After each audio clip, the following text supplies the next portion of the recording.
Sup to Flom. Gift 5. Shh.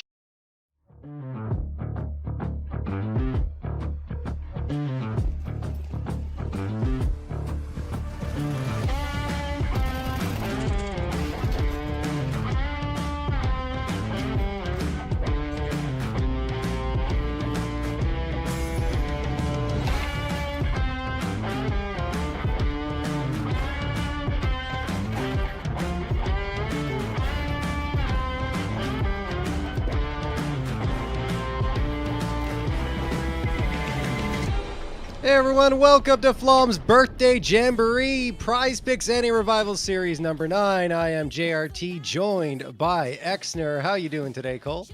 Doing fantastic. We're looking forward to a very exciting day here at the PrizePicks Revival Series. Looking forward to seeing how things are going to shape up. We got grand finals today on a lovely Sunday here, and of course Flom's birthday there. Big happy birthday to Flom.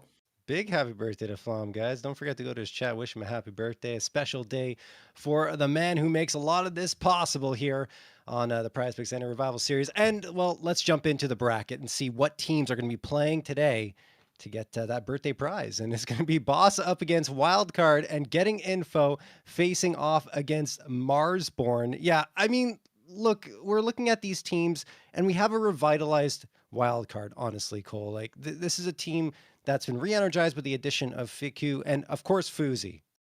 Yeah, I think it looks fantastic here so far. What they're bringing to the table already so exciting. That victory versus Berry Picker maybe comes as an expectation, but give it over a single round throughout a full series is a bit of a statement start here in this Revival series. And they put that statement down. They're able to kick things off in a grand way. Looking forward to seeing them up against some tougher competition. A team like Boss here to challenge them in this side of the bracket. That's going to be a tough test, but I'm right there with you. This is a team that looks revived here in a bracket where they're going to look to test their steel like they did the last time. They looked revived and looked revitalized.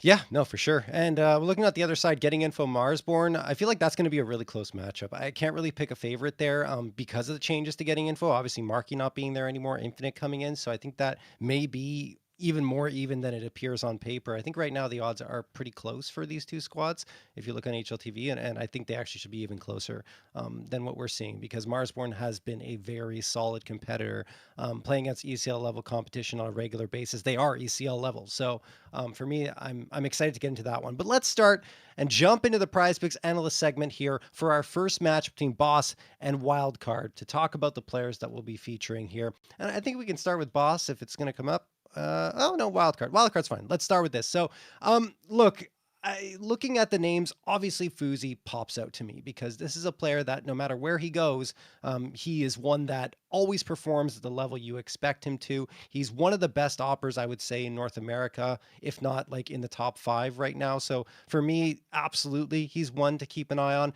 And I think, look, Fiku gets a bad rap for whatever reason, but when I watch him play, I've never been, I can't say like he's always been a highlight player, but he's good. Like he's a good, solid player to be adding to this roster. So I think those two new additions will, one, have a chip on their shoulders, especially Fuzi, to prove themselves and show like, why did you even decide to take me off the roster in the first place? And Fiku on the other side, I think he wants to reestablish himself. Yeah, I mean, Fiki was on that OG roster for what, 3 years at that Yeah. point. So just spending so much time with the OG squad. He was picked up for a reason by OG. I think it was good talent scouting in terms of what he could do. I think he needed some new scenery there, and he's got it with this wild card team. Hoping to see him be able to get back to the reason why they picked him up and get back to the reason as to why they brought him into the mix here. But obviously, it's going to be a tough test as to whether or not they can really get him involved consistently, get him up to the peaks. But I'm with you, man. Fuzi is going to be the guy on this team. I think, back to his typical antics. When this team's playing at their peaks, it was pretty typically Fuzi that was delivering with the op, and that's just going to be a consistency for this matchup. Yeah. It was the missing piece for me, and he's back. So this is really good news. And not to mention that Stanislaus got the reins now. I think numbers-wise, if you want a wildcard pick, Stan's probably the guy. Maybe that can come through and do some damage. We saw yesterday Ben, who ended up getting crazy numbers on map number 1. But I think, look, both IGLs here can impress in terms of the fragging department. And speaking of which, let's switch gears now and talk about Boss. And, they did a great job yesterday. They faced a lot of adversity up against Lag, and it was expected because Lag are a team that can force you right up against the wall, and they did exactly that, especially on Inferno. But a great comeback, down 9-3, even 9-0 at one point, and Ben is the reason why, not just because of his leadership, but because of his fragging, and he's the hot guy. He got the flame for 305 there. Yeah, you know what? Fair enough. After what he did, they're trying to work with the hot hand that he was able to bring there. Just monster numbers in that last matchup. And you know what's I think most important when you think about the way that these numbers are shaped up is the amount of activity, the amount of times that you're going to be put in a chance to find favorable duels. And I think that's going to be the case for Ben Leet here.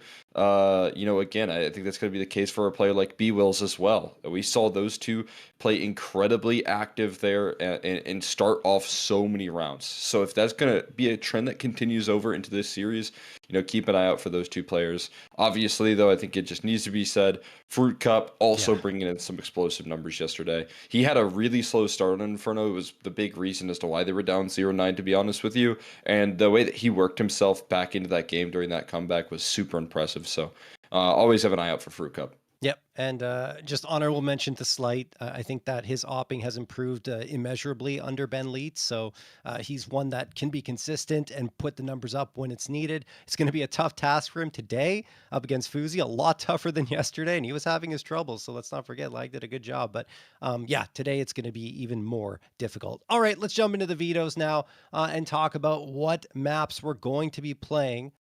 And we'll see that pop up on screen in just a bit. I do already know we have the information, and it was a little surprising for me, but as soon as it pops up, we'll get it. Yeah, I spoiled myself, guys. Sorry. But Nuke and Mirage going to get banned. I thought that Wildcard were going to ban Ancient and leave Mirage available just because Ancient seems to be the more favorable pick for Boss. If you look at how many times they've played it, 19 times versus Mirage 13.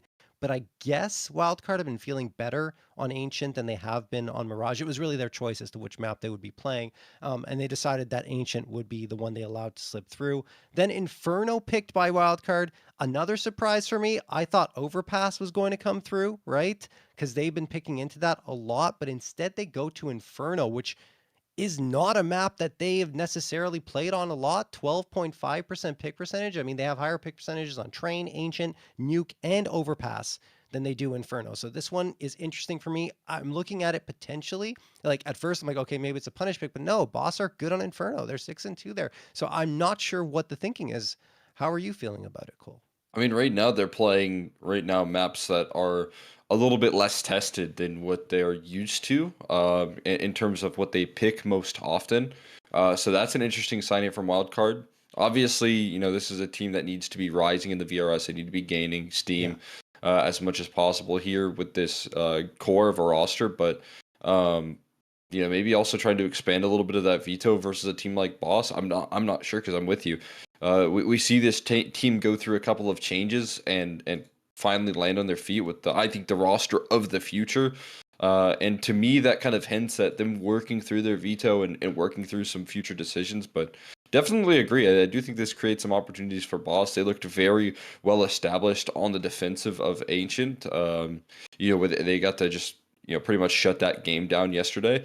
That's a positive sign for them here that they get to play this map again and kind of set the tone for the series on that map. Yeah, no, absolutely. And I mean, I'm looking at the Overpass history as well. Like, it hasn't actually been that good of results since Fuzi and Faku joined the roster. So maybe like, okay, this is not the map for this core. Let's switch it up, which is fine. And I think that's what we're seeing right now. Dust 2 left over. I mean, you don't have many reps for Wildcard on that map, but I'm not too concerned, I would say, overall, especially considering their one win is up against M80, which is a very good Dust 2 team, although that was a while ago and it wasn't with this current iteration of the roster. I feel like they only get better, though, with these guys on here. I think mechanically they've been upgraded substantially, although maybe you could argue that Fiku's more of a side grade for Sonic, right? It's just gives you good performances, maybe not exactly at the level of Sonic, but I think he's still very solid. So but the upgrade I'm talking about is Fuzi for sure. So we'll see how that goes. Anyway, I'm blabbing along. Let's get going here on Ancient. Things shape up here. Rolling out on Ancient. Got a decent bit of utility here for the T side. Smoking a molly coming through there. Bentley still holding on to that molly as they look to take charge. And JBA just tossing in his HE for phenomenal damage.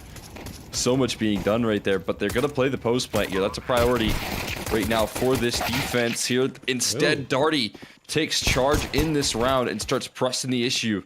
They continue on to establish a foothold towards long, and then Stanislaw peeks in on the action before they can plant their feet. It's up to Bentley to land some sharp shots. And it comes down to a 1v1 slight down low. A smoke and a kit for Stan, but he's got to get on that bomb here fairly soon. With that kit and that smoke, it's going to force a panic, and Slight does walk right into the crosshair. Stanislaw, nice, cool, and compose, going to close out the pistol. Oh, he played it so well, too. You can see the big brain on Stan, right? He throws the smoke down. He's like, he's definitely peeking this. I don't even have to tap the bomb. He's coming around this corner, and he was 100% right. Nice play from Stan in the pistol. He's all smiles as he gets a 3K for himself and wildcard up a 1-0. Boss on the other side. They get the bomb plant, so it will be a buy. I thought for a moment things were going to pile in Boss's favor. You know, we see Ben Lead activating once more, getting some frags on the board for himself, and the whole squad really looking solid. But that early damage ended up costing them at the end of the round. So, waiting towards mid. Boss trying to move fast here into Jag, and look at the utility damage again. I mean, Wildcard are going to be on point every single time. Their Ancient is actually pretty decent, and I say that it's really good. 5-1, and a lot of these matches happening with this current roster at Fragadelphia up against Fluxo and Audic in particular, who are no slouches in the South American scene. Yeah, being able to, test the waters versus some of the better squads here is really good sign. As you said, that the protocols here of wildcard still very comfortable. Yeah. You kind of consider Fiku the only new member here of this team. But Fozi joins this roster and gonna feel that comfort immediately. See what they can do to stabilize here. Boss trying to throw in what seems like a bit of a fake here as they move quickly in towards Donut, and now that puts a lot of pressure on Fiku here, the new guy on the block, able to do some chip damage, but no kills converted. What he does do is delay this round out quite a bit, allowing for these rotates to fly through CT. Supposed to get in danger with utility out there, blowing open the smoke, getting him off the bomb here, allowing for Peeping to fly through it. In fact, everyone jumping in on this round here towards the A side, and it doesn't allow for Boss to ever get the digits punched in there. Great decision making coming through from Wildcard as they close out the round. Wow, that was impressive, honestly. I thought Peeping should have had that frag, to be honest. I think that's the one thing that didn't really go as well as expected, is the addition of Peeping, but I believe that's just due to the chaos that ensued with all of the over-management of the roster happening on the wildcard side. But now he can actually stabilize under the guidance of Stanislaw, and I think we're going to see him benefit from that as well. So it'll just take a little bit more time, I'm sure. 2-0 for wildcard, though. Boss going to go on to the half buy here. Around, seeing if anyone's trying to charge up lane. Throws the flashbang. No one's there, though. It's all the presence mid, which will put Fiku under a lot of pressure. Maybe he's realized it now. Called over for Peeping, saying, hey, have a look here from Red Room. Tell me what you see. Nothing so far, but, the util at the ready. Even playing a bit of a dangerous game here, looking for jump spots, but ends up lining up some headshots. They charge him down, Molly in play as well. He gets a huge spray down. B-Wills able to chase it down for a couple. There is a bit of an open B bomb site. Could be a challenge to try and punch into the digits though with Stan so close. Waits for that smoke to land here before he gets onto the site. There's a gap in it though, and Stan will press the issue. Able to upgrade as well onto that Galil. There's only a couple guns getting dropped here. They might want to look towards a pretty big bonus coming up here, but Wildcard with that 3-0 start is exactly what you're hoping for. Yeah, I mean, honestly, the heavy favorites coming into this to take it all, which would be a repeat performance here at the PrizePicks NA Revival Series. They've already gotten a title under their belts. I think actually maybe 2. I have to double check that, but absolutely no. They've impressed us since the beginning of the Revival Series.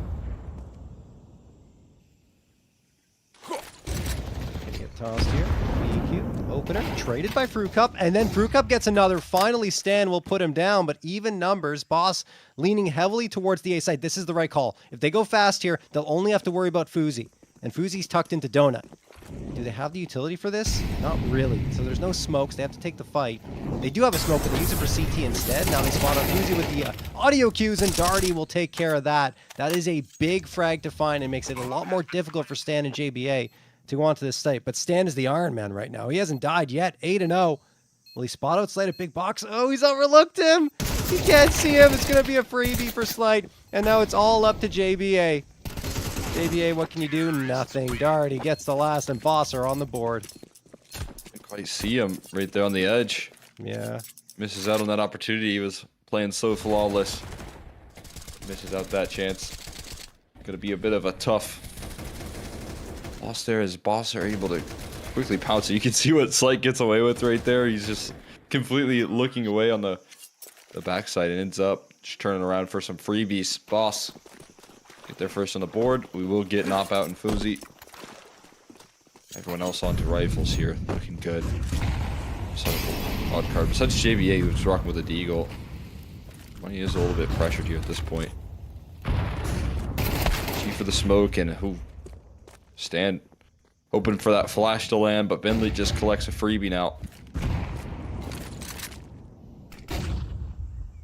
You know that that shocked eyebrow meme? Like when it's so close up of the face and the eyebrows just raise up. I think it's Drew from John Paul back in the day.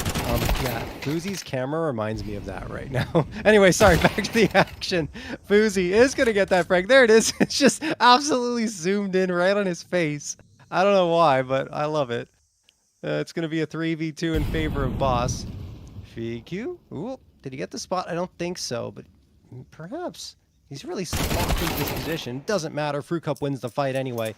And now Fuzi's probably just going to try and save the AWP as Boss are ferrying the bomb over towards that B site. Maybe he said had some challenges yesterday for Boss as well. I mean, they couldn't really get the ball moving on these gun rounds, but you can see they're getting what they're aiming for. Back to back where they're able to find their foothold, establish some ground here in the round, and win some of these mid duels, win some of these, cat duels here on the back-to-back situations that can change the tide of a round, that can determine how you work this T side. If you're able to do it, that's great. You're going to have yourself some fun on this T side. If you get shut down time and time again, you're going to give a lot of opening duels over to your opposition. So, also kind of maybe discussing what went wrong yesterday versus lag and being able to fix it. Yeah, I mean, I'm surprised they were able to do it fairly cleanly here. Oh no, Fruit are dead. Yep. Fruit Cup spots the barrel of the gun, grabs the off the ground, and he's going to hand it over to Slight and say, here you go, happy birthday. 6th round of play. And Boss are looking to tie things up. There won't be much of an investment at all on the wildcard side. Maybe some upgraded pistols and a little bit of util sprinkled in there. That's going to be it.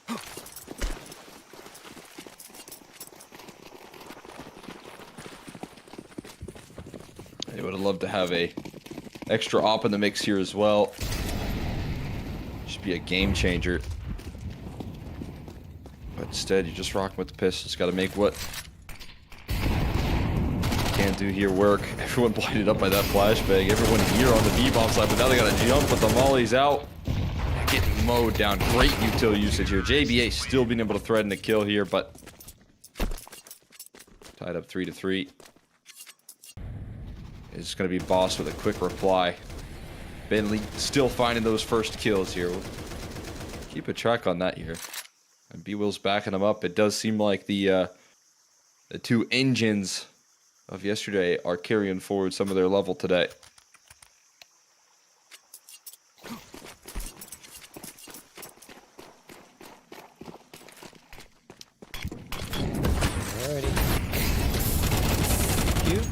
Gets the opener despite being blinded. He spotted the player right before the flash, so that's really nice work from Fiku.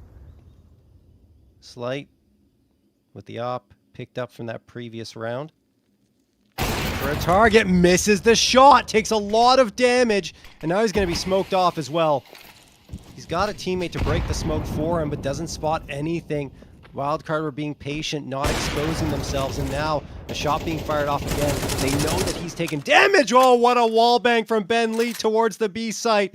That will help them out immensely. Now a 4v4 instead of being the man advantage for Wildcard, and still plenty of time left to rotate around.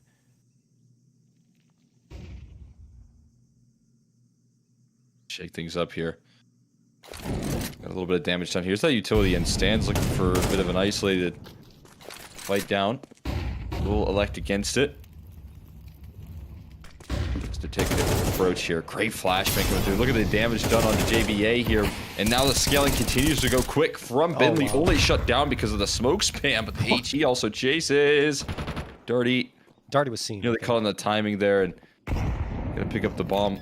Just about gets around the corner, but won't be able to plant it. As Wildcard get where they need to be in time. Fiku gonna find the op as well. And Wildcard shut down the round. They're not a bad sequence though, rolling out in the 4v5 deficit that they found. Here's Bentley with the equalizer and still providing more damage, more impact in that round. He's still balling today. It's impressive to see. It is, honestly. Like, both IGLs doing well, right? Stan and Ben.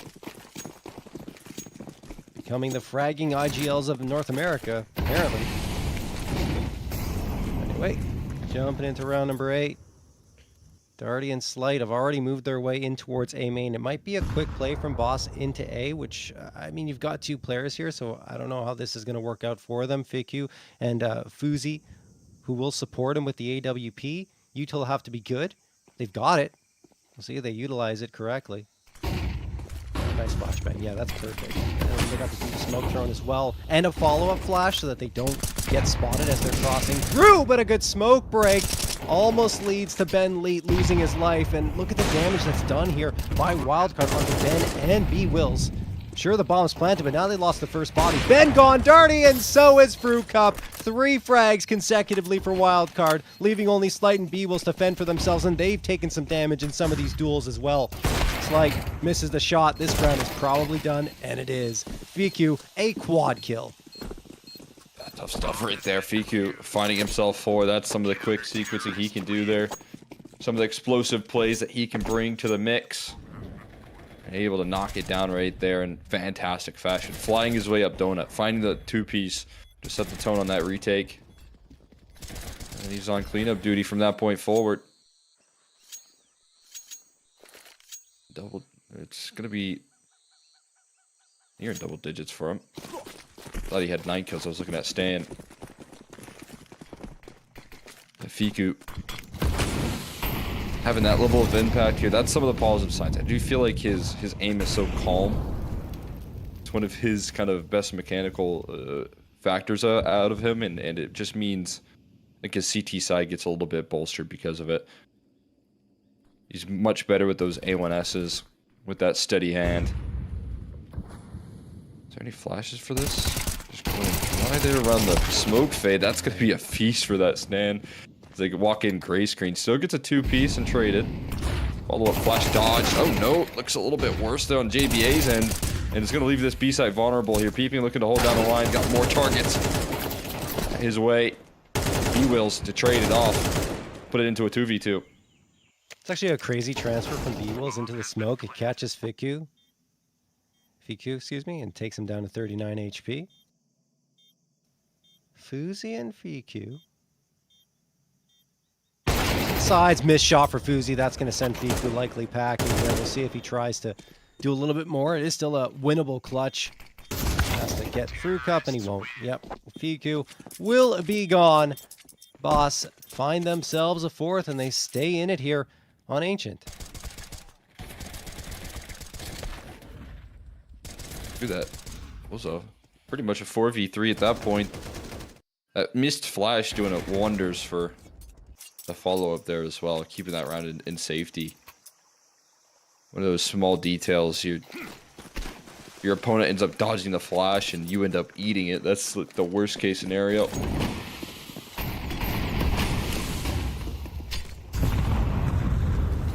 So See if they can try and right the ship here. Some more success in the early stages here. Fiku forced to smoke the molly. Flash continue to rain through. Chase down, rolling on out. Quick flashes and a lockdown towards middle. They throw numbers at the problem, and they get rewarded with a 5v3. Exactly what you're gunning for here.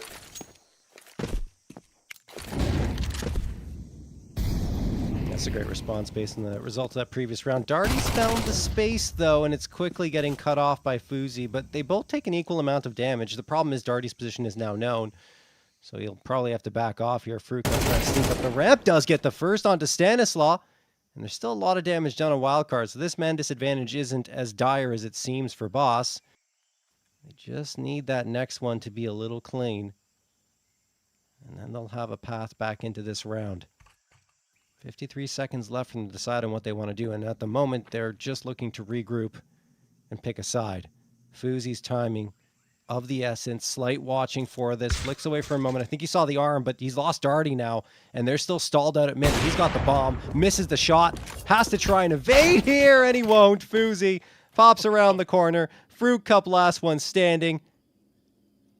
He might win the fight on B site, but he won't have the bomb anyway. Slight feeling like he needed to take a risk here. See some timing. Oh, JBA spotted. Hello. Oh no.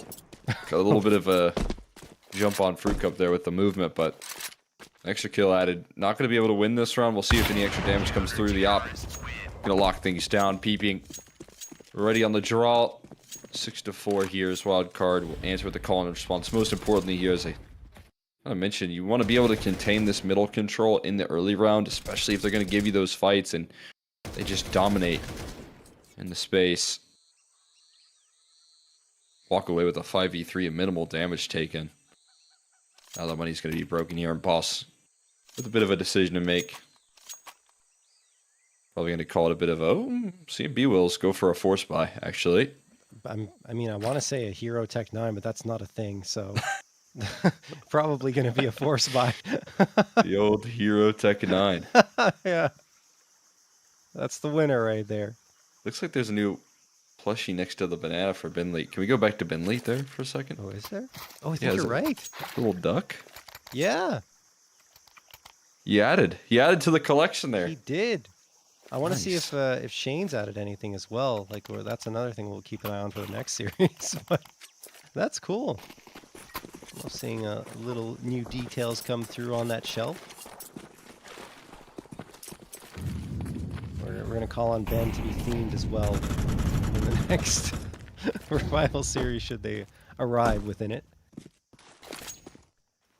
Wait. I'm going to try it on a B play here with the, not necessarily Hero Tech 9, but a whole team of Avengers, it seems, ready to run it down in towards this B site. We'll see if the execute's good. They called a timeout for this, trying to make sure that they lock down these openings, but Peeping holds the ground. Now the utility comes through. Great spam there, rolling up for the kill. And now protection for the plant needs to come through. It is great transfer coming through from Stan. So much damage being done, but a deagle shot from Fruit Cup, a couple of them. 3 kills for Fruit Cup, 13-7. He can make this round possible with his deadly deagle. He's still kicking. Looking for his next target here. Molly not going to do anything. Not going to flush anyone out, but low HP. Going to be the better of him. And Slight down to 1 health as well. Going to need instant shots, and they just won't come through. I actually like that Molly a lot because it confirms that no one is at pillar because you're not 100% sure. So then they can just focus on the periphery instead of worrying about the bomb site, right? So that's what allows them to isolate Fruit Cup, who was so very good. We've seen how strong he can be with that deagle. Yesterday, a bit slow to start things off and eventually got going, but we didn't get clips like that with the Desert Eagle from him at all yesterday. So it's good to see him rattle off 3 frags. But at the end of the round, it doesn't really matter because yes, damage done, but Wildcard still have plenty of cash to get a full buy through one more time. And on the side of Boss, it's not going to be great because they opted to force buy in that previous one instead of saving for the last. And you're looking at potentially Wildcard doubling up on Boss's scoreline for the second half of action. You see Boss, they're leaning into A main. They got 3 players heading in that direction. The bomb as well, while the other 2 are lurking around B. Perhaps the plan is for those B players to move on forward and make some noise. But as I say that, you see the bomb starting to lean in the opposite direction. I don't know. They seem to be unable to make up their minds right now, Cole. caught in two positions here. Get a molly down range. Try and slow things down. Flashbang coming through as well. They're going to start to clear this out, and they see the player tucked in towards the cubby stand. Oh, steps out there. And Frukup almost got the jump on him. Fiku now ready to go with the defense. He steps a little too far forward. Fozy blinded up by the flashbang. No kills on your rifle. It's going to be putting him into panic stations. But this is where he does his best work. In the heat of the moment, still able to threaten a kill and get out of dodge. Stay alive. Space is lost here towards Donut. They have to recover quickly, and there's already ground being held here. But Binley only has a Deagle in play. He can't hold it together here. Darty gonna have to. And trade it out 1-for-1, puts all the pressure on Slight. The Opera with a MAC-10 in his hands. Works around the smoke there. But it gets a little bit lost in the sauce. And it will be Wildcard finding themselves an 8th. I mean, not a bad post plant set up there for Boss, but the problem is they don't have the firepower to deal out the frags, and that's what really costs them in the end. You know, they went for that forest buy, they risked it, and that led to this round being a lot less viable for them. And of course, Fuzi hitting a couple there with his back against the wall. Very, very nice from him, and that's what you kind of expect, having him back on this wildcard roster. Precise opping and dynamic opping as well. So there is indeed that doubling up on the scoreline of Boss for Wildcard, up 8-4 as they switch over to their T side. And I think both sides fairly good for Wildcard here. Yeah, I mean, T side slightly worse. That's 58.6% win percentage versus CT round win percentage at 64.6. But I mean, still good on both ends. And for Boss, they are going to their favorable side. So not done yet, but Wildcard have been looking quite good. And Stan's calling is also excellent on Ancient. What you have to lean on here. You're playing with so much more depth than what you played against yesterday on Boss's defense, needing to play flawless. Fiku instas on the opener as well, and JBA gonna follow it up. So it's looking like they could also sweep in the pistol department as well.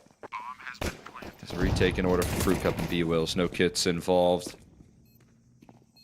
Overreda's a little raid boss setup here. Fruit Cup looking to hold down the line, and it will send B-Wills in on the aggression.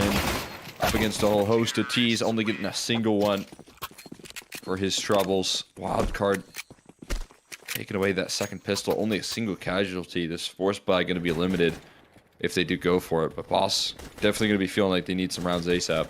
I mean, that's just perfect timing from Wildcard on all fronts, right? Everything synchronized beautifully. Everyone coming in at the exact time where Boss are going to get caught flat-footed, looking the wrong way one way or another. And exactly what happens, they just have too many targets to pick from and can't flick back and forth between Donut and A main quickly enough. And it ends up just splitting the difference, right? Only one frag, I think, or maybe none coming through for Boss. Either way, 14th round of play. Boss opting to force buy, getting desperate. But should they lose here, it could quickly tumble out of control in favor of Wildcard. Slight looking for that scout shot. We've seen how effective the scout can be in these types of situations. And Slight, despite not getting the numbers we saw yesterday, is still a piece that can be relied upon to deliver.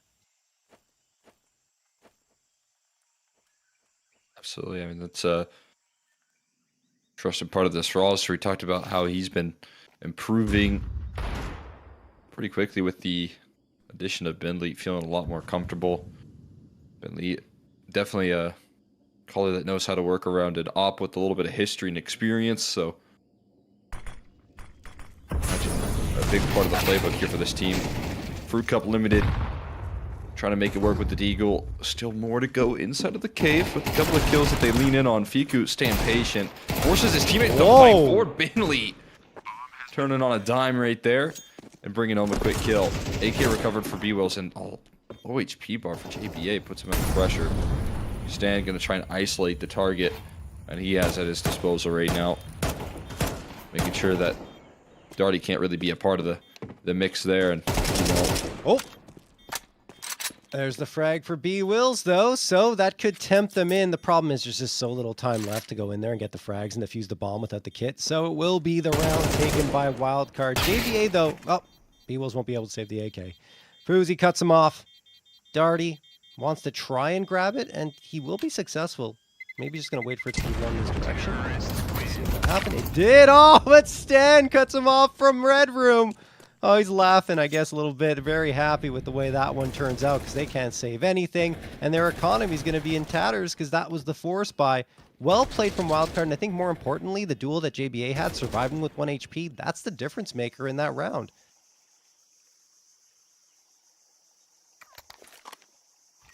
Absolutely does change the tides there. If they continue to try and hunt down that pistol and take space in towards the cave side, it could be, you know, a deadly prospect. Instead, they walk away just fine. Double up on the aggro here on the full eco and A main. Rotates coming through. His donut control's already maintained here. Peeping kind of in a dangerous spot. Could have fights all over the place right now, but they focus their fights on A main, and now Slight still clear, looking for 2, can't find it. Meantime, Bentley does slide in, so will B-Wills, but they'll be dismissed quickly, and a wild card flying to an 11th round here for themselves and looking to fly to the finish line. Yeah, it's a very different beast, wild card compared to Lag yesterday, as you already pointed out. It's going to be a lot more difficult for Boss to mount a comeback against a squad like this. And Stan so far calling things very well in the opening 3 rounds. Here come the guns from Boss, and things might have to get a little more tricky, let's say, in terms of your calling if you want to be successful. I say that, and Pigu just runs out and gets Bentley, so no tricks there. Just taking fights on the lurk. Loses to Slight afterwards, but that'll lean the rotations from Boss towards A, and this is when Wildcard are going to slip into the B site. There they go.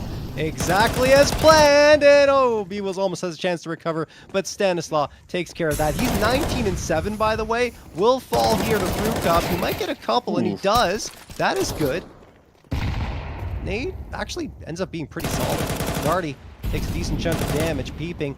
Looking to go around that corner, but it's dangerous right now. Just throw that smoke and fade off, and that's exactly what he's going to do because the bomb needs to be planted. Yeah, he had it here. He's risking it all on that bomb plant. Molly. Oh, and the follow-up spam there on the money. That is just perfect. Phenomenal work there, but JBA will slide out onto a fight versus Slight. Now Darty fighting up against him, but JBA just holds down Mouse One. A little bit of spray and pray. We'll put Wildcard onto 12 here, and they scale quickly throughout this matchup. I think Stan is nearing his PrizePicks checkmark, right? It has Ben Lee. He's getting close, yesterday. yeah. That's like 16 rounds, which is crazy. Yeah. Or at least popping off. Yeah, gotta be 17 here. Was it 24, 25? I think it was 24.5, but I might be confusing it with yesterday's because Ben Leeds was 24.5. But we'll see. We'll see after this one's wrapped up, which could be in this round. Nice nade toss there by Boss. Do some damage onto Foozy, but Foozy absolutely demolishes B-Wills, takes care of Fruit Cup as well, overlooks Slight because he's under his crosshair, but that's still great work from Foozy to attract the attention towards the B site. Slight now on the op, picked up off the ground. Utilize that, but he gets clotheslined by JBA this time. 3v2 in favor of Wildcard. Ben and Darty, the last bastions of hope, and I mean, it's going to be difficult because Darty, if they go B, he's the only player here. They're actually going to wait for rotations. This is kind of brilliant. Ben walking into the crosshair of Fiku. Is he dead? And he is! Last one standing is Darty. They know that he's at the B site, so they're just going to fade off, go A, and plant the bomb. This round on in. Smoke goes down here. One sticking around in towards Donut so that this doesn't get complicated, that they can contain these good post plants. And Darty does have to lean in on his kit that he has in play and a little bit of utility. Molly as well, and a very sharp kill on a Darty. That's one of the healthy players up. That is now knocked down. We'll see if he can continue to find it. He was expecting that to be a bait set up in towards Donut, but now he just has to risk that that isn't the case. Molly to isolate his fights further. But as you can see, Peeping waiting for his chance to strike. A quick 180 there from Darty. He's going for the stick. He's hoping that he's in Temple, but he's not. He's A main. Fiku with an easy slide out for the kill. And it will be Wildcard closing out map number 1 in confident fashion. Yeah, you can see why Wildcard wanted to go to Ancient instead of Mirage. They're feeling really good on this map, and I mean, just winning, as mentioned, against Audic and Flux. So Audic was 13-6. This one's even better at 13-4. And well, that wraps up map number 1 fairly cleanly for Wildcard. And also got confirmation that it's 25.5. That's the estimated frag total for Stanislaus. So he's 7 frags away after map number 1 of hitting that mark. And yes, he has his off map, so it's not necessarily a guarantee that he's going to hit that mark, but it feels like we're very, very close to that point. We'll have the stats up in just a little bit, guys, but overall, just to talk about and recap that Ancient boss, only really threatening for a brief period of time, and then Wildcard just took the wheel and absolutely drove this one across the finish line, like raced across the finish line in a lot of ways. Very solid map. Yeah, they're really impressive stuff. There's a sweep in the T side there. Don't lose a single round. Obviously had a huge buffer to work off of, and that just goes to show the depth and the level of play here that they were playing up against today. It's a wild card team that is going to hit flow state. They're going to be feeling comfortable and confident in this matchup with some reps underneath them, and we're seeing that in the full picture here so far. Take a look at some of the numbers. Fiku having himself a good game.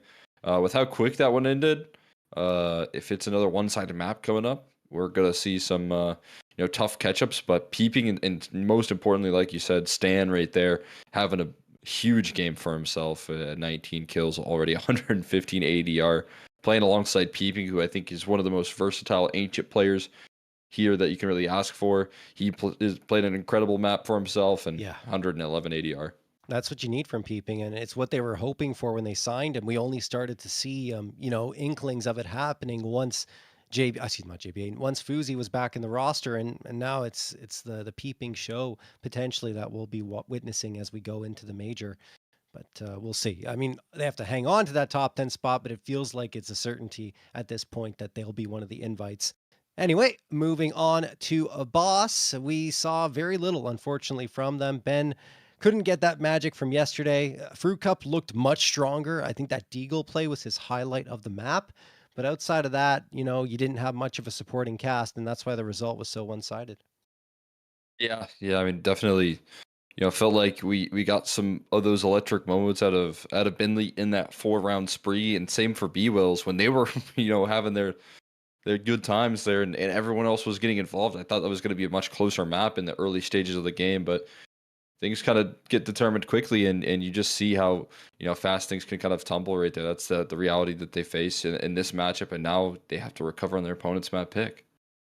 All right, well, we'll see if that happens. Before we get there, though, guys, if you want to celebrate Flom's birthday in style, well, there's no better way to do that than to head on over to complexity.gg and buy some Complexity merch. If you guys have been waiting for something cool and been like, oh, I really want that hat, I really want that shirt, that jersey, well, now is the time to do it because everything is 30% off. You might be asking, JRT, how do I get the 30% off? Well, you do it by going over to complexity.gg, and once you've got everything in your cart, you use code REVIVAL to get that discount. And that's code REVIVAL, 30% off at complexity.gg for any merch you might be interested in. Guys, we're going to hit that break. When we come back, we'll be getting ready for map number 2.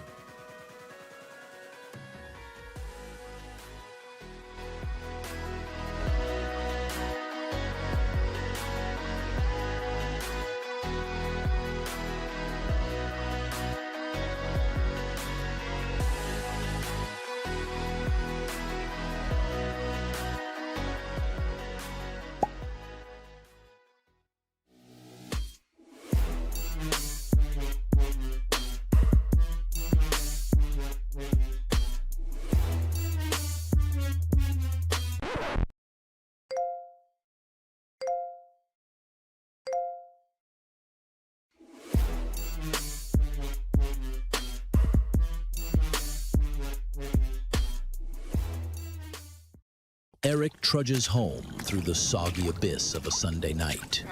His soul feels equally moist. Eric checks his phone. 0 notifications. Not even a scam text. Tragic. Eric enters his apartment building lobby. Fluorescent lights hum above him like judgmental bees. He is, of course, still sad. Inside the elevator, he slaps the 3 button with the energy of a man who has given up on joy and possibly gravity. He waits. The elevator hums. His sadness echoes in surround sound. Eric creeps down the hallway. It's quiet.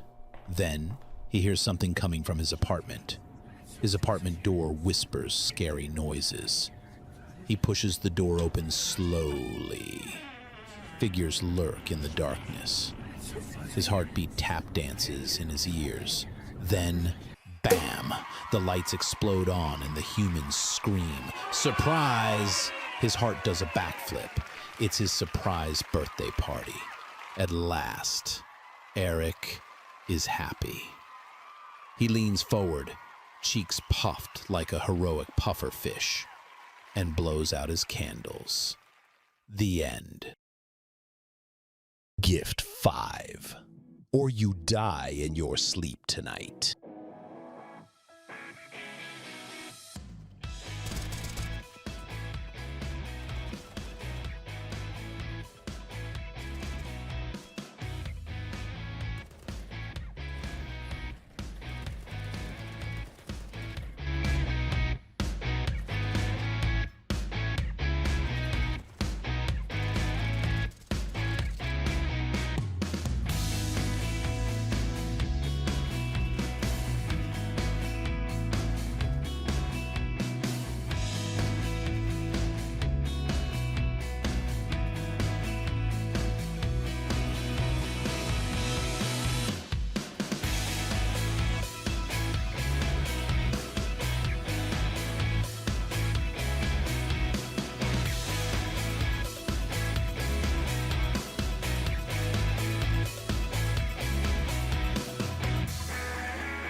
And welcome back to the PrizePicks Anti-Revival Series number 9. We're getting ready for map number 2 between Wildcard and Boss, and we're heading to Inferno, which is an interesting choice from Wildcard. Not a map that they've been picking into in the past, but they're trying to work it into their map pool. We saw success for them, 13-5 against TSG, 13-7 against Aspire. These are teams that, mostly tier 3 in North America, so you expect that. But a Fluxo win at Fragadelphia, 13-9, is the one where you're like, okay, maybe I can see why they're trying to get this map under their belts. But on the other side, it hasn't necessarily been bad for Boss. I mean, they've beaten Lag twice, In Control once, then Aether and Take Flight, and a 5-map win streak on Inferno. But Wildcard, right now anyway, in their current form, is going to be on another level than that. Absolutely. I mean, that's what we just saw from Ancient, right? We saw some of the good signs out of Boss still come through. We saw another 8-4 half there where their T-side gun rounds were looking a little bit close and they had some opportunities. We did not see that defensive lockdown that we saw yesterday versus Lag, which was a huge difference maker there. It just felt like it was, a lot of quick opening duels there. The play calls that were coming through out of, Stand to start off the rounds were so fast and so decisive that they weren't really ready for it at all for the side of for the side of Boss. And so you got to wonder if that's going to remain true here coming up into this next map, if they're going to be a little bit more prepared on this map of Inferno to catch some of the early action that's being thrown at them, because at the moment I think Wildcard are coming in with some intensity. Yeah, without a doubt. And speaking of intensity, the camera here for Fuzi, like, it's right in your face, intense as it gets. Oh my goodness. Like, there's got to be a way to have a better angle than this. I don't know. Fuzi just likes the close-ups. Yeah, I what guess can you so. say? Well, he's comfortable. He likes the close-ups. Yeah. Wants everyone to see that beauty. Yeah. Oh yeah. There we go. Let's get even closer. Closer. Come on. We can do better than this, Rob. Can you get any closer? Oh, you can. Oh, you can. Let's see, right into his iris. Oh yeah. Right into the pupil. Or the mustache. Whose mustache is that? Hair. Yeah. This is the big question. Yeah. All right. Let's jump into the action here on Inferno. Wildcard and Boss. As Boss is trying to stay in this BO3 and, of course, the Revival Series as a whole. Need to get a victory on this map to do that. Wildcard in the meantime, running right up arch side. No one is here for the time being, which will allow them to get a nice little setup and put the pressure on these A defenders. Fruit Cup connects on an important one to get peeping down to the ground. And Darty and Fruit Cup doing work. Darty was rotating over to try and support his team. Biku tries to cut off the players going after JBA, but that won't happen. And that is a dominant pistol round for Boss. Start right there coming through for Boss. Quickly springing into action on the defense. Get their kills out of their players locking down in the anchoring position. Fruit Cup and Darty definitely in the danger zone right there. Still able to pull through some impressive work to seal that one up. And now we got a complete shutdown coming through there from Boss into a mad MP9 buy here. Everyone getting utility, everyone prioritizing that. Except for Fruit Cup, who grabs a rifle, but they know, I think, what you're up against when you get no kills, no bomb plant is probably going to be a full block eco. You can get those Tech 9s up, but you're not going to have utility. You're going to need some crazy shots out of the Tech, so they're going to take this round as a bit of a field day, then likely play the bonus.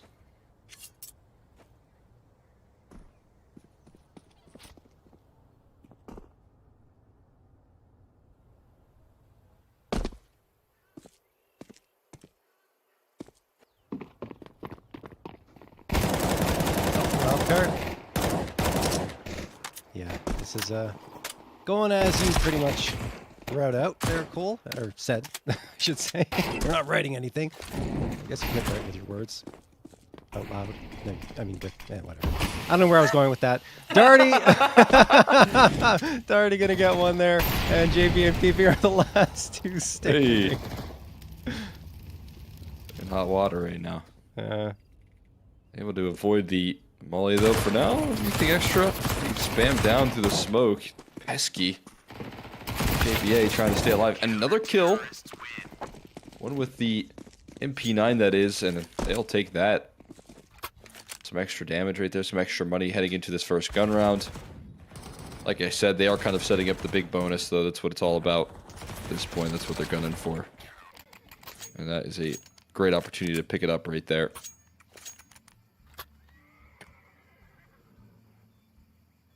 All right, here come the guns for wildcard.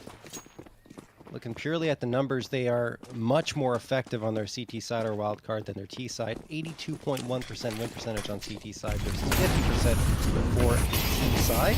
And it's kind of the same for Boss, just better on their CT side here up the map. And, well, that's where they get to start, of course. JVA want to get that first frag, but he's traded out immediately by Ben. But Ben takes a lot of damage to that engagement. Fuzi looking over the tippy top of that smoke. Molotov's going to put pressure on Ben to stay up here behind the half wall. Maybe they'll call for support, and that's what Fuzi's waiting for. The dipping and dancing. There's a flashbang, I think, primed and ready to throw. But they're not going to toss it. Instead, going to dry swing, perhaps? Yeah, they go for the dry swing, and that is not necessarily the right answer.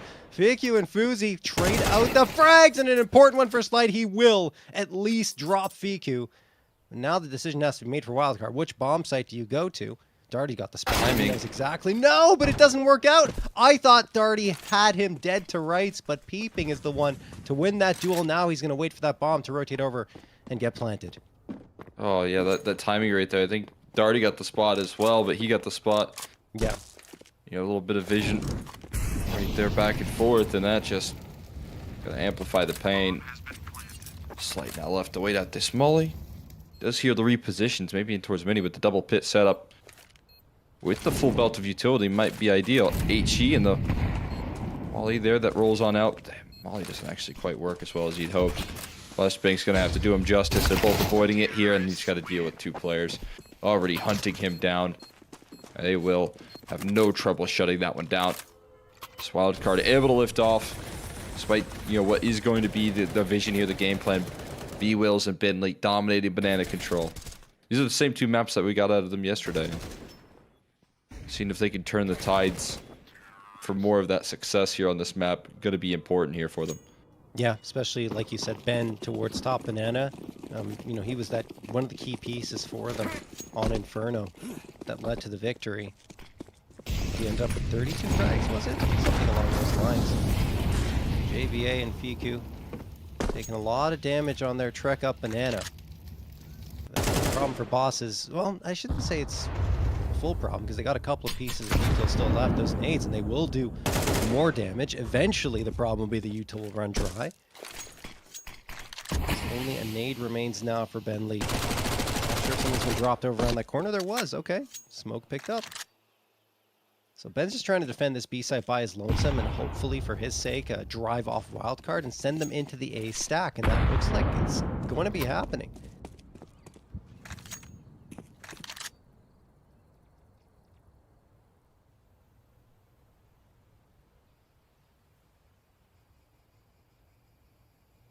Keep a very patient draw on this one, as the rifles just work as a pack. So far, so good in terms of the setup here from Boss in terms of the stack that they've got presenting. See how this USPs can deal with the flashbang looking just pristine. That's going to allow them to overwhelm the bomb site. Amazing what one flash can do. JBA double entry off the back of that. He's able to swing every which way. Now it's just about holding on. Maybe for Binley and Fruit Cup, you like to keep your armor. You got a little bit of cash in reserve, so you want better tools. We'll find some kills while they're at it. Stepping forward, Fuzi. Able to knock down a few more here. Limit the impact. Fruit Cup and his Deagle, always good for one. But then trade it out. This will put things to rest. We'll be tied up twos here. Yeah, I mean, I think Boss, perhaps knowing that they were on the half buy anyway and the buy-up was coming to the next, wanted to build up as much money in their bank accounts as possible. And that's why they hunt a little bit aggressively here. Unfortunately for them, not a single frag comes through in the latter part of the round. And it will be tied up at 2 apiece. Darty and Ben could have used a little bit of extra cash because they're going to have to settle for a FAMAS and an MP9 respectively. Tosses to make a banana. They're going to have nades in return, but they missed the mark entirely, splitting the difference. Give gives Wildcard some potent positioning here. But there's that second salvo of Yuto. Bentley jumping around there, trying to get some attention attracted, and he does that, but Slight will find the trade after Bentley does. Oh, what a shot from JBA. Fruit Cup gone. B-Will's the only one left towards this B site. It wouldn't be a bad idea for Boss to hit, for Fruit Cup. I gotta get the words out. For Wildcard to go towards this site, but instead they're gonna play it slowly and rotate over to A, which is, in the end, the correct play. Yeah, this is perfect here. They're already going to be left alone on an island once again. And he's worried about so many different things right now. The wrap, the balcony entrance. Now he's at least got Slight to cover off one of those vulnerabilities. And he walks right towards the molly in the meantime here. Big time pickup from Slight to cut off one Pronk here. Darty doing his job as well. But is going to fall eventually. So Slight going to be claimed. Post plant's already looking established. Interesting molly there for balcony. But they do have more, or at least another molly to go here. That's going to line up towards the back of sight. Not going to flush anyone out. The reposition's already looking deadly. Bozy dodging the flash, ready to hold the line, and it is that meat grinder that they're walking into. Fiku dicing up 2 kills there to close. Well done. I mean, everyone really getting on the mix here for Wildcard. We even had a team ace a couple of rounds ago coming through. And that's a very good sign for them. I mean, I feel like every single piece can be a threat. And if you're firing on all cylinders with this squad, it becomes very scary. No matter which corner you turn, you know that there's going to be an effective rifle. Wildcard getting 3 in a row, and Boss now having to go down to these pistols. No armor available, but they do have a few smokes. He's going to get tossed down deep banana. And a little bit of damage taken by B-Wills in that Molotov, but he's safe for now. Stack is up on B.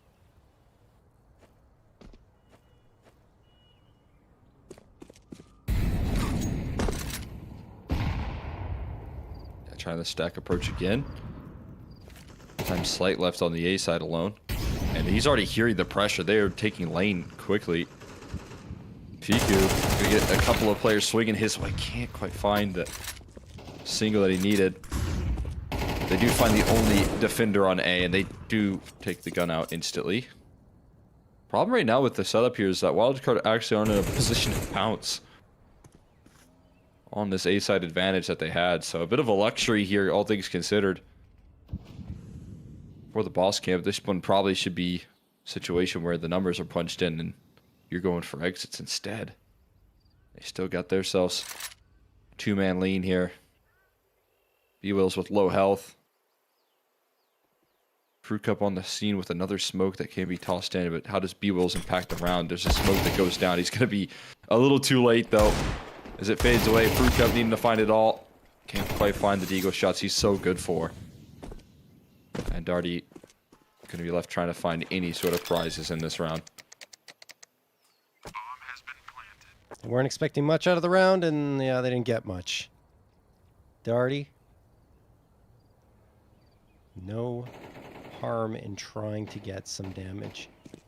Only benefits to be found. And he gets nothing. Peeping, taking care of business. Now the fragging starting to lean a little bit in JBA's favor. You know, at the top of the scoreboard with a 9-5 record. And I mean, this team has from the beginning been built around his star power. So seeing him shine is not necessarily a bad thing here for this wildcard squad. I mean, yes, Peeping was picked up to kind of support him in that young firepower role. At the same time, it's always been about JBA.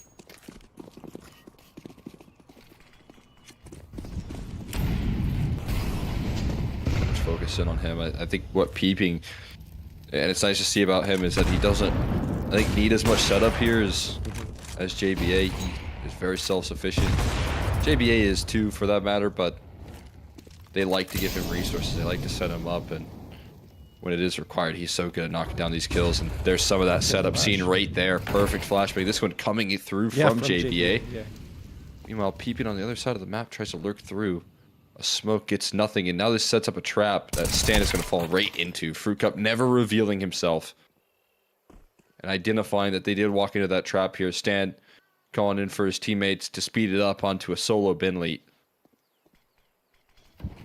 Yeah, it's a really good idea, honestly. Ben gone, taken out for free. Down to a 3v3. Bomb going to be planted here. Fruit Cup trying to slip into church. And he has. But Fuzi's watching Banana. Going to come around this corner. Hit that shot. No problem there. Fruit Cup attempting to get out. Fiku drops him. And this is another multi-kill round for Fiku. Darty sent packing back to the A site where he came from. It's a 5-2 score for Wildcard. Save here. Wildcard, when they've got these rifles out, I feel like they have so many solutions. I love the setup that Boss are even going for in this round. Looks so promising. Able to, set the bait and switch in the cubby and get 2 kills off the back of it. The issue is that second kill's on Stan. When he realizes what he has in a round, he's going to take full advantage of it. There's just limited options. Great setup here for the opening. JBA setting up Fiku for the flashes. That gets you B-Wills down. Then you only have Bentley as a target left. Rotations are so clearly established. When there's a double up in towards lane, odds are that B is the weakness. And that's going to be the case here.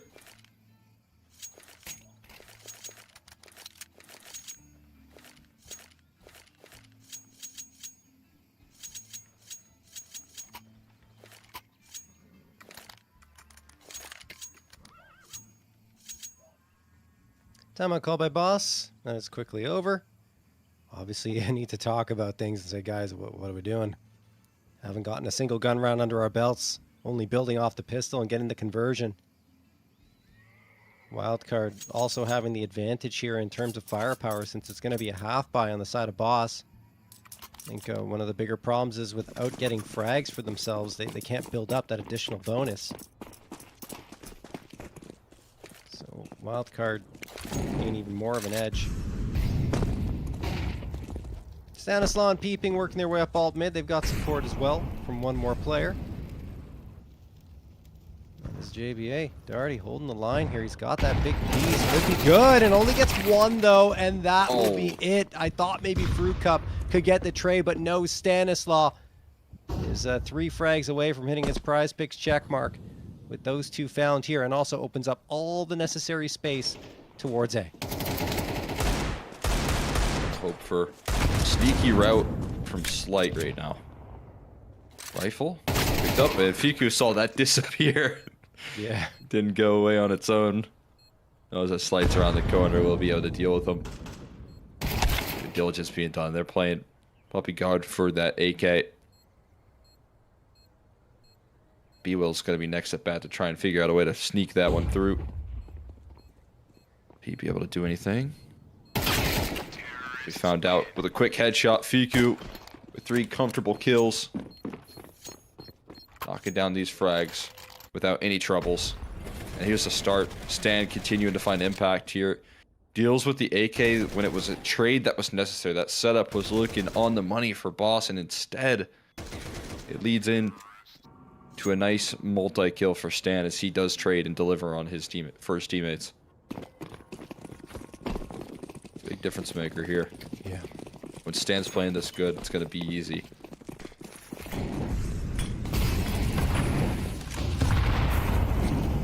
We have Posey trying to control the server with the AWP. He's feeling a little bit of confidence. Some T-side opping going in order. Flash them for him. This is all in play for Fiku. And he does get folded.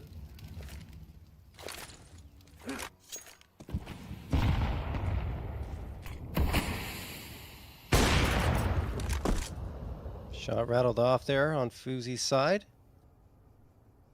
And Fiku being lost there on their B attempt will send them back in towards mid. Peeping. Smoke lands at his feet. He's just going to wait, obviously. He wants to strike at the right time. JBA around this corner.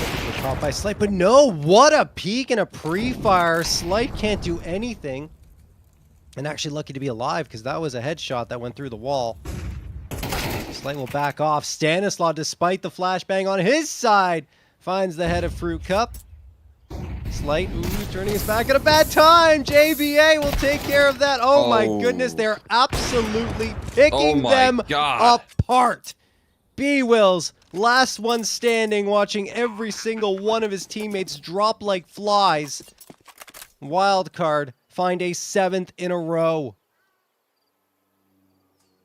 It is unbelievable right there, dicing up those duels. B-Wills is not safe either. The hunt is on. Wildcard working wonders. Fiku getting sent in. He's the death that takes the 4v5 right there. Fiku probably feeling like he can make any play he needs to because his teammates got his back. B-Wills. Oh, wow. He's going to be able to hang on to his rifle right there. That's fantastic work coming through from him. Wildcard. Going to be able to work 2 7 rounds here. As B-Wills will find safety. And again, opening duel here, 4v5 throughout the round. This one doesn't hurt from Stan, just perfect crosshair placement. And the timing, the decision-making from JBA. Everyone catching these players in transition besides Stan, who got a bit of a fortunate frag there. A fortunate lineup kill. And that's the difference maker.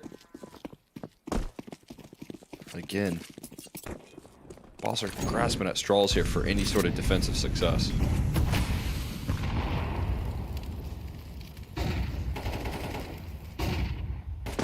Flashbang gonna get tossed. Wildcard. Poking and prodding. Oh, they're running into apartments. Darty's in trouble. Oh, he's panicking. He can't get away. The Mac 10 probably gonna finish him off. No, he actually does slip away back in towards the pit. That is lucky for Darty. Now he can reset himself. Still, Util could flush him out and even take care of him if he's not careful. Jumps back in towards that apartment's position on the balcony. Beeping. Looking around, head on a swivel. Needs to find where Boss are postured, but they're just trying to attract the attention here on the A side. This is actually some brilliant maneuvering on the side of Wildcard, because they've got 4 players rotated over to A, and only 1 remaining on this B side is Ben Leet, the B anchor. They don't go that fast into B. Not even using much util, but the read is here for Boss already once the smoke clears. JQ. And we'll get dropped. Nice shot from B-Wills. Bentley completely blinded, but still gets that on Stan. That is a ridiculous recovery. Gives the man advantage briefly, but Peeping will change that in the snap of his fingers. Maybe we'll get the follow-up as well. No, B-Wills is good for that. So at the very least, Boss have a man advantage, but it is a post-plant retake. Ozzy threads in aggression to equalize. He's looking for it all. He will find it. Spam through the smoke from B-Wills is perfect. And now JBA into a clutch here. And he's just taking the off angle. Trusting his accuracy. He finds the timing on the swing. No hesitation. Stone cold in the clutch. Wildcard gonna let nothing slip right here. It's always that little thread of activity from Fozy. And those post plants that you can lean on, that you can trust. And trying your best there to pull things back together. Not afforded the opportunity. Even with these advantage situations here, Boss falling victim. 8 rounds in a row. This matchup looking like it's flying by.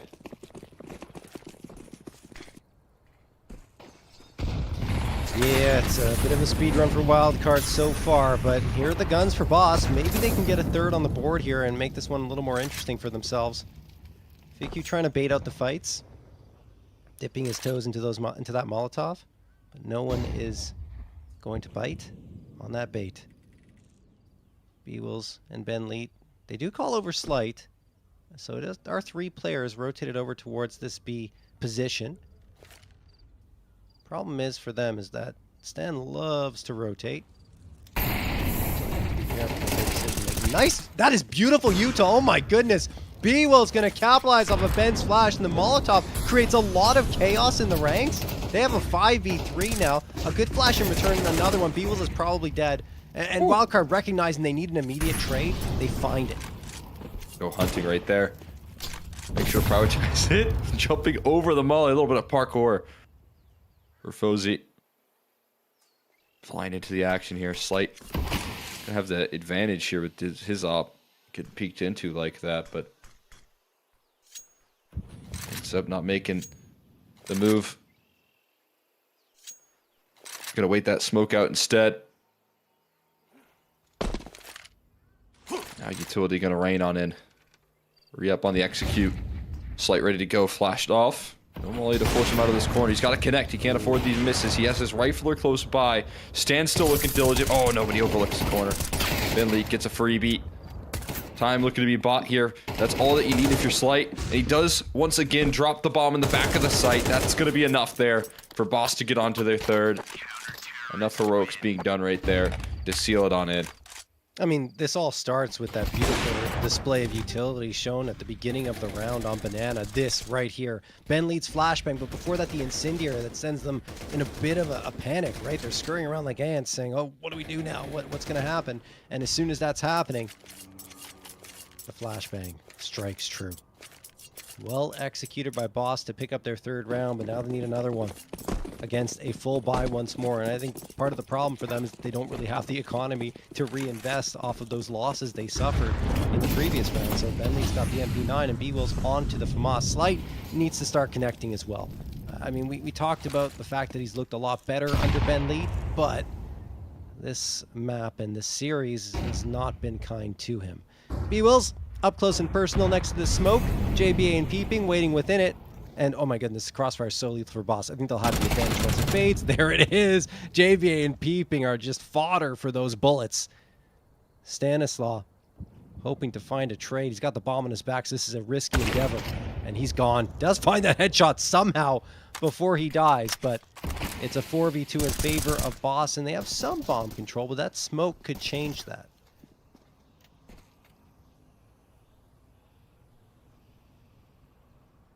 You're able to sneak that bomb into play.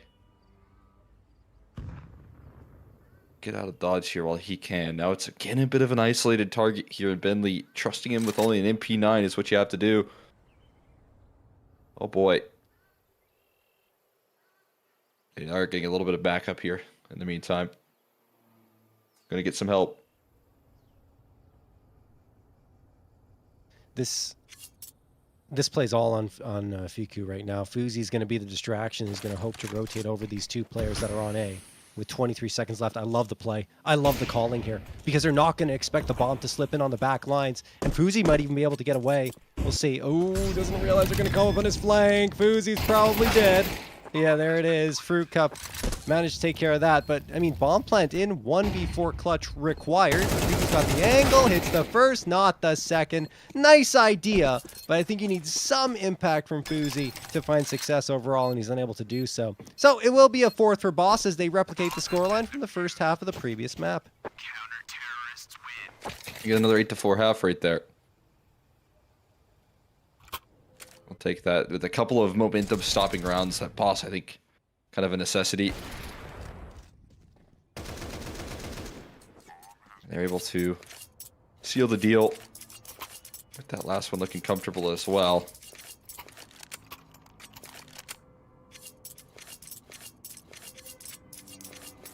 We'll see it now. The CT side though come out once again from wild card, and job not going to get any easier here for Boss. That's for sure. We'll see what they're able to do here. On the pistol, a couple of flashes and a smoke here. Decoy thrown in towards the top of mid for good measure. And they're saying, hey, JBA, you got us right. On this A side, we're going to put everyone else on towards B. You have to do some heavy lifting here. As he's on the right side of the map here to deal some damage. No, he's gonna and it's got a quick spot. No rotates. There's no help. They're playing retake A. This is wild.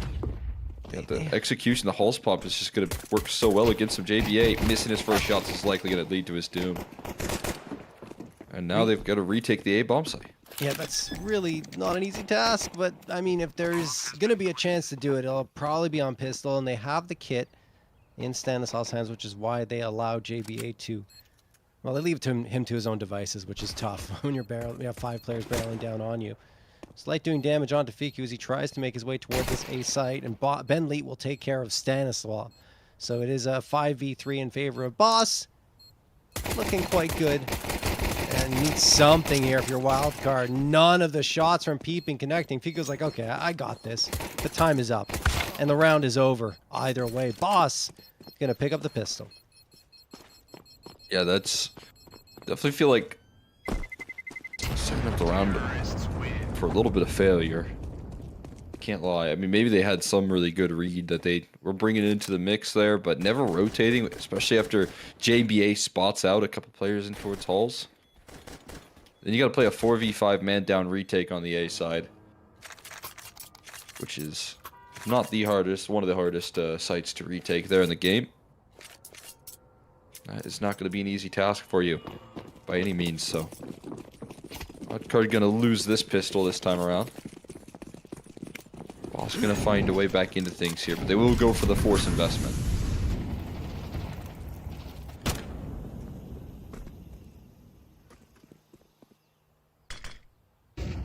See if the force buy yields anything. Nice setup here into lane. Excuse me. Into bracket. And there it is! 2 frags immediately. That's Stanislaw bomb. and JBA get the bomb at their feet as a gift. 5v3. Darty pops around. Slate gets one. Darty can get another one here, but no. Clothesline by JBA's MP9. And then the trade is good after JBA falls, leaving only Slight with an AK in his hands. Although it is the most powerful weapon available on the server right now, it doesn't matter. He has to push through a smoke, and it doesn't work out. Peeping with 1, but JBA's 2 is what really powers Wildcard to a 9th round there. Not phased at all after losing the pistol. Looking a little bit tricky overall. Fozy able to lock down that multi with the MP9, but walking head first into the bracket stack with the bomb is a nightmare.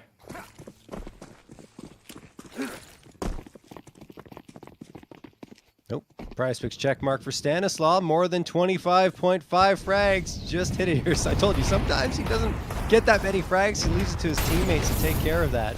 And Inferno's usually where you see that, where he's very focused on the calling. But still hits that 7. It's that check mark on the board from PrizePicks. JBA finding Slight. JBA looking for more. He won't get anything more other than damage. That was an MP9 drop there over in the apartments, but they don't want it. Well, now they do. Fruit Cup picks it up, and it doesn't matter anyway. Fousey burns Fruit Cup to a crisp.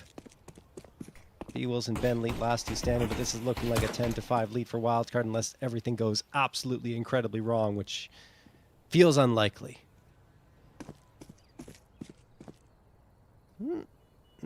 Okay, so maybe I see the path here. If Boss go to the B site through CT, then there's a bomb plant and a chance. But giving that information away means it won't happen. Peeping will get Ben Leet, leaving only B-Will standing, and of course they're going to suspect that he's been in, or that is in this position with Ben, and now they'll know, and the round is done. Kevin right there on that force buy. Excellent execution, rolling on out there, on leaving themselves vulnerable to any of those gaps, and JBA, even though he goes hunting the setup again, remaining incredibly strong there, with more resistance ready to go. Now just Glocks in play here for Wildcard to take likely what is going to be a pretty comfortable 11th, and feels like deja vu.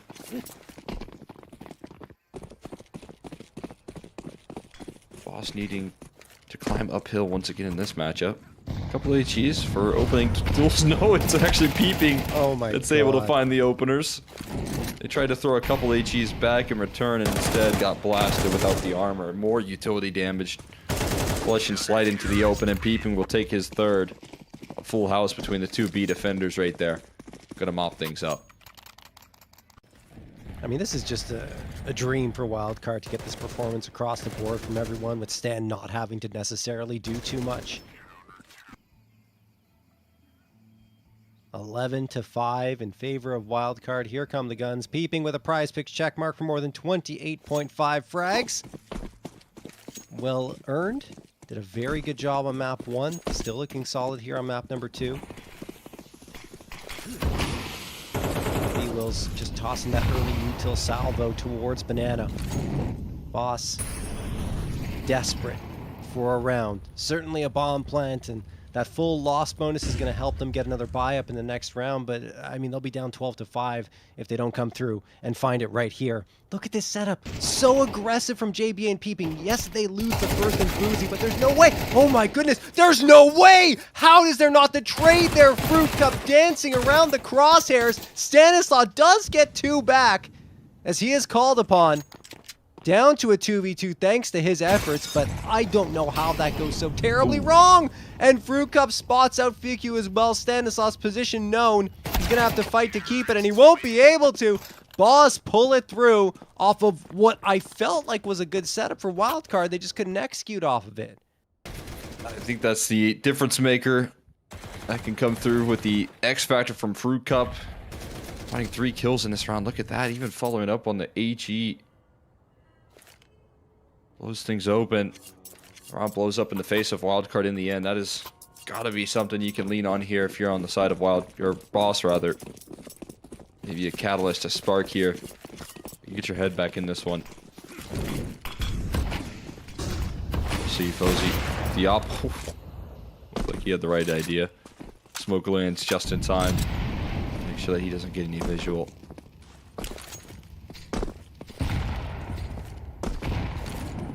Boss just waiting out, excuse me, yeah, Boss is just waiting out util right now towards bottom banana. Nice Natos, that's a mortar strike coming through from B-Wills onto Fiku.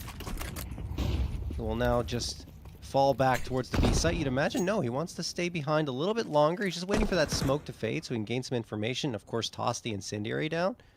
Instead, recycles the smoke. And keeps his incendiary for now. Oh, Fiku, you gotta be careful. Almost burns down to 0 from that Molotov, and Peeping is in a bit of a tough spot. I think if he continues going for that peak, he's gonna end up in a lot of trouble and decides against it. I'm not sure what the read is from Wildcard in this instance, but they've got 3 players rotating around towards B. This is exactly what Boss were hoping for. I'm not entirely sure if the finish is B, but it feels like it'll be A, and there you go. It's confirmed now. For sure. I mean, Rap side, util coming through here. Again, Wildcard not looking like they want to jump in the rotates, trusting that their riflers can hold it together. 3 players rolling through that delayed flash, though, is going to do a lot. JBA going 1-for-1 is not something you can afford. It's going to put all the pressure on Stan, and he does get charged out. Bomb does make it into the site before the defense can run through the smokes. So now 3v3. Chance at the retake here going to be made more difficult with this smoke. And you have an op in play. You don't have any utility. Sure, you have some kits. You got a little bit of money in reserve, but I wouldn't mind seeing a conservative call here for this one. Yeah, I think they're more focused on keeping these players on the site and catching them rotating into the pit. That's what Fuzi is setting up for. They're not really concerned about the defusal, but that noise is going to give away everything. So, B-Wills finds Fiku. And Fuzi and Peeping are going to retreat. Fuzi actually, no, picks up the M4, tries to go for some more damage, but eventually will have to fall away here. He draws them out. Slight will fall. You don't want to lose another one. They do to the bomb. Fruit Cup also lost. That's 2 more reinvestments required. And yes, I mean, they have the money here, but if you're looking at the longer term picture, Wildcard gets a 12th and you are really strapped for cash. You can see the vision behind the way that Wildcard are calling out some of these defensive rounds, but it's very safe. And what we're seeing right now is them trying to just, gamble with the setups here. And obviously with the lead, you can risk, saying, hey, we can see if JBA can maybe find a big multi-kill on the A defense. And that could be our game plan for the A side. And on towards B, we'll stack 3 players up and see if they can lock it down. I definitely see the vision in that game plan right there, right? JBA is a player that can deliver in the multi-kills. He's obviously playing like a hot hand right now. But tough ask here to try and replicate some of that success. I mean, if Boss continues to exploit that, it is going to feel like a bit of a momentum booster here for them.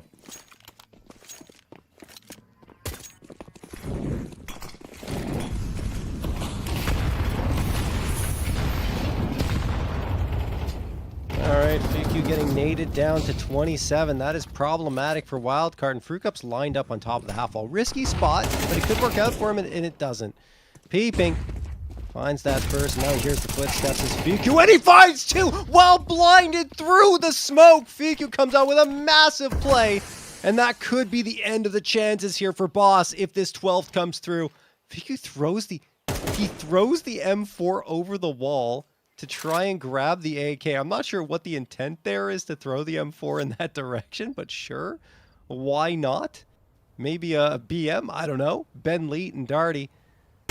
Last two standing, and Darty does clip Stanislaw, so that's a nice shot, but Fuzi's right there to get the insta trade. It's all down to the IGL for Boss, Ben Leet. I do here. Smoke and a molly. Notice that this one's on the line here. I mean, obviously, could call a save, but he's going to try and give it a bit of a go. Crossfire just looks impenetrable, though. 27 HP for Fiku. Turns the corner. Molly goes out. Doesn't peek out with utility, but that boost is still in play. Fiku has full access on the vision. And we'll be able to strike from above. For a 12th round here. Series point already underway here for Wildcard, and a bit of a speed run here for their semifinals. That's crazy. Sorry. I mean, just those shots through the smoke for Fiku while being blinded and all. I mean, it's just fantastic crosshair placement, and he even gets the last.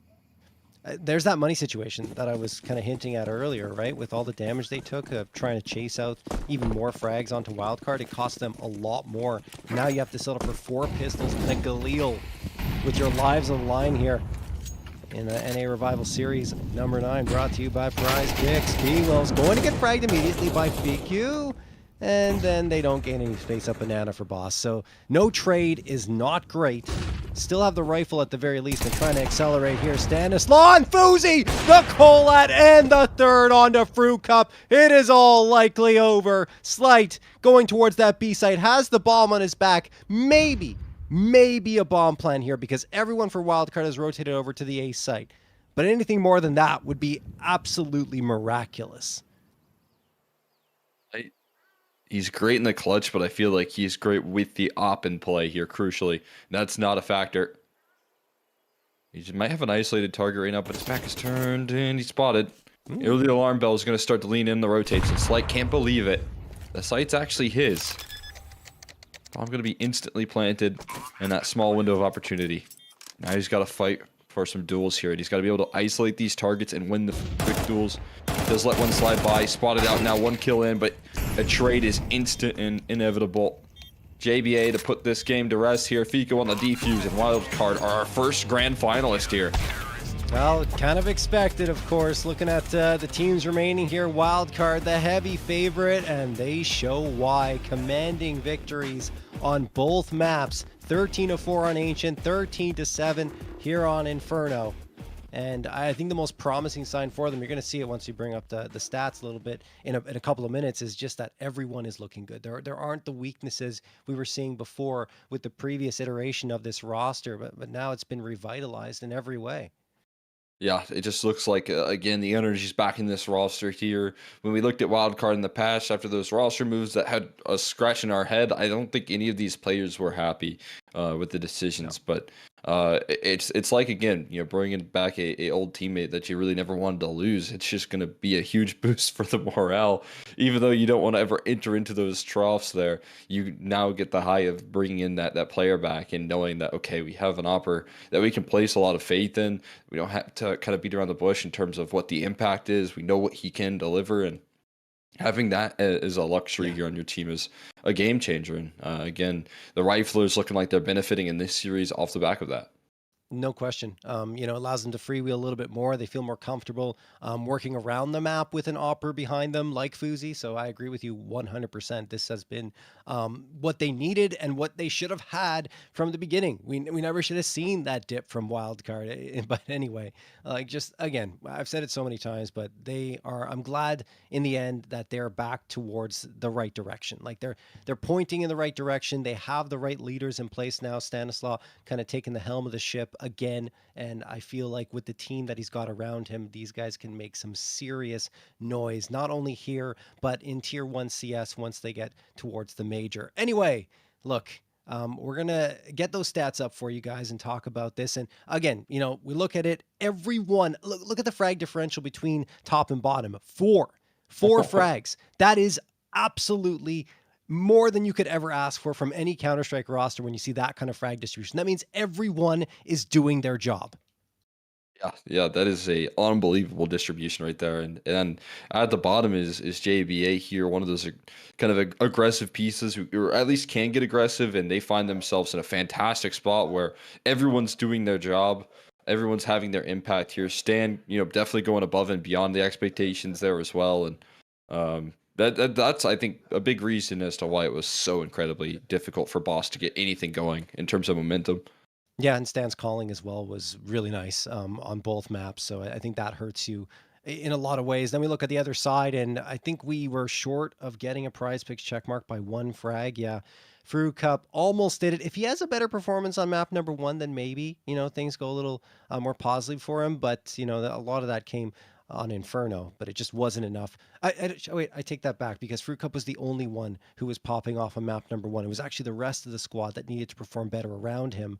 And Fruit Cup, I still feel like he was the one powering them through and helping them get rounds under certain instances. And once we got to Inferno, I think B-Wills really woke up on that B-site defense and attack, and then Slight as well with the AWP looking more inconsistent, I would say. So you needed everyone to activate on Boss in order to compete with a team like Wildcard, and that didn't happen. So now we get to talk about this next BO3 that's going to be coming at you. Is going to be getting info up against Marsborn, which I mean should be interesting. You already have Wildcard in that grand final, so there's going to be a lot of fight in this series. But I feel like the next team to face off against Wildcard is still going to have a very uphill battle, Cole. I'm with you. I think Wildcard are coming into this one as a very clear favorite in terms of what they can do here. They just showed us that I think Boss, a team that can compete with anyone on the other side of the bracket, could not compete with Wildcard right now. And obviously now you're looking at the other end, who's going to be able to keep it into play here with this team. I think you're going to have to look strong in this semifinal, which I think this one's going to be a bit of a slugfest. I think it's going to be hard for both these teams to feel confident up against each other. Marsborn, obviously, have undergone some changes. They're still trying to land on their feet here in this season so far, and getting info with a fresh change. Still looked good yesterday, but definitely showed some worrying signs on a map like Nuke, which is always feels like a stronghold for them. So it'll be interesting to see how these teams fare. All right, well, we're going to take a quick break before we break that down any further for you guys. But before we do, we got to say our thank yous for those that make this possible. And of course, we wouldn't be here without PrizePicks, the Enter Revival series sponsored by PrizePicks. The best North American Counter-Strike players are competing right now, and you can win real money while watching them play. Join PrizePicks to get in on the action. It is super easy to get started. All you have to do is select 2 or more players and choose more or less on their stat projections to build your lineup. Then sit back and watch your lineup stats rack up. For a limited time, click the link on the panel below or use code REVIVAL when making an account and playing a $5 lineup to receive $50 whether you win or lose. It's a guaranteed win for all new PrizePicks users. Thank you again to PrizePicks for partnering with Complexity to host the NA Revival Series. Guys, we're going to hit that break. When we come back, we'll have the second semifinal for you.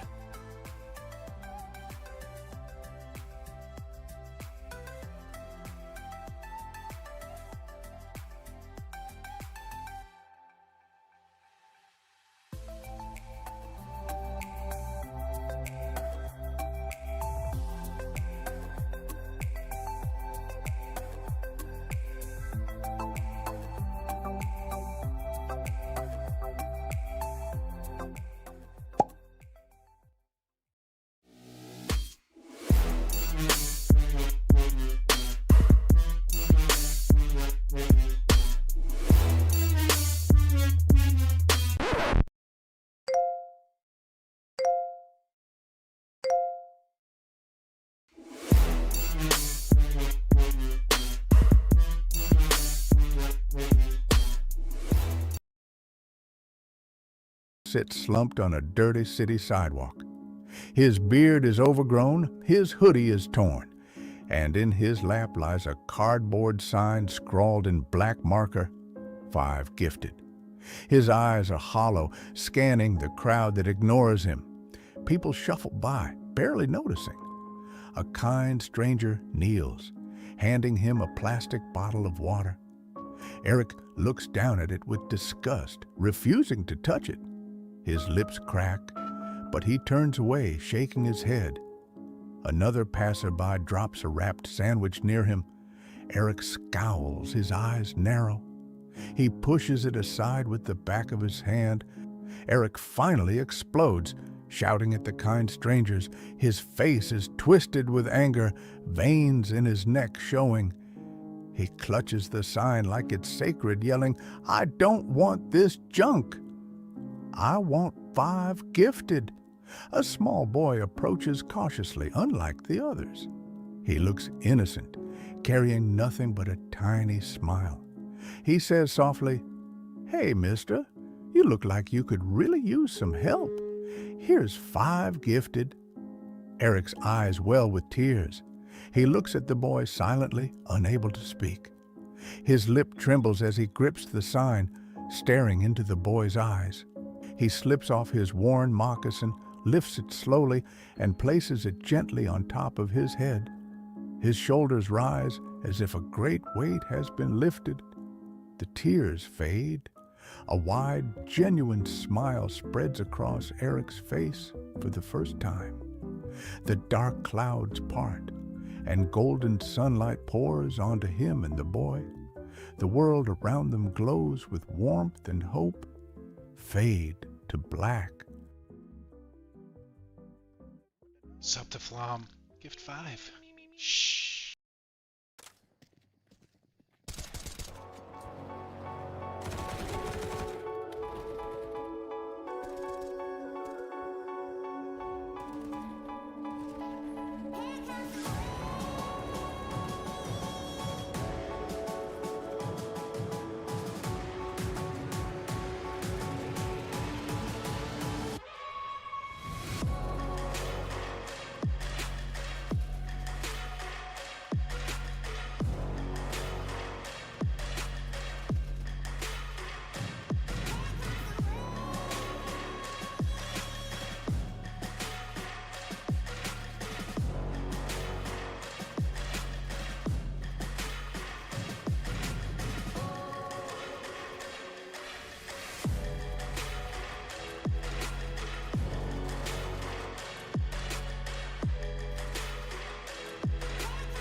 Sup to Flom.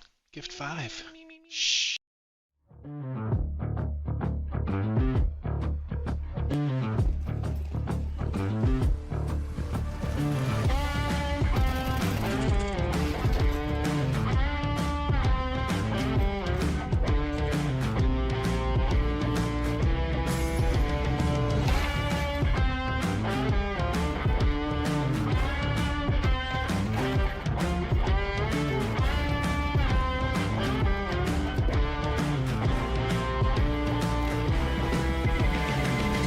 All right, we're back. PrizePicks Any Revival Series number 9 entering its second semifinal of action. We've got Marsborn up against Getting Info. And I mean, overall, looking at this matchup, let's jump right into the PrizePicks analyst segment here, guys, because I want to talk about these players. Both teams have very interesting ones to highlight. And on the side of which I think we're going to start with Marsborn, perhaps. We'll bring it up for you guys in a bit, but I want to talk about Grizz because I think this is a player that used to be on wildcard at one point in time. It was a while ago, but he impressed me there, and that's when he was first on my radar. And I feel like Grizz is absolutely one that can change the game. Honestly, for a team like Marsborn. Then you have, yes, he is here. I was wondering if he was going to be on the listing. And then you have, of course, Chop as well, Cole, who I feel can always pop off for a squad. He's not a flashy player, not the one that's going to get those crazy highlight reel plays, but very disciplined in his approach. I think he's just always a super underrated player right now for this Marsborn team. I kind of noticed that when they're in these big games, he's usually a guy that can elevate his ceiling a little bit and change the tides of rounds pretty comfortably. I just know that he's like you said, I think a steady hand. He's a great anchoring presence on the server here for Marsborn, and that's what you have to trust in quite a bit here for this side. I have expectations that he's going to continue to deliver that in this matchup. I think when teams get good here, he gets even better as a player, and that elevates this Marsborn roster entirely.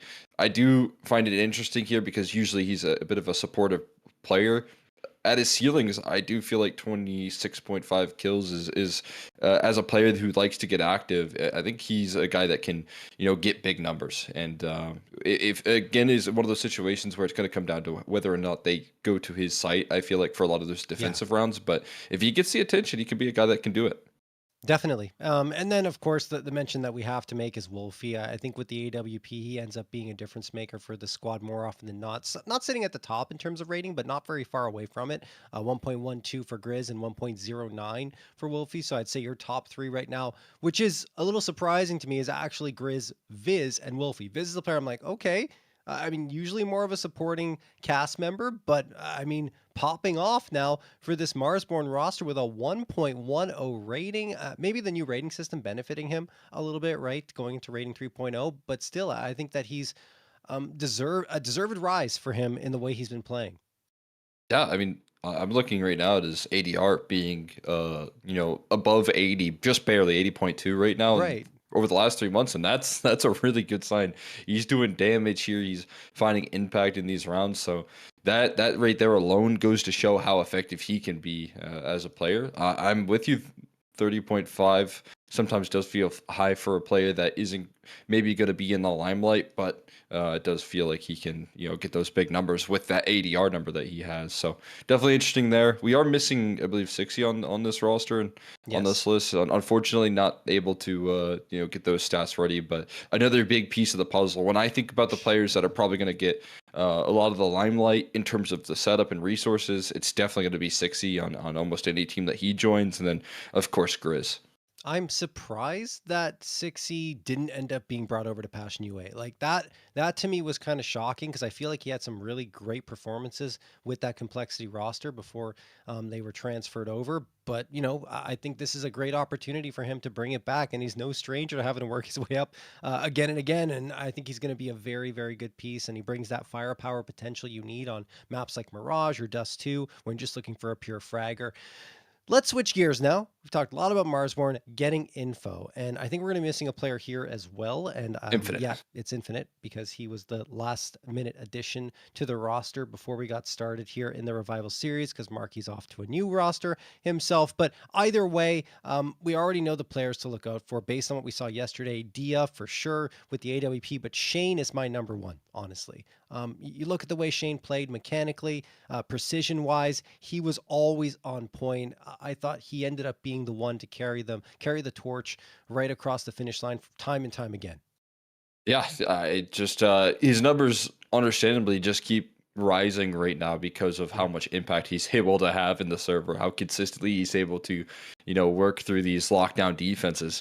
He's a player that can do it time and time again, and he proves it in a lot of these PrizePicks Revival series. He proves it when he gets the duels and the executions heading his way. And for me, that just goes to show that level of consistency, that level of output, is going to be something you can lean on. And maybe that's why we do see those numbers continue to rise for him as a player. We also highlight, Dia pretty often when we look at this team as well. The opping coming through from Dia, can be very map dependent as to where he can find his strides and where he finds his comfort territory. But it also feels like it can be game dependent. If he's got himself a lot of momentum behind him, he's going to be a player that's really hard to shut down. And that explosiveness is going to compound further and further throughout a series. All right, I think that pretty much wraps up the analyst segment here for Marsborn getting info. So, I mean, overall, I would say that I think we're waiting on the vetoes to come through still, but, even once we see them, I'd be surprised if we had any clear advantage for either side in terms of the map pool. Because you look at the perma, I guess that benefits getting info, right? Because Inferno's their perma, so they're probably going to ban that, and that will hurt Marsborn sitting at 16-5 on the map. But then they can just pick in the train, right? They can just go, hey, look, train hasn't been great for getting info. Let's jump onto that map and see how it goes. And after that, I imagine that Ancient or Overpass will be the pick for getting info. Maybe I'd lean more towards Overpass because, that's a map that can perhaps be more of a punish pick against Marsborn. And then finally, as a leftover, I mean, it usually is a leftover map. I'm going to say Dust 2 will be the last one that we'll see. Maybe Nuke as well. It's Nuke or Dust 2 for me that I'm leaning towards, and perhaps Nuke will end up being it because I think Marsborn might ban out Dust 2 to end up on that map as a third. We'll see if that prediction comes true. I believe the vetoes are almost here. I'm seeing, just looking at our chat. Yeah, we're still waiting, guys. We're still waiting to get those vetoes in. But go ahead, Cole. Yeah, I mean, I'm right now thinking about, who is going to be the team that bans Nuke, right? I kind of mentioned and hit on it yesterday, but if it's not going to be banned out by one of these two teams and not picked, I feel like it could be left to a decider. Neither one of these teams loves to ban Nuke.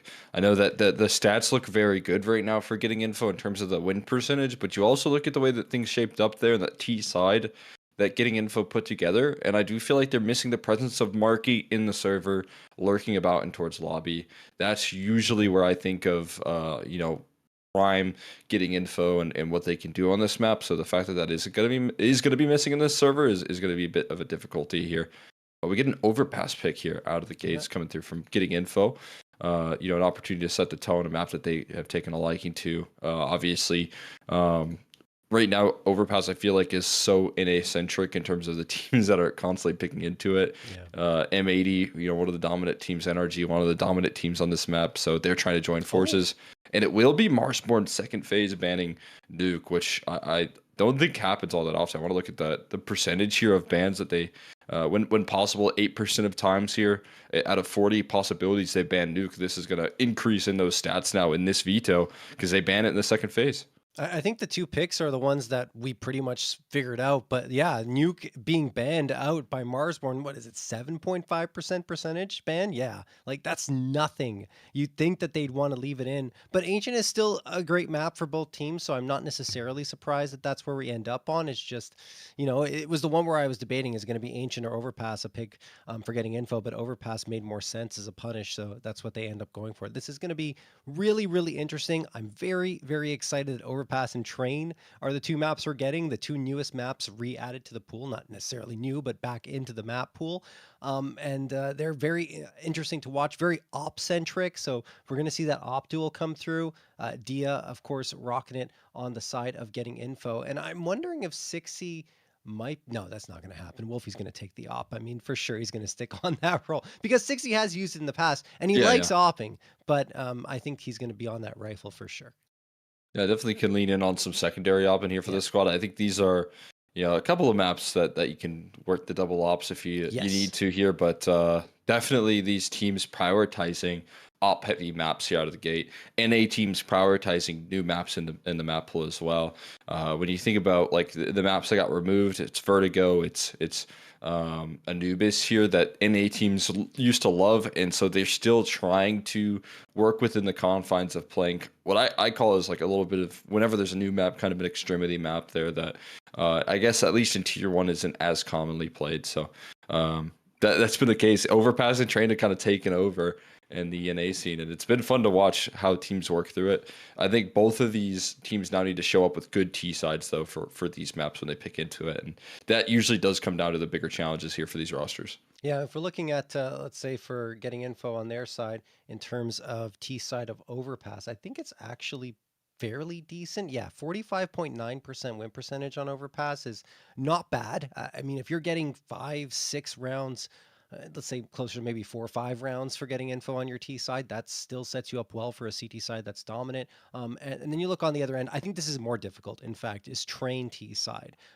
That is really a challenge to pick up rounds sometimes, but Marsborn good there too. 47.6% T round win percentage. So, I mean, you're looking at both teams having fairly strong T sides based upon the maps they're playing on. So I understand the picks. It's a matter of will that happen or not when they're facing off against each other. I think each team having those firepower pieces, if I had to pick one that I'd lean more towards, maybe it's hard because now 6C's on Marsborn. So that's what changes it for me. If it were the old Marsborn roster, it'd be like, okay, getting info, it's not really that much of a thought. But now 6C's there, you're like, oh, maybe like 51% in favor of getting info and like 49 for Marsborn just because of how good Shane and Dia are. But yeah, it's gonna be interesting for sure. This one could get very fiery. I'm with you, right? I would have agreed with you prior to 60 being on this Marsborn squad there, but now, you also have on the other end of the server getting info. I've already talked about the missing, Marquee influence on this team here, the situation that puts them in, which I think is always a key piece of the roster, a hard piece to replace when it comes to X Factor and rounds. Marquee's a guy that can, take over, can bail you out of 4v5s, can bail you out of 3v5s. He's so good at that. And now that's not really a luxury that getting info have to pull upon. Whereas I look at 60 as the exact right player for those sort of situations. Yeah. That means now I think with the amount of supportive elements that you have on this Marsborn team, you've got Chop, you've got Viz that can offer up great support, that can also get aggressive on that T side. And then if that goes wrong, you're going to be able to trust 60 to pull up a couple of quick trades and put the round back in the right direction. So I also know that Wolfie's an IGL here that likes to have pieces as good as it is to challenge some of the younger individuals in NA and say, hey, we want to bring up talent right now. 60 is a proven piece, and I know it's important here when Wolfie, as a new IGL, relatively new with this Marsborn practice, you want to have players that you can trust in the micro to make decisions that are active enough to take the weight off your shoulders so that you don't have to kind of determine what they do every step of a round. And 60's also got that bonus here as well. Yeah, no question. I think that it's going to be interesting for sure to see how this all breaks down. We do have, I think we're still waiting for everyone to get in on the server right now. Just waiting for an update to see if that's going to happen anytime soon, guys. But either way, jumping into this matchup, it's going to be it's going to be a look at who can out-op the other. And in that regard, I mean, looking at Dia versus Wolfie, and I was about to do this before I started talking about who would be opping over on Marsborn, I feel like Dia's going to have the edge, mainly because he's not calling, right? And Wolfie has to deal with opping and calling, which we've seen has hindered oppers in the past. And I think that it also is limiting the potential for Wolfie into this one on two maps where opping is so important, especially on that CT side. And you already talked about it, double ops will come through. I think 60 could help take the weight off his shoulders a little bit, perhaps, but yeah, player delay and then ain't no way. Oh, I love you, Rob. But yeah, no, I think 60 could take the weight off his shoulders a little bit with a double op setup, but that's still a very expensive investment that you have to make. So I don't know. We'll have to wait and see. Guys, I think we are going to take a very quick break, but when we come back, we'll jump right into map number 1.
All right, we're back here, and we're getting ready to jump into the server between these two squads. Looks like everyone is ready to go. We had someone who was sleeping.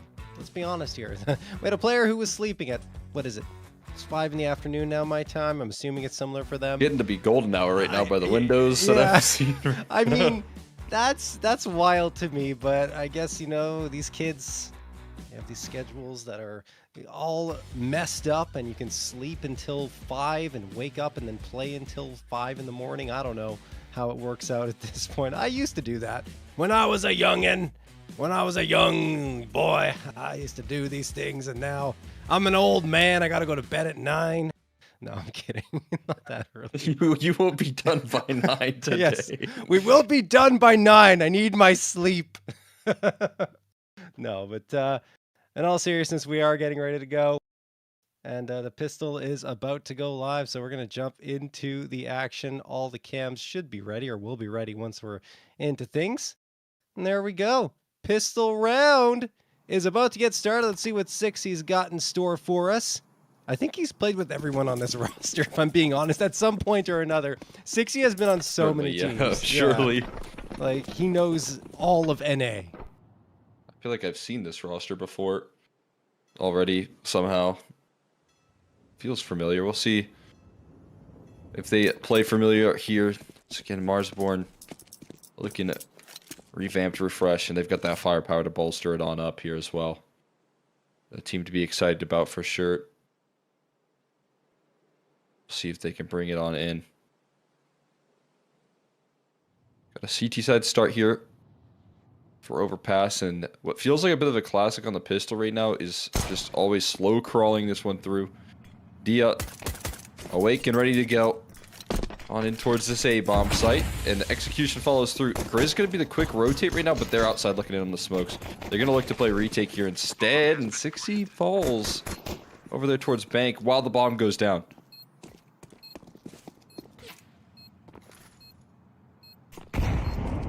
Chop trying to get back in here. Nate's going to get tossed for truck, but no one's home there.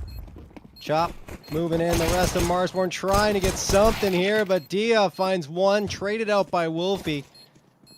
And it will be Marsborn actually getting back into this one pretty handily until Snav does that. Snav ends the round with his Glock.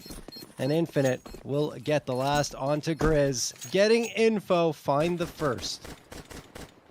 Lovely work coming through from Snav. Not only finds that opener right there, sets the tone for the round, but also delivers in the late stages as soon as you think Marsborn are getting a bit of a foothold on that retake. Just now able to change the tides. Surprised to see that right there, but again, you see that solo A defense pretty often. Usually it's, you know, a little bit more aggressive stance and quicker rotates are what's required to make that round more comfortable. Try and get a quick 4v5 before the post comes through. Said they have to play in a 4v5 deficit. Wolfie rocking with the scout, the force buy looking pretty deadly. There's a lot of utility on this, but getting info, being their map pick, so comfortable in how they work control on this map. One of their specialties, the reason they pick into it. This T side that should be a burden for you is not, with how well coordinated this team is. I mean, they're riding a 2-game win streak. They won 4 of their last 5 here, have getting info on Overpass. Wins against Lag, Mythic, Boss, and Wildcard.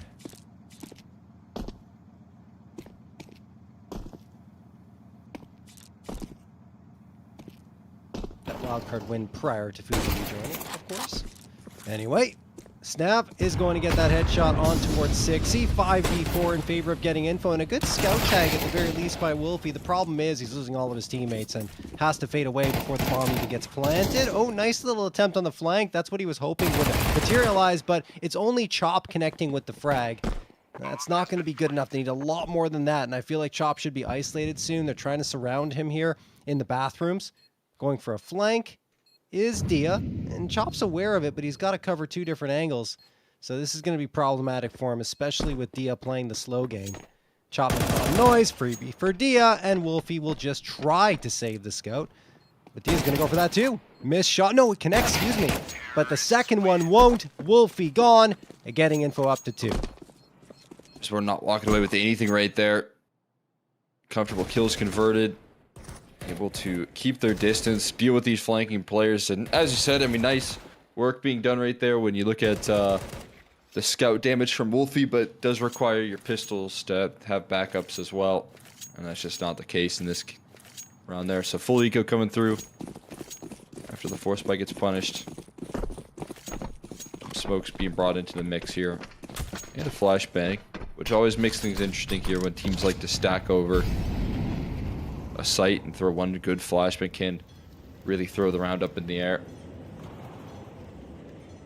See if that's the case.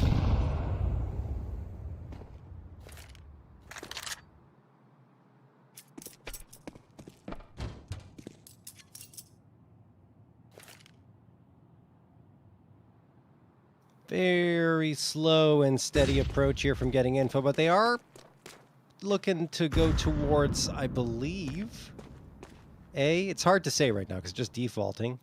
But given the space they're gaining in towards the bathrooms and long, I'm assuming they're going to realize, okay, no one's here. We got a lot of forward ground. Guys, rotate over. This is the right approach. And with what I think is going to be seen here, Grizz taking a fight, a couple of shots rattling off from those USPs, they'll realize, okay, yeah, A is the correct decision, and that is exactly where they're going to end up. Yeah, tough engagement actually goes down to 2 HP, but we'll survive, and that's A site control game. Right now, I'm really intrigued by the first 3 rounds from getting info in terms of the way they snake up bathrooms control so far. Obviously, they're up against some lesser buys, so it should be a little bit easier to make that work. When you get those guns out, are they going to be able to keep that same form? Either way, I think that's a luxury that teams love to get away with here. Working for bathrooms control. Being able to do so without drawing out much attention and without using any utility. If you do that, it'd be all the more deadly. Shane a little bit frustrated with that death. Surprised by the impact right there. Smoke. Fortunately, no kit here. Could do a lot on top of the ball, but time running a little too low. They're just hunting for exit. Snav gonna, again, mop things up. And a quick 8-0 to start off this map for him. Getting info, get off to the 3-0 because of it.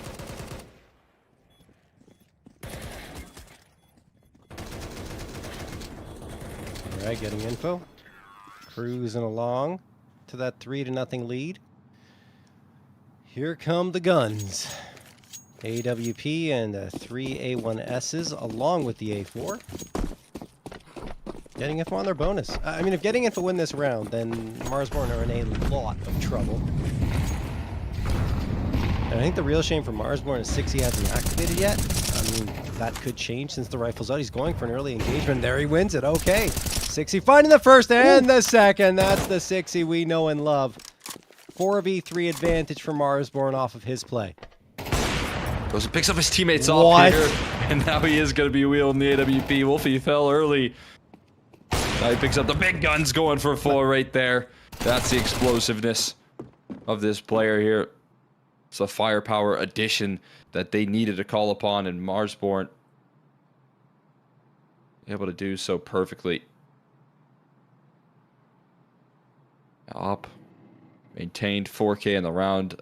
Enough being done where Infinite holding the flank, while everyone else on the Marsborn side is huddled on top of the bomb.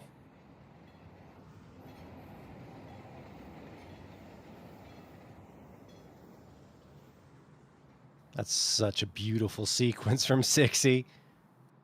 Quad kill for him.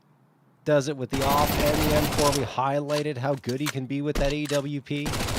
And he's showing it already. I mean, honestly, if I'm Wolfie, I'm saying, hey, man, just keep the AWP.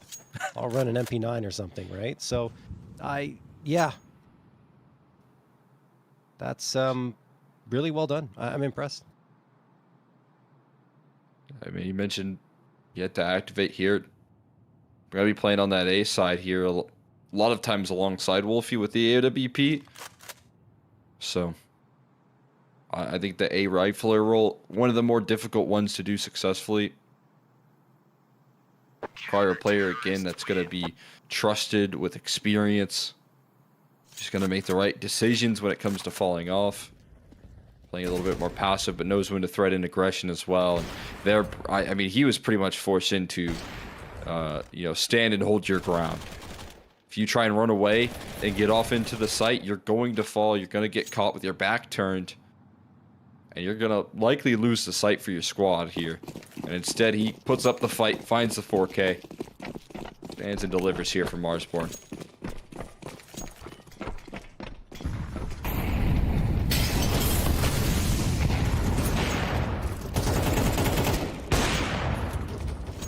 Alright, bit of a duel happening there in towards the tunnel. But as it stands, no one really getting on the winning side of it. Snap getting that smoke ready.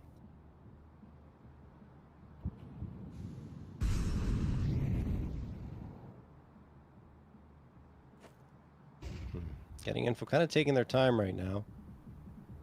Couldn't win their bonus round, so looking for that gap.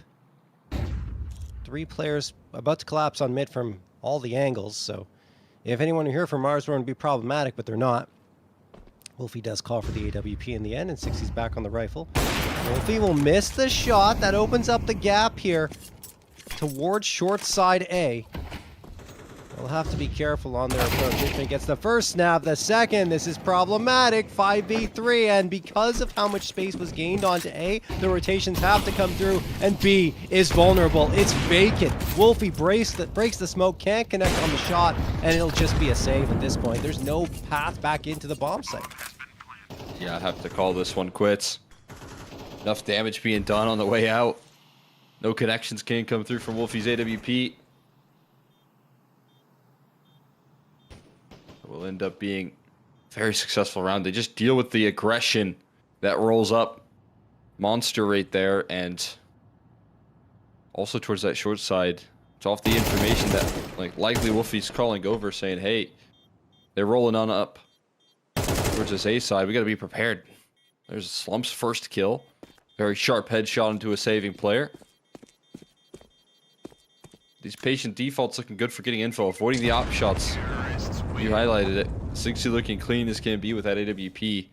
When you watch Wolfie miss out on that connection, immediately puts them into a difficult stance here. They decide to go for aggression late into the round. It ends up being punished. They save 2 guns at the very least off the back of it. 60 and Wolfie gonna be the ones that hold on to it. But again, it's more weight on the shoulders here. You want to see Wolfie lift off as soon as possible. He's gonna be needed on this A site.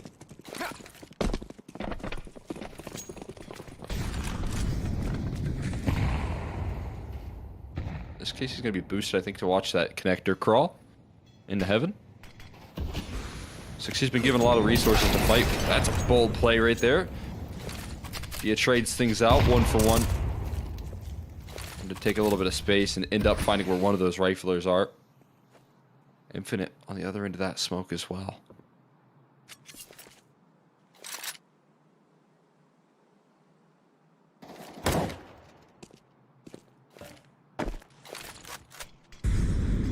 Infinite going to get that frag, so that helps things out for getting info.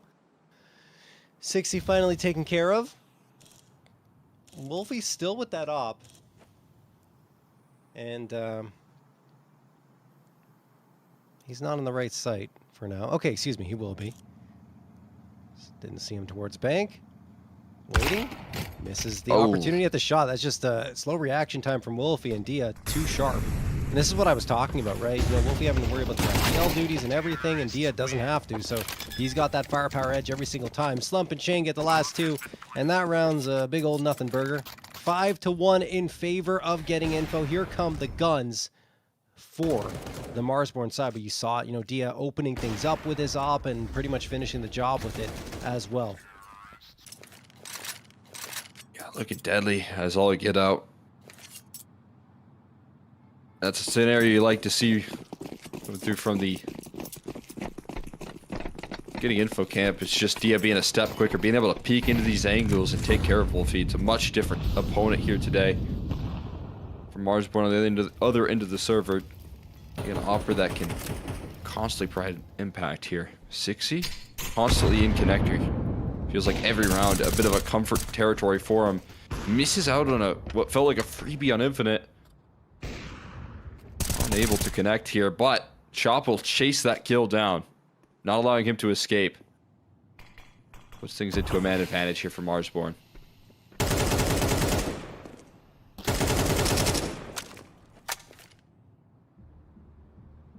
And they have all the control in the world towards this B side. Grizz in a deep position. Yeah. At the same time, like, one nice flashbang here, because they obviously know there's the possibility of this, and, you know, Grizz is exposed and so is B. We'll see what Getting Info decide to do. Yeah, there's the flash. They're going to clear this. Grizz is dead. There it is. Wow. Fantastic awareness. Shane takes care of it. B site was vulnerable momentarily. Chop is now on the scene with 60, so they got a crossfire setup. Util is very good. Chop has to move around here and get away, but he won't. Slump takes him down with the rifle. 60, though, with a huge 2K. Shane and Slump gone. Evens out the numbers. Dia and Snav still gonna... No, they're not gonna get the bomb planted. Wolfie hits the shot, and then 60 afterwards closes the door. 60 absolutely integral in both round victories. 7 frags combined in those 2 round victories. And despite a very nice play from Getting Info to gain this space, they can't do it at the end of it, thanks to 60, as mentioned. Yeah, it's just a playmaker, just the difference maker they need. Back-to-back rounds here that they win are coming at the helm of 60, finding the impact here. That is unbelievable work coming through from him. Making sure to bring some comfort into his squad. Looking laser focused. 7 kills there, bringing home the impact. This Marsborn team needing to lean on that level of success. Time and time out. Also, Wolfie getting involved here with a couple of crucial op shots is something, you know, to balance out. He was able to deny the plant. Makes home some good victory as well. So let's see if they can keep things rolling. Play money looking a little bit limited here. The T-side economy still looking strong, but Chop going again for the short side fight. Another HE trying to blow open the smoke. Man, Chop not happy with that one. Gets opt out of the surfer. Dia on the scene constantly, it feels like. Yeah, Dia's been really effective. He's outplayed Wolfie at pretty much every single turn in these first 7 rounds. And now here in the 8th, he opens things up onto Chop. Grizz getting him Molotov ready because they don't have a smoke. Or at least they do have a smoke. They're just expecting a quick push to come through from Getting Info. And that isn't happening yet. Is he in the open here? No, he's behind cover. He's fine. Just was wondering. Maybe if that smoke fades, they'll have visibility. They do not. 1 minute left on the clock. Getting Info are absolutely leaning B. Big test for Marsborn coming up, Cole. Flashbang trying to disrupt, and that's not going to do it. That might going to be a little too late. I don't know what that setup was, but it ends up being broken down with ease. They know Wolfie's on this B side as well. They're giving him chances to isolate here. And there's no trade yet either. 60 help out from connector. He does, man. Perfectly timed. Another shot rattles off. No more. Bomb on the floor, though, here. 60 has it in his control. Can he do it again? 9 and 4. An unstoppable force. They just smoked the bomb off. You have to run through a smoke now. And Spam actually flash connecting, but he tracks it all blind. Slump chasing it down here. 10 seconds left. He's going to run. He finds safety. And now the bomb going to be planted to the HE. Could stop it, could deny, could win the round outright. Not yet. Still kicking is 60.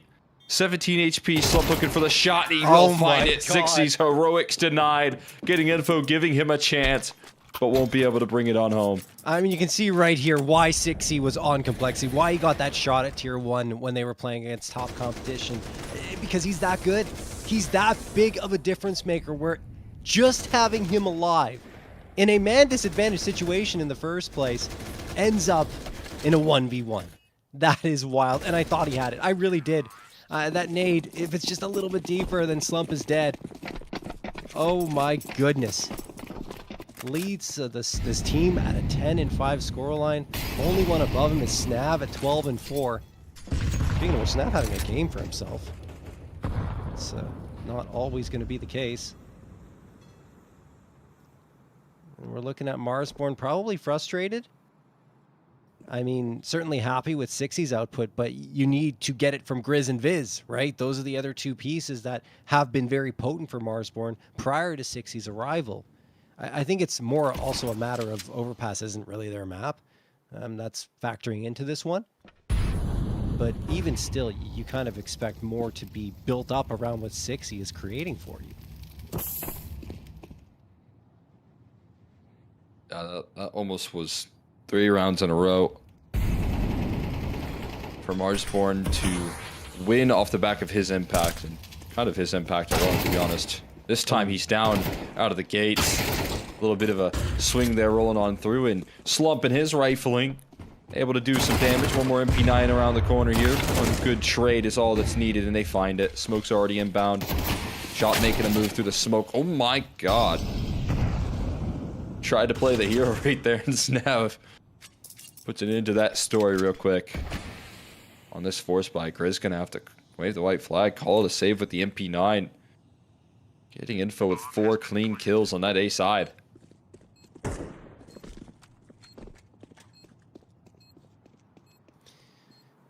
Getting info, made it to the grand finals of the previous Revival series. Faced off against M80 and could not overcome them. And now they're looking at another grand final berth potentially.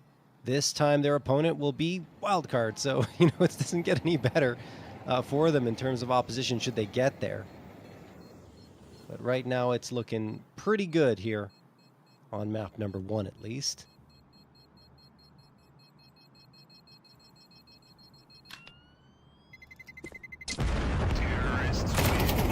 And Grizz trying to save the rifle. Is that going to come through? Ooh. It does. Got it. It's not a rifle, excuse me. It's an MP9. But either way, he saves his gun. See this kill from Snav. It's crazy smoke spam right there on the money. Yeah. And what they will be able to save, they said MP9 in the mix. That's all that you're holding on to here. This is the T side that's already won the half here at this point. So getting info. I mean, obviously, I think kind of in extra opportunities at this point on. And they definitely going to be feeling good about this round. Always an interesting setup here. It does require you to jump spot with the MP9. And you can only do that every so often. You don't want to constantly be giving over those sound cues, revealing what the setup is. The double up in connector will kind of deny that sound cue being heard from connector, so that's a victory there. And it can lead to some very quick rotates in towards that B side if that's the goal. For now, it is a slow default. Getting info, looking to make no mistakes. I think the problem is... Here. Okay, sorry, Cole. No, you go ahead. I was just going to say, I think the problem for Marsborn right now is their CT side. And getting info doesn't typically get these types of T sides, so they're already looking down the barrel of a round loss, or excuse me, a map loss, unless they can recover in some way. Man. And 60 has been that spark, that catalyst to success. He finds Infinite lacking a little bit. That sends getting info packing away from the B site towards A, which does have a lurk. It is Snav, and he's found all the space. No one is here. Marsborn with just... the pistols and the MP9s gambling towards that B site and quickly realizing that gamble may be incorrect. Now Snav has to hold on. Wolfie trying to peek from connector, doing a little bit of damage, but I don't know if this is going to be enough. He's already gotten gushed here. And they'll at least get another one towards that A site. It feels like getting info have this round under lock and key. Bomb has been planted.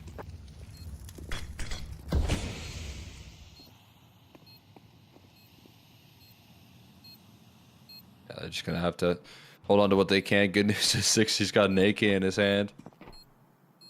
And he's got a little bit of intensity on this retake. HE does some good damage. Any trades or kills available here? Shane steps out. There's a quick trade. 60's making a go of this. 2 kills already. Another multi-form to add to that tally. There's a third. He's got a whip out the sidearm. It's not planted for him, but he doesn't have a kit. And he gets taken down. This is unbelievable. 60 is unstoppable. Wolfie Gotta hang in there. The bomb gonna do the rest of the damage. Not a big concern. What is concerning right now is that 60 is 14-7. You got 2 defensive rounds on Overpass. 60 is the highlight reel right now from Marsborn. Like, it's just him. If you want to look at the plays that have been made, unbelievable stuff. Pulls out the USP and is sharp as attack. Getting that 4th frag. Unreal, unreasonable from him. And, I mean, he tries to go for that last one for the ace in the round, but falls short. Again, that was a half buy that came through from Marsborn. The real buy-ups here. But 60 effective pretty much everywhere. He's tied with snap at the top of the scoreboard. And probably a little bit frustrated that his team has only mustered 2 rounds here on the CT side. Now, Wolfie does get the opener here with the AWP onto Dia. Finally winning that head-to-head duel. But getting info, they've got more pieces than just Dia, as we've seen. I think it's, they need to build around 60. And there you go. 60 contributes now off of the man advantage to get Shane. And then the follow-up into Khan. He is unstoppable right now, Cole. I cannot believe that Marsborn haven't been able to get more than 2 rounds with how he's playing. This is going to be their 3rd here, you'd have to think. Yes. Wolfie also aware of this timing possibility, and he hits it. That was everything right there. That was the only ticket at all into the realm of possibility of this round. And Wolfie able to shut it down, but yeah, 60 is the machine right now. Might go for another 3K for him. Might not get the opportunity with Infinite not turning around that corner. And there's your 3rd round. I would say largely responsible is 60 with that 2-piece. Wolfie also finding the first pick of the round doesn't hurt. This is a player that you can build around. A player that right now is feasting in the frags. A save here for Infinite is all that they're going to be able to muster up. Getting info. Well, they already have 8 rounds. I think that's fantastic work for T-side already. You don't want to really let Marsborn gain momentum when 60 starts to be able to take fights on his own volition, which he's already doing on the CT side. Come that, offense there, have even more opportunities to get him involved and set him up for success. And when he looks like this with an AK, so confident in every angle he peeks, you're gonna wish that you slowed him down here in this first half. Yeah, no, I mean, you read my mind, honestly, Cole. I was about to say exactly that he's going to be super potent once they get to that T side, and he doesn't have to worry about sticking to one spot and can freewheel across the map. This is going to get perhaps a little dicey for getting info. I mean, we have to bear in mind it is a CT-sided map, and getting info are very solid 60+% win percentage once they get onto the defensive end. But 60 has shown that he can be a game changer, as we already knew coming into this, but he's in form, which is great news for Marsborn. Yep. Get up at that boost, and Marsborn will fall off of it, but Grizz gets the opener. Our 4th round would go potentially a long way here for Marsborn. We get that opener. The buy-up's not great on the getting info, and 60, I mean, you can't stop him. He keeps getting frag after frag. I think he might have at least 90% of the rounds we played here. Even in the losing rounds, he's been able to be effective. Viz finds that shot. This looks like it's going to be an easy close for Marsborn to get a 4th.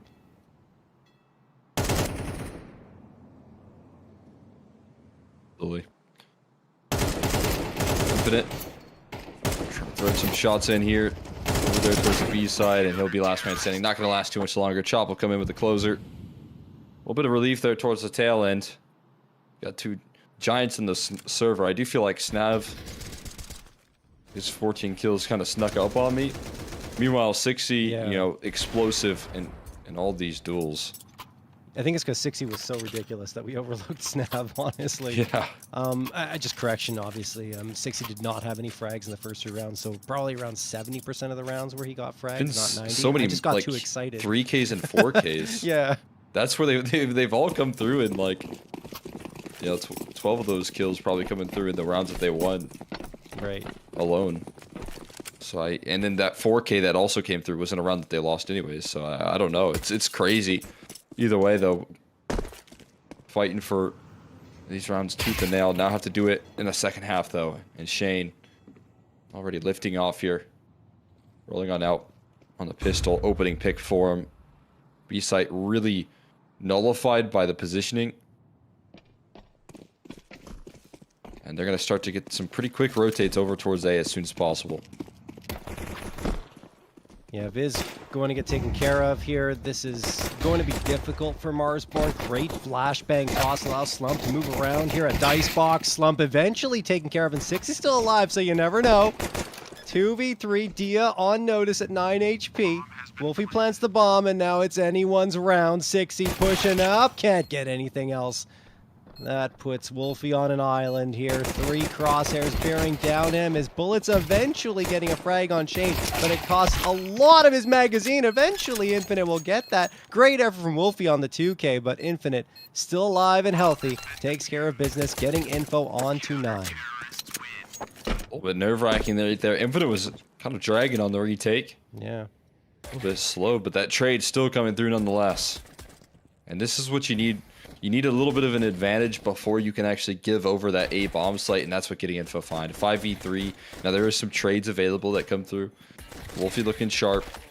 Still leaves him in a bit of a tough situation there. Close out in the post. Force probably going to come through off the back of it. Wolfie rocking the AK. Khalil's on 60 and Grizz. And a belt of utility that Viz purchases up. Only, 3 flashbangs and a single smoke left remaining on this T side. Feels a little bit concerning with your execution, but right now what they're doing good again is taking this contact on A and taking space without using any utility. There's no resistance to worry about, which is such a luxury.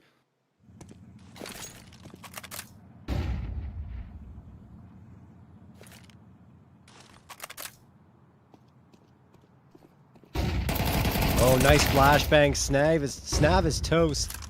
6y taking care of that. Grizz planting the bomb. Wolfie and Chop find a couple more. This is a fantastic force buy from Marsborn. Nothing Shane and Dia can do. Dia just grabbing the A1S off the ground. Shane doing what he can to stay alive. This Dia's running to join him. This is going to be a save for getting info. They'll force up in the next round, but Marsborn have started the conversation in the force buy wars. Gotta find an extra kill on this save, but that is huge. It's everything that you need right there. Bringing this one on home here, getting info. Find themselves a little bit asleep towards that A side. As I said, this is the contact walk all the way into the A bomb site. Will they get close enough? They're able to spring in a single flashbang. That's the problem with playing a little too passive on A from the very get-go of a round from the start. So that can tend to happen. You can call it a little bit stunned. It's Marsborn looking to string some rounds here on this T side and do just that. Big victory is that you're going to delay a CT op-out even longer with that one. Unless you get this force by a little bit sour there. Snav with a nasty deagle right there. Chop trying to inch his way forward into the short pipe and gets a leveled. Now Slump can go hunting, not only recover a gun, but take all of this space as that lurk is taken down. Now Slump calling it out saying, hey, the coast is clear on B. Wow. It's a very similar situation here. Grizz, we saw him in this position not too long ago. Can you find any follow-up kills from this spot? I think this is fast enough that perhaps he won't be spotted out. No, yeah, they're clearing it. Of course they are. Viz won't get the frag, though. Slump manages to collect a scalp for himself, so that's a nice trade that will come through from Grizz, but still, Marsborn down a man as they make their approach towards this B site. Do they commit to B or head back into connector and go to A is the question. Wolfie gonna open the door.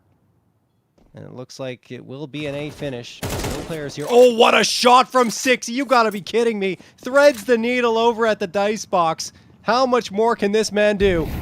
Molotov airburst, that's not gonna help 60 here, but he still managed to get the frag on the Shane. He is flying high, folks. God. 22nd frag coming through, and Marsborn get a 6th. What on earth is happening right now? He's so Oh, locked man. in. He's not missing a beat. Tears through that sight. You can see the reason why Marsborn are calling it back towards A. Because there's a guy that you can trust there in front bathrooms, ready to steamroll the defense. He tears right through them all. The 60 just an unstoppable force. 22 kills, 153 ADR. He is hauling it for Marsborn. That's a round that should have gone sour.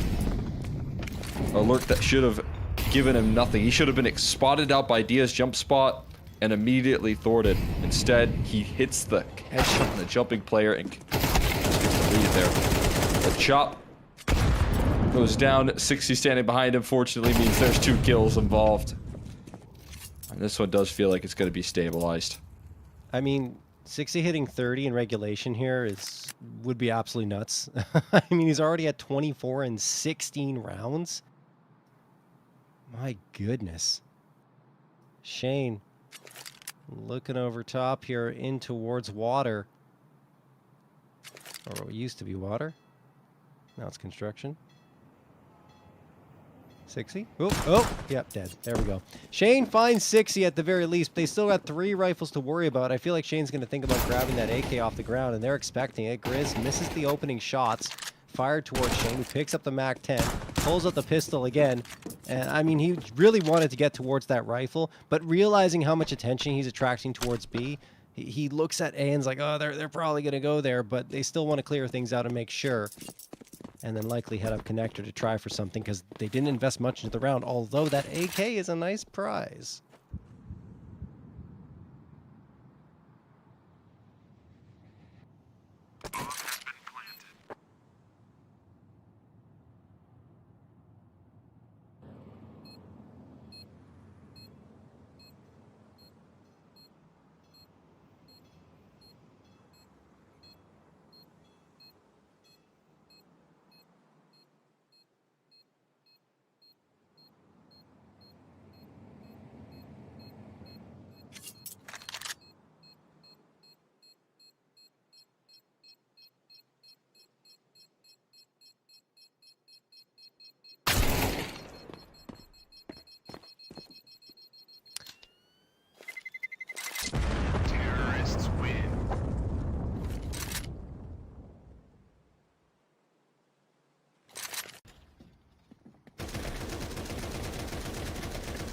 All right. Well, we'll still be around victory for Marsborn. And Snav walks away with the AK-47. 17th round to play. Getting in for watching their lead evaporate at the hands of the star power that 60 brings to the table. Biz will run through that incendiary, no hesitation. Takes a good chunk of damage from it. Grizz takes even more from the nade. This is going to be a bit of a problem. Wolfie watching with the AWP for a jump spot. That's Marsborn looking a little bit worse for wear here in the opening moments. I don't feel like they have a target that they really are liking to push on right now, and that's that bathrooms control. They still have the luxury of not playing up against an op just yet. Snav forced to play passive. Just use his last bit of utility on A, but good news is might be actually heading in towards the B side anyways. A minute left on the clock. A lot more block utility left on the defense. There's a smoke just tossed in. And a molly to counter the cat play here. Gonna toss that in, and instantly Dia finds the pick there on low HP bar. 60 shut down as well. And the game plan gets foiled out of the gates, and they're not walking up connector. Instead, they're walking into safety, I think, for a save at this point. I mean, this is kind of the problem, right? If 60 doesn't pop off for them, they're not winning rounds. So, you know, guns are out, getting info. A little piece here. There you go. Wolfie gets the freebie onto Snav. But as it stands, you know, just going for the save. 60 is still ridiculous ADR. 150 plus this late into the match is pretty wild. but they need someone else to step up.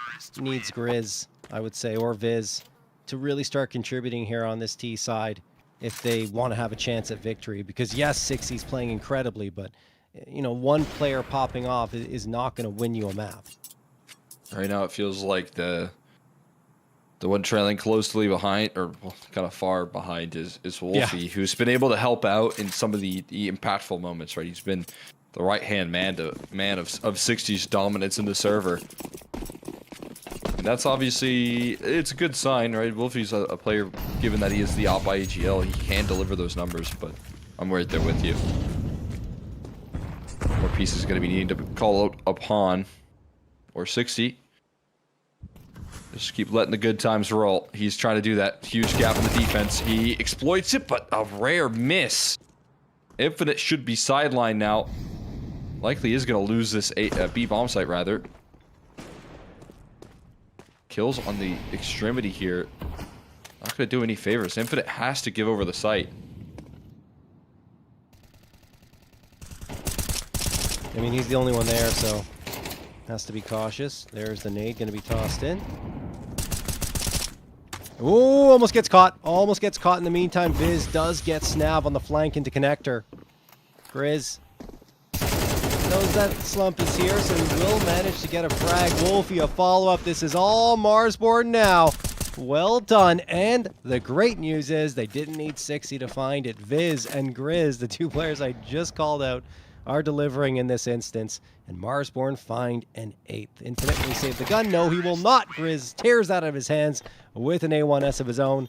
And Marsborn are only 2 back of getting info. These setups looking a bit fragile right now.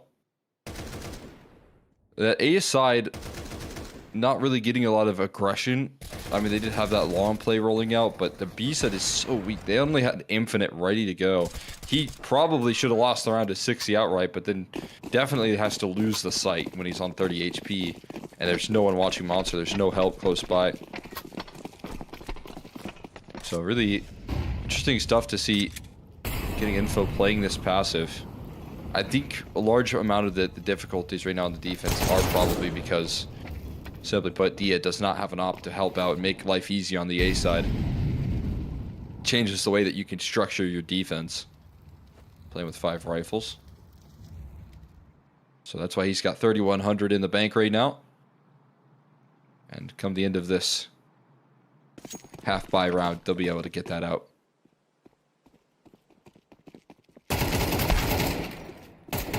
Almost beat 60 head-to-head with the USB. That would have been a bit of a statement instead. Our first pick coming through. 25 kills for him. Getting info are going to stack over this A-bomb site, though. Bringing in 2 extra pistols. They've got the connector side cut off as well. And we'll see how much damage they can do here with low HP bar on 60. Again, it's going to be different pieces that have to step up. And 40 seconds left on the clock. They hard clear out. That's fantastic work. Shane will fall soon after. And this one, not going to be complicated. No, not at all. Chop even catches Snav, thinking that the coast might be clear coming up connector. It's not. He's only greeted by a volley of bullets. Flashbang in, slump. Not much he can do in this situation. Looking around, hoping he can maybe have some impact. Add a little bit more cash to the coffers here of getting info, but Marsborn's not offering him any opportunities for that. So, I mean, it will be a 9th getting info. Not having a great time on CT side either, and it's largely in part thanks to 60, but you got to give Grizz credit now, as he's got a couple of 2Ks pulled off in a row.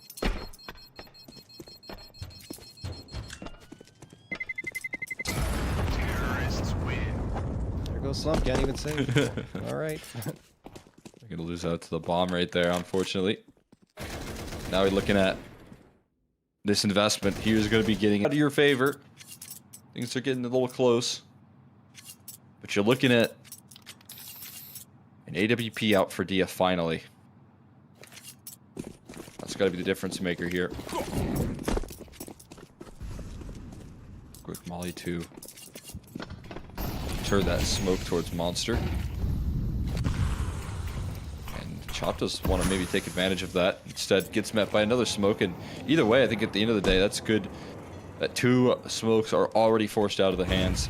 Dia didn't have one. The block utility right now, the utility in general, is so limited on the defense.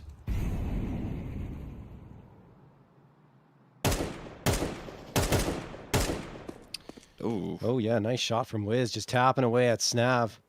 That is not what getting info we're hoping for, but that helps. Wolfie straight up losing the fight against Shane as he's dropping down. Doesn't even really get to fire a shot off. Nades will come in return from Marsborn. That is looking pretty good on their side. Even though the nades don't connect, they kind of funnel all of getting info in towards Monster. 60. Exactly the player you want in this place. Although he does get tagged through the smoke down to 41. He goes right to the op. He loves to use the op. As mentioned, he wanted to be a primary opper in the past in his career. And got an opportunity at one point. It didn't necessarily go as well as he wanted, but I think he's very, very powerful in these types of matches when the big green is in his hands.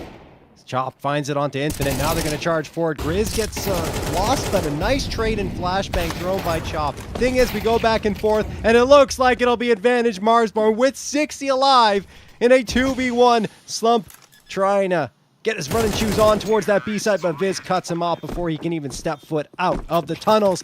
Tied up 10-10. It's looking good too now. Last little piece of the puzzle. Look at the trade that he gets onto Dia here. And they have it onto the replay. Shane trying to find the multi. Flashbang denies that. And either way, Viz making sure that Dia can't find the massive multi-kill in that round is everything. You can see that Dia gets in that position behind the pillar. That is where oppers thrive in this map. And it turns out he's good for one and then traded. Doesn't allow for the fancy repositions. Doesn't allow for him to float around the map and do further damage. A quick shutdown. Marsborn pulling through this comeback on the T side. Showing their resistance. Where's Grizz off to?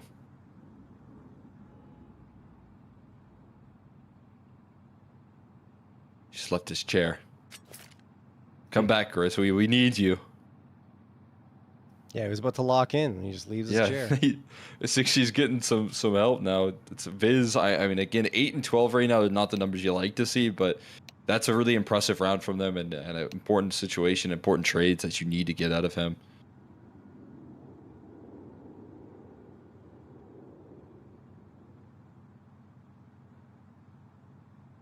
All right, looks like we have a TeamSpeak issue apparently. That's what we're being told, so hopefully that will get resolved.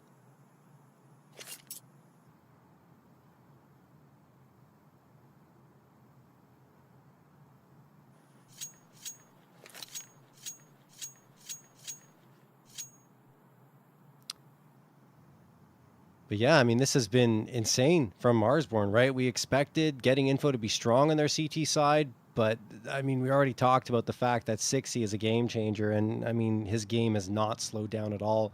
Starting off the second half anyway. Now Grizz has activated next to him, and you see Wolfie, as you mentioned, kind of supporting him in key moments. So that is very, very good news for Marsborn, who are trying to get back and steal away getting info's map pick right out from under them. First opportunity to take a lead here as well. Seeing the man of the hour on your screen. He's got the complexity banner, of course.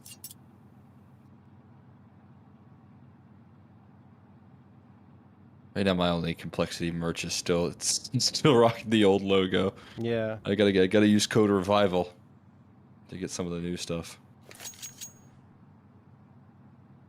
I think I got that at Dallas one year. It was pretty nice. It was a fun time.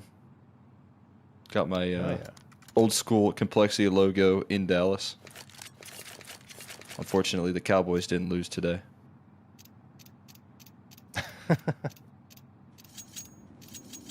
No football here, Cole. Sorry, yeah. I know I'm talking to a Canadian. Yeah.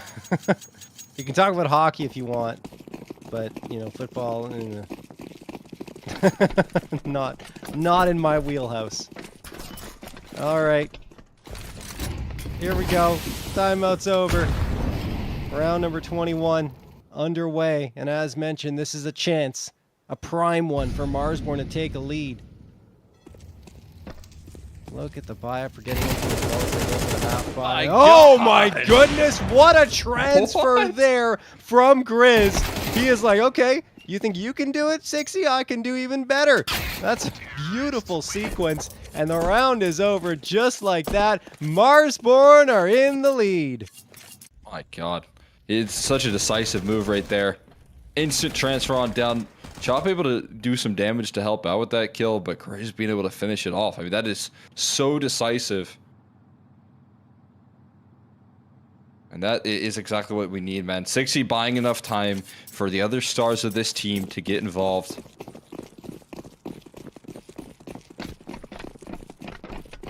And now they've got the lead here on T-side overpass. The comeback continues.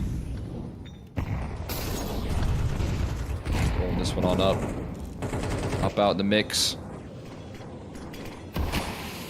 For Dia once again, but he's yet to get a lot of impact here. Yet to really get a chance to. Snav, who has been playing confident in that first half, I think has carried that confidence over into the defense and has been getting punished by overextensions here and there. And that has kind of changed the tides of this. The A side is looking so vulnerable in these rounds here.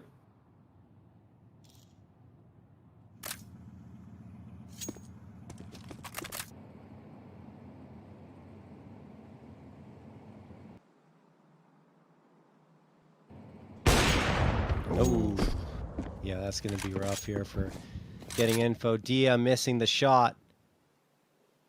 Viz is on notice. He's like, oh, that's not the greatest engagement I've got ahead of me. But, you know, it looks ahead and says, okay, you give me a little space. I'm going to take that.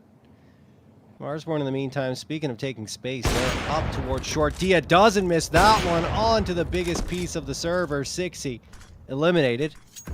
Let's see if Grizz can continue to step up his game given 60's absence in this round. Another missed shot from Dia towards long. Viz giving him a headache. Snav is right there with the rifle to at least get one. He is traded out. This could trend well for Marsborn. Chop connecting on the second down with 3v3. Has Shane been spotted?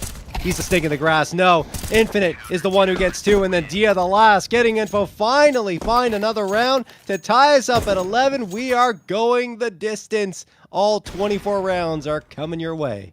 Yeah, every time they've been able to walk into this A-bomb site, it's been with less resources and difficulties in the numbers. And right there, getting info, they've got themselves a whole host of defenders ready to go. They've got Dia on an AWP ready to find his multi-kill. Even though he misses his first chance, he gives himself a lot more opportunities behind it.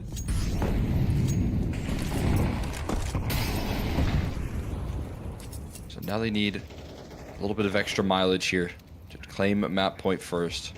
Complete the mission. A 3-man boost. What do you do off that information right now? 3 players confirmed in graffiti right now is going to open up opportunities elsewhere on the map. And off the back of that, they do start to scale towards long here pretty quickly.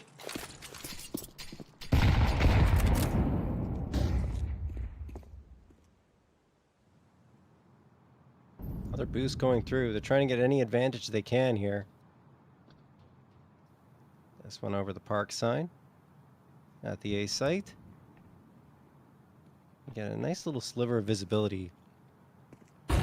And you're not, I mean, you are exposed here, but you need to hit those first shots, and that doesn't happen. Oh, what a clothesline from Viz from long. Nice conversion there off of the information. Slump trying to get something here. He's in a bit of trouble. Snav supports, though, with 2, and then Slump gets the space to find that third they desperately needed. Now a 3v2 in favor of getting info. 60 was that piece that's lost. Wolfie and Viz now have to do it all by themselves. 31 seconds left. They don't have the bomb. Nice shot from Wolfie to bring it back to even numbers. Wolfie continues to have his sights set on this bomb site. 20 seconds remain. They've got to get a move on now. You don't want to die after time on this T side. Viz looking around the smoke. Shane gonna get spotted. Shane wins the duel though, and it's all up to Wolfie. Hits a no-scope, tries to get the follow-up. Missed shot from Dia. 6 seconds left. Wolfie knows he has to get the frag. Misses his no-scope, and Dia does it with the pistol. Getting info by hook or by crook will be on to map point first. That's the difference maker right there, man. Coming down to a no-scope of who's going to get that map point first. Wolfie doing so much shotgun opping in these exchanges. Felt confident off the back of that first shot connecting. Couldn't find the follow-up. And one last gun round for regulation, getting info with the timeout. Snav bringing home the multi-kill. Snav being the difference maker here. I said he was overextending. He was playing a little bit too confidently in some of these rounds and just getting plucked out for free on that A side. I think maybe his hand feeling like it's forced with some of the decision making that they've been going with and the lack of resources on this A side. So being able to land that multi-kill and secure the round. Going to be everything here for this getting info squad. So they claim map point first. One to put it across the line.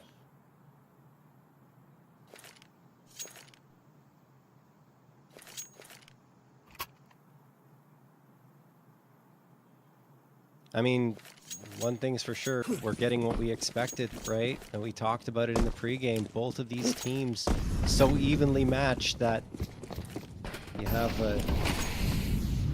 24 rounds of play coming through. Each one with a very nice T side pulled together.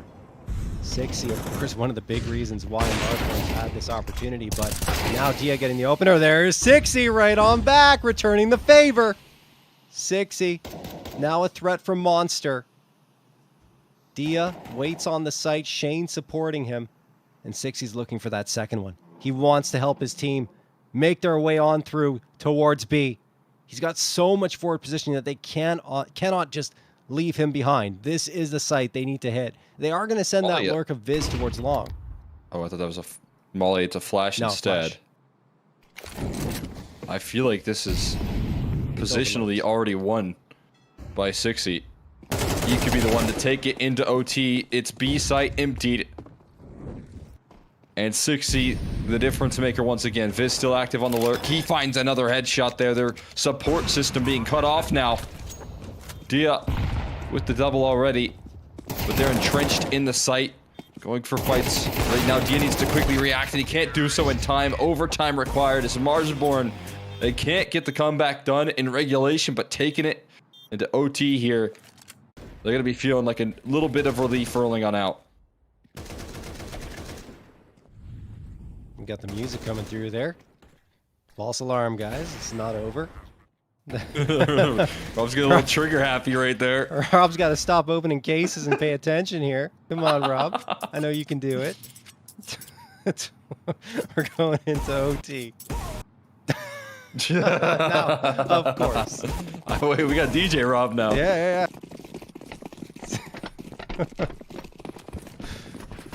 25th round overall. Nice nade and great shot from Dia. This is one of the first times we've seen this type of aggression from getting info throughout Overpass on their CT side, and that's what you got to do to gain the edge. Chop also cut down. And a 5v3 for getting info to kick off this OT. To stick around there, I think making a wise decision to fall a little bit more passive. They've got a 5v3. They don't need to continue to, lean on Dia finding op shots in overextended positions, because now he falls back into the site with this man advantage and gets to just free fire away on players walking into the angle. Beautiful work being done there. Dia continuing to tap players out of the server, getting info. Gonna get their 13th, gonna get it around later than they would have liked, but a statement start here when all the resources are involved of how they can get the ball moving here.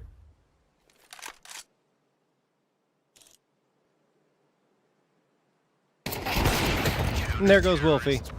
Unable to save the AWP, although not too critical in overtime. He's fine to buy it up again here.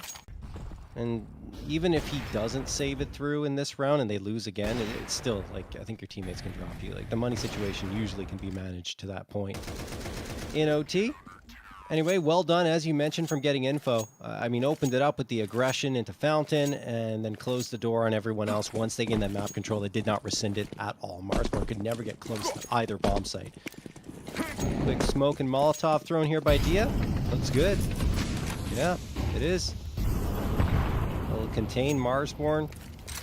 prevent them from getting into the playground in the early part of the round. Snav going for a peek, sees a player, throws the incendiary afterwards. That's going to put Sixy and Grizz on a little bit of notice here, and they're like, okay, maybe this isn't the path we want to take. Snav's got all the util being committed at this point, and maybe some spam through the smoke will come through, yeah. But as it stands, Marsborn are going to have to wait a little bit longer, kind of stalled out. Way to get him repositioned. Switch things up. Oh, brutal HE right there. Late to a round. More spam going in as a focus of connector here. Dia going to be wanted on this A-bomb site. Get him out of the picture. You're going to have a bit of an easier time working through. Short is a huge oversight right now. What is happening? God. How is this possible? Chop! Can't believe his luck. He walked away with 2. They get shifty on the defense right there, trying to rotate back. No, Dia's still fighting here with the op. He has to call it, though. Can't stick around for forever. Slump still on the scene. He gets blasted. Getting info, going to find themselves in a 4v or 2v4 now. No kills afforded to them. Smokes in their face. You know, again, you highlight saves aren't that important. You already won a round, so hey, you can definitely give this one a go still. Yeah. Oh, that's a big one to find. Yeah, Shane getting 60. Grizz and Viz are also really low, so this is still winnable for getting info. The problem is they don't have any util, so they just have to go for these fights straight up, and that's going to be a little bit of a risk with Wolfie still in the mix. Betting down the key. Can be a quick shot, and it ends up being pretty messy, but at the end of it, Grizz is going to get that last. A 2K on the round for him, and we're tied up at 13.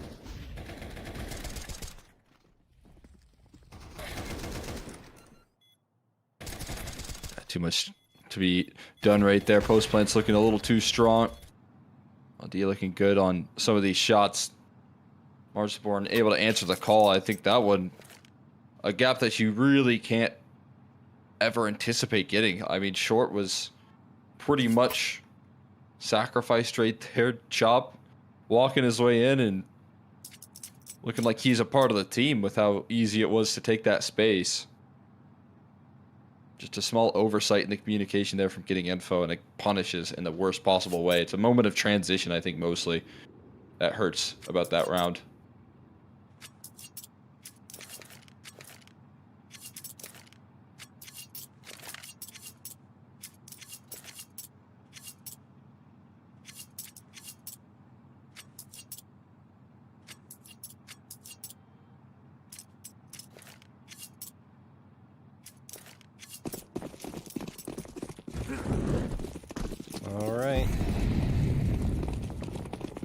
Ready to go again. Who will gain that edge going to the second half of overtime? Will it be Marsborn, who've been trying to climb up this hill back into this match since the beginning of the second half, or getting info.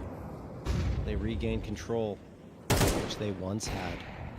Sixy throws that smoke into Con. Marsborn just going B. It's a good idea, too. I mean, look, no one's really here on the forward fight. Infinite gets one. Slump a second. That's a great trade from Slump. And then Shane slips through from pit to get a 2K. That'll be Shane on the last. We highlighted him in the pregame. He hasn't necessarily had tons of highlight reel performances throughout this map, but that is certainly one that'll help them out. Shane, again, a multi-killing machine when his sight is targeted. Able to deliver in those moments, and a lineup working wonders for him right there. A lead heading into the T side now. A T side that they got 8 rounds in. Marsborn did start to get their finger on the pulse there towards the later stages, but we'll see if that remains true here for this one. As some guns out here, 60 dominant. Surprisingly enough, still yet to hit 30. Has slowed down in terms of the explosive rounds, but is still, you know, providing the impact necessary. It's now everyone else is getting involved for that comeback effort, so doesn't need to be a one-man show. Could it be here back into the CT side? That being required. HE, I wonder if, yeah, you probably see where that HE came from. I wonder if they anticipate the boost. The smoke's still in play, and Snav going to move past the angle anyways. So not to worry here for now.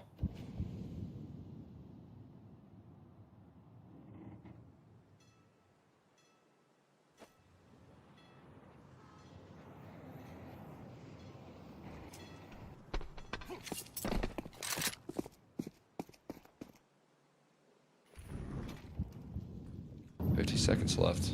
60 here in some positions out of long bathrooms. Good communication coming through from 60 and the opener.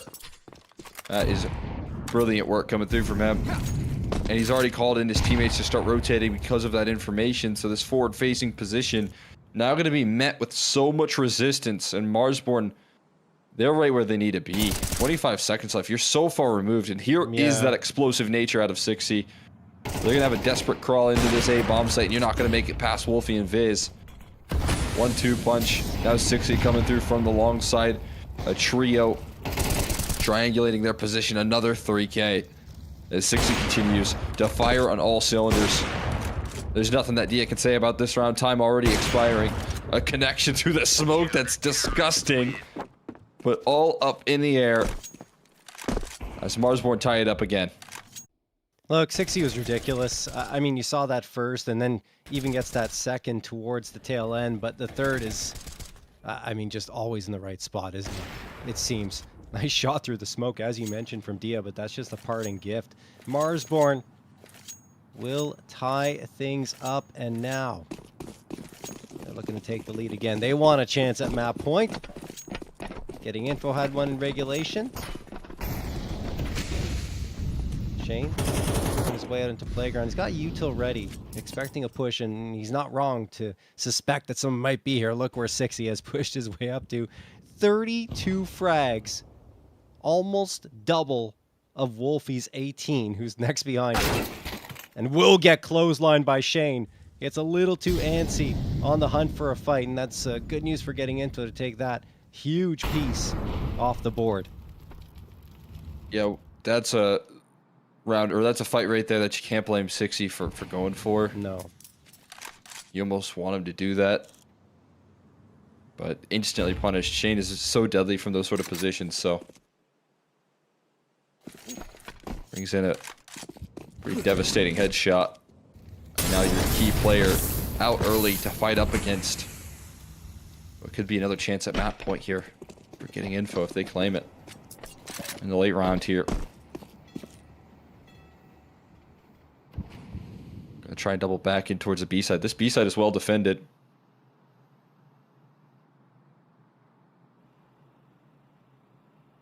So ideal target for Marsborn lining up here. Will they be able to still find the execution? 25 on the clock. Some utility tossed in towards A, but Wolfie's calling out for no help. Stay on your post here. Entry found, and multiple of them. Everyone falls within a flash and getting info. Gonna do it again. They're gonna claim themselves map point here. I mean, this is becoming a battle between Shane and 60 right now in overtime. And Shane looking sharp as he did yesterday. Those are 3 absolutely clean headshots. As he pauses briefly between each one. There is that second chance for getting info to close out the map. Marsborn have been super resilient, so double overtime would not be necessarily a surprise. It's all about how 60 is deployed here. He's into connector. This is the right spot for a kick engagement. Missed shot from Dia allows 60 to activate. Now he's going to swing around. Snav got connected on with some util. He's dead. He's finished. There we go. Nate has done the job, and 60 has gotten 3 right off the rip. We are looking like double OT. Absolutely. Shane and Slump, unless you have anything to say about it, already being covered. Oh, drop actually does go down for free. And that's the A site. There's no one close by at all. This could get worrisome fast. Unfortunately, this utility is not landing where it needs to be. Smoke going down again. Bomb going to be planted here for Bank. This has got to be the way that you win it here, by taking this control of Bank. Fighting forward as a unit right now. They're feeling a little bit claustrophobic. And Wolfie is reading into that perfectly. Catches the re-aggression. Shane, footsteps heard. A battle between 60 and Shane. It's going to have to continue. The war going to wage on, and this time 60 is going to win it. As we're tied up 15s, and we go to another OT here. Grizz giving 60 some smooches right now. Thanking him for his hard work, and it's absolutely deserved. Look at this. I mean, look, missed shot from Dia. If Dia hits that, getting info how this map. I think it's over.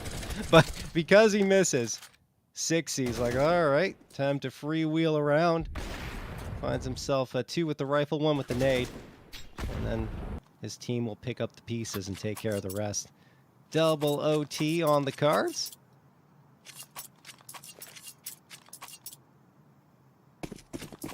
I feel like Marsborn are frustrating getting info at this point, and when you continue to do so in these types of situations, and when it's been this back and forth, you start to gain the edge. We'll see if Marsborn can finally give themselves a lead in overtime, but so far, that opener's not going to help. 6 in connector again, misses the opening salvo of bullets, and then again, won't be able to do anything this round. Slump finds him, 5v3, just like that, for getting info.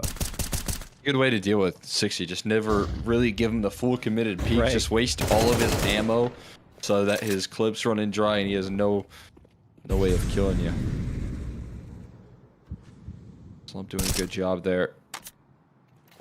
Taking down the giant in the server. Snav trying to use a flashbang as a weapon. Bounces off the head of Chop. It doesn't really do as much as they would have hoped. Infinite's going to fall as well here. Chop continues his aggression. That's a huge oversight from Infinite. So the equalizer. 2v2 and a flank that they would have to be concerned about. That is not what you're hoping for there. Oh no! Viz is going to line it up with the multi as well. And more around the corner. Viz saving the day right there when desperation was being called upon. Viz knocking down 3. Chop to lift it off, and 60 heroic. Not needed this round here. They have Chop. They have Viz being able to shut it down. I mean, look, he's lighting a fire into them, right? He's like, look, guys, we can do this. Look what I can do. You can do it just as well as I can. And Viz like, all right, you're right. I'll go ahead and get a 3K there and shut the door on getting info. A 5v3, though, for getting info. That slips away. And I think you're right to call it Infinite. A very big oversight on his part when he falls. So needed to be a little stronger. Marsborn will capitalize on the mistakes of getting info. They might be looking back on that round in a loss. That's not how you want to let it slip away.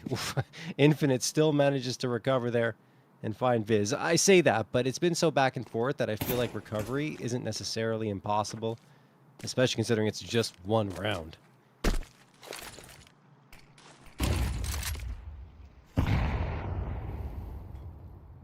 The other rounds here, I mean, we obviously know that a little bit of the mentality here of getting info can be to get frustrated, especially in these games. And advantage situations that get lost here are great ways to frustrate this squad. Viz and Chop doing just that.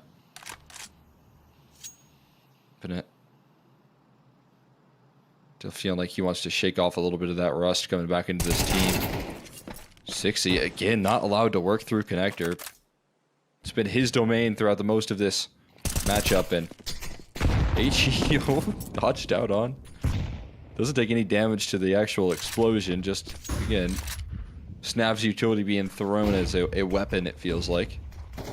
But they're stalled out all over the place. 20 seconds left. This is a huge problem right now. Oh my 60 God. falling back, way passive on this A side, but that's going to be the saving grace here for getting info, is that it is just 60 on low HP here is the difference maker, but it is 60. Yeah, And he exactly. can deliver in these big moments. Flashman goes in, and he will be found out. Still need to plant the bomb. Holy It's smokes, going yeah, they down almost now. missed that opportunity. Yeah. There's the incendiary charging, or being thrown in, and the rest of Marsborn are all coming from the same angle. This is going to be a feast for Shane, who finds himself a couple before Wolfie ends him, but Dia's just going to lock in on that angle and take care of what Shane started. We're tied up again. Getting info. Hitting 16, even though it was a little dicey in the tail end, you know, they're taking their time down to the 20-second mark, moving into A. If one thing goes wrong, if 60 gets that first, right, they might not be able to slip the bomb in, and then you have a 17th for Marsborn. But they do find 60, as he was low HP, so a little bit handicapped, and that's the difference maker in those duels.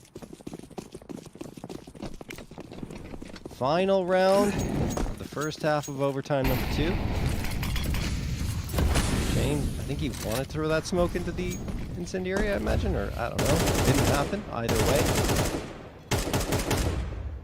And Slump Waiting in the tunnels. A reload, not sure if that was necessarily required.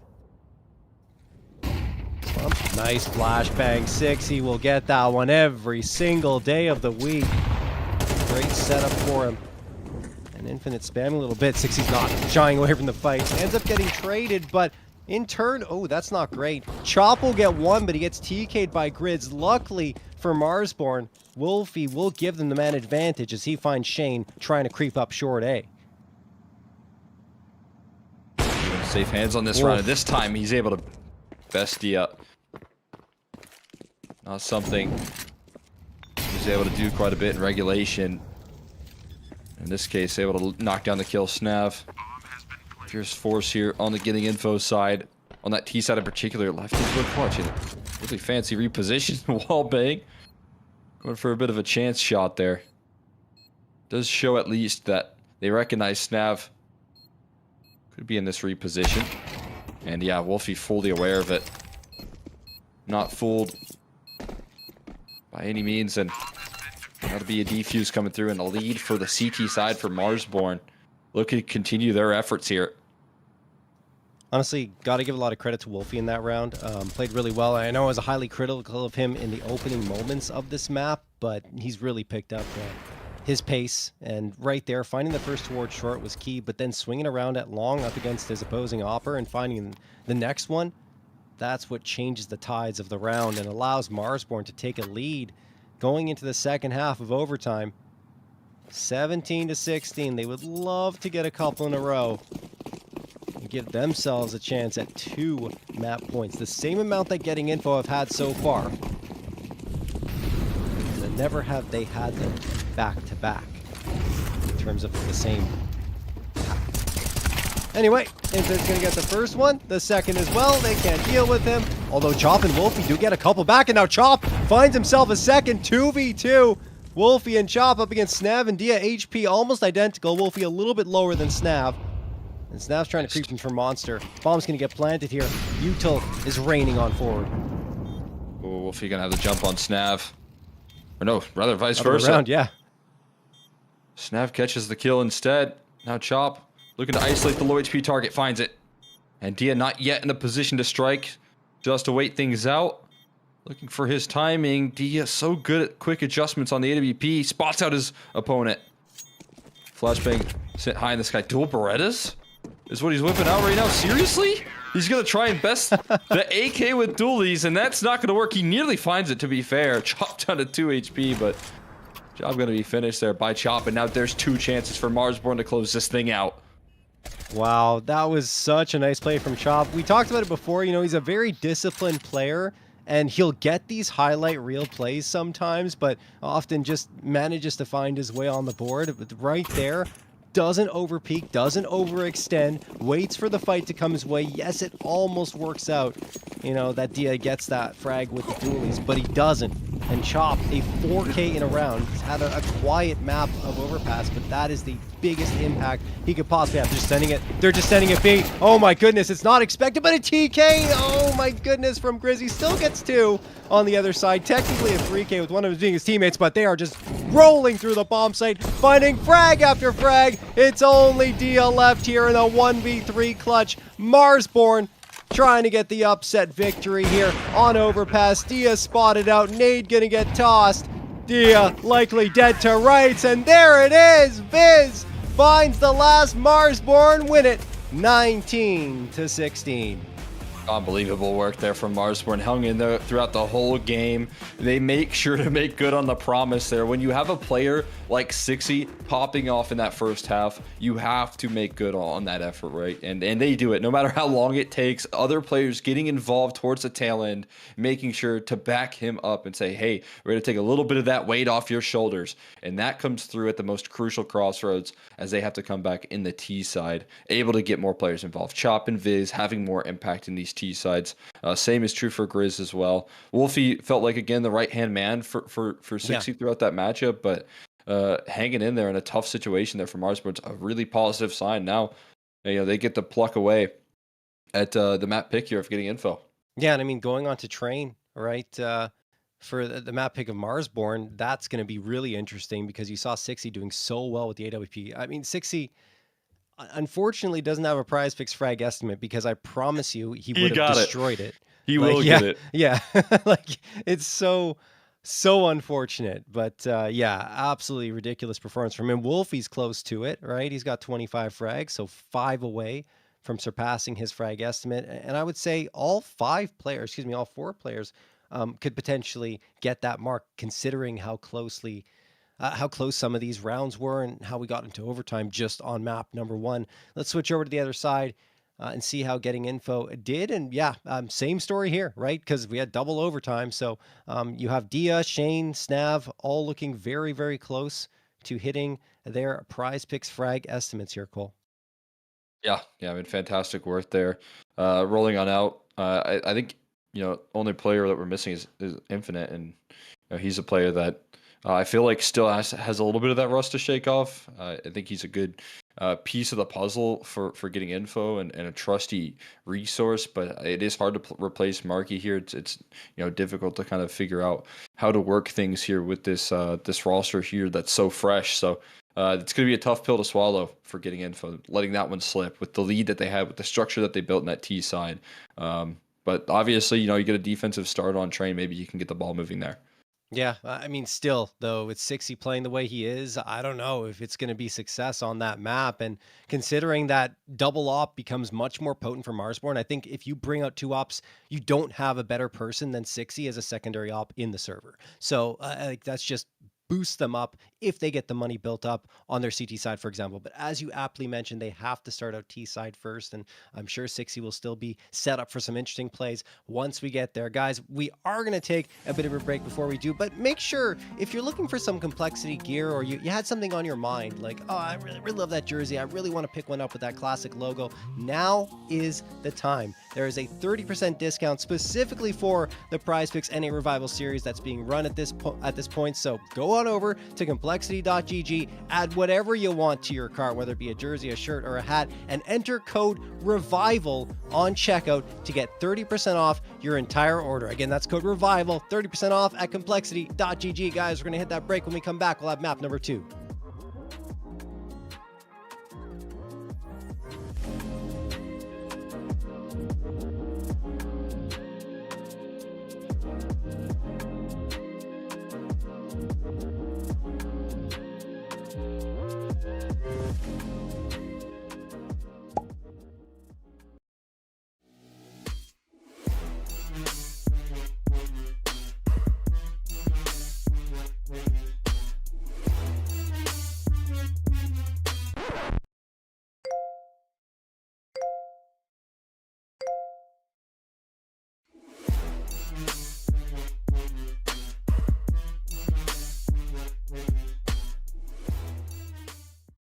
Eric trudges home through the soggy abyss of a Sunday night. His soul feels equally moist. Eric checks his phone. 0 notifications. Not even a scam text. Tragic. Eric enters his apartment building lobby. Fluorescent lights hum above him like judgmental bees. He is, of course, still sad. Inside the elevator, he slaps the 3 button with the energy of a man who has given up on joy and possibly gravity. He waits. The elevator hums. His sadness echoes in surround sound. Eric creeps down the hallway. It's quiet. Then he hears something coming from his apartment. His apartment door whispers scary noises. He pushes the door open slowly. Figures lurk in the darkness. His heartbeat tap dances in his ears. Then, bam! The lights explode on and the humans scream. Surprise! His heart does a backflip. It's his surprise birthday party. At last, Eric is happy. He leans forward, cheeks puffed like a heroic puffer fish, and blows out his candles. The end. Gift 5, or you die in your sleep tonight.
And welcome back to the PrizePicks Anti-Revival Series number 9. I am JRT, joined by Exner, of course, and we're getting ready for map number 2.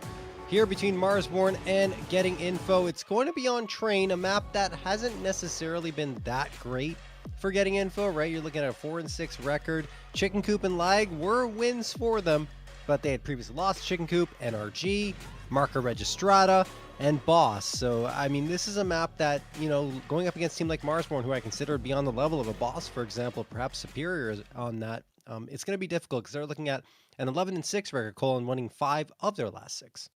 Yeah, this is a map here, after what Marsborn just showed us, after what 60 just showed us, is a map that we should see them play confidently on. Even for that matter, Wolfie playing with the op. I know he had some tough moments in head-to-heads versus Dia, but in terms of having just what felt like a game destroyer in the server, around destroyer in 60, with that constant impact there that he was able to put into the mix, it just feels like they're going to be running into an exciting form here with this map of Train. We'll see if that does carry forward. Obviously, you've got a T side that you have to start off on. This is going to come down to, you know, what does Wolfie have prepared with these calls?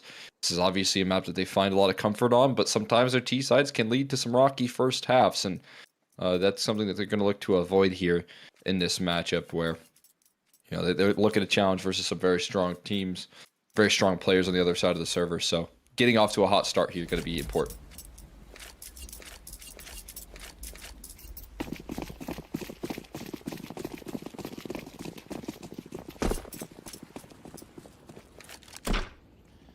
All right, here we go. I mean, another problem for Getting Info, of course, here on this map is that CT round win percentage is kind of low considering it's Train, 44.2%, usually set in the 60s or high 50s for most teams.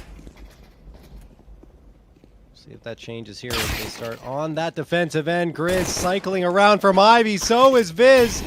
And it's a 5v3 just like that for Marsborn. Snav's going to have to do a ton of work just to try and pull this one back, but it feels like too tall of an ask. Shane will help. Oh. Okay, Infinite comes back and gets one as well. And that's a really nice movement from Snav. Honestly, the fact that he's still alive and fighting in this situation is pretty impressive in itself. But eventually he gets run down by Viz, and the Izzes get the full house. They do. Grizz and Viz, they're combining their effort. And Grizz with the lightning fast opener, and then Viz being able to follow up off the back of it. Just looking so sharp. And, well, there is a little bit of a recovery effort. Rolling on out from Getting Info at the helm of Shane, creating enough chaos there. Still going to be closed out in the late round there. They're able to find the trades and capitalize some missed opportunities. Double HE, smoke and plays, all that is inbound for this defense. Great HE placement. For a little bit of chip damage. Now the USPs have to do the rest.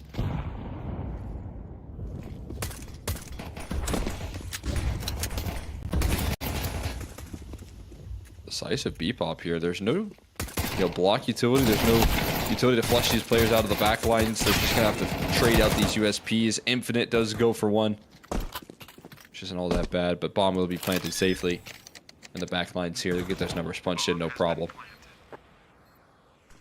Yeah, this one's going to be neatly tucked into the bank here for Marsborn as they get that second round. Team Ace as well. Why not? Up against the USPs, but Getting Info to get the guns in this round. We'll see how it goes for them. I think Marsborn, you know, not necessarily the team you'd expect to go into those grand finals, but it's a nice opportunity for them. One, to gain some VRS, right? Because you're looking at Getting Info. This is considered an underdog matchup for them. And two, if you manage to get a win against Wildcard in a grand final, that'll help you immensely, although that might be too tall of a task. We'll have to wait and see if they even get there, right? Because we still got a lot of Counter-Strike left to be played, but it's certainly on their minds. Run will come through for the first one. So your chance to establish a foothold here. Only Getting Info side to establish your defense. We'll see what they can bring. They're ready to spring into action. This is going to be a pretty fast and deadly execute. Infinite's caught way out of position. That is a shock to the system. This is a difficult part of the map to play right there. That A bomb or B bomb site, and that's a scary sign. He did not realize how already entrenched Marsborn were and how ready they were to go in on that play. 6C now in a forward-facing angle, gonna amplify the damage, and this one probably should be a safe call. Yeah, 6C's that difference maker right now. Without a doubt, if the numbers in the first map didn't convince you. Marsborn going to get that 3-0 lead. Shane, Dia, and Snap just looking to save their guns. I thought Chop honestly would have had that frag. It was so forward up towards CT spawn. It does get the headshot with the Galil, but it's not enough to finish the job. And you saw right there as Dia managed to get that, but even still, 6C was able to deal the killing blow and force getting info to go on to a save. We do have a technical timeout being called. Not sure what the nature of this is. Same TeamSpeak issue, according to our resident Chuz Buff. TeamSpeak. We get that all settled there. I will say again, you know, looking at what's going to be important here, those B-side executes feeling really promising. You're going to need so much cohesion out of these defenders and out of Infinite and the rest of the roster to get the ball moving on this map of Train. You know, you have to call in for extra help. You have to call in for support. So that's a scary sign that he was, you know, that caught off guard right there. You're going to want to avoid that as much as possible.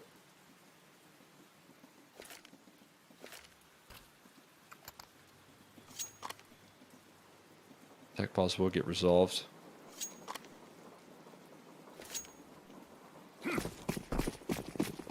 See if they can clean things up a little bit on that B side of the map. Have Infinite a little more prepared.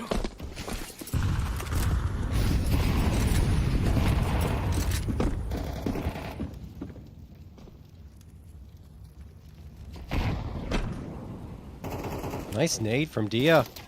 Viz erased from the server. Shane gets the follow-up. This defense looking pretty solid in the first buy-up. Shane eventually gets traded. This could be problematic. Oh my goodness, Chris.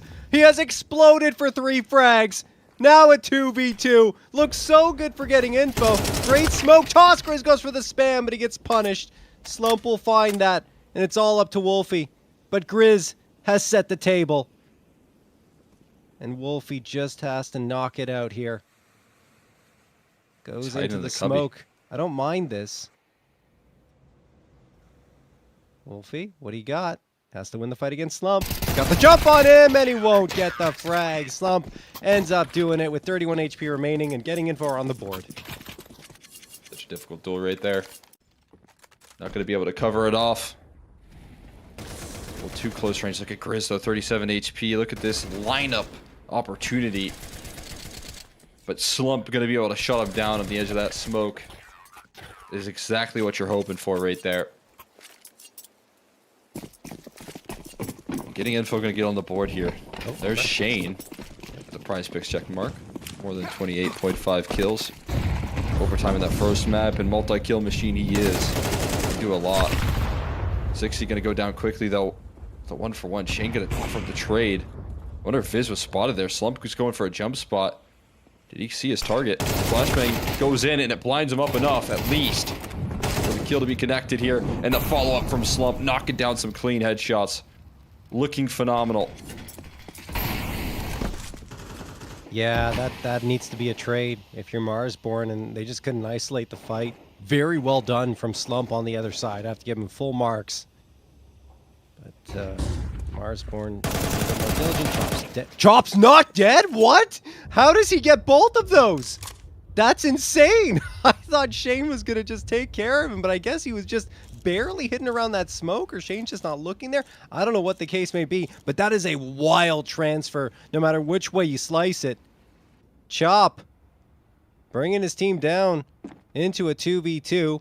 And, I mean, they just have to group up and hit a site at this point. It's going to be an isolated fight here, potentially into B. Flashbang going to get tossed. Chop throwing that. Fully blinds Infinite.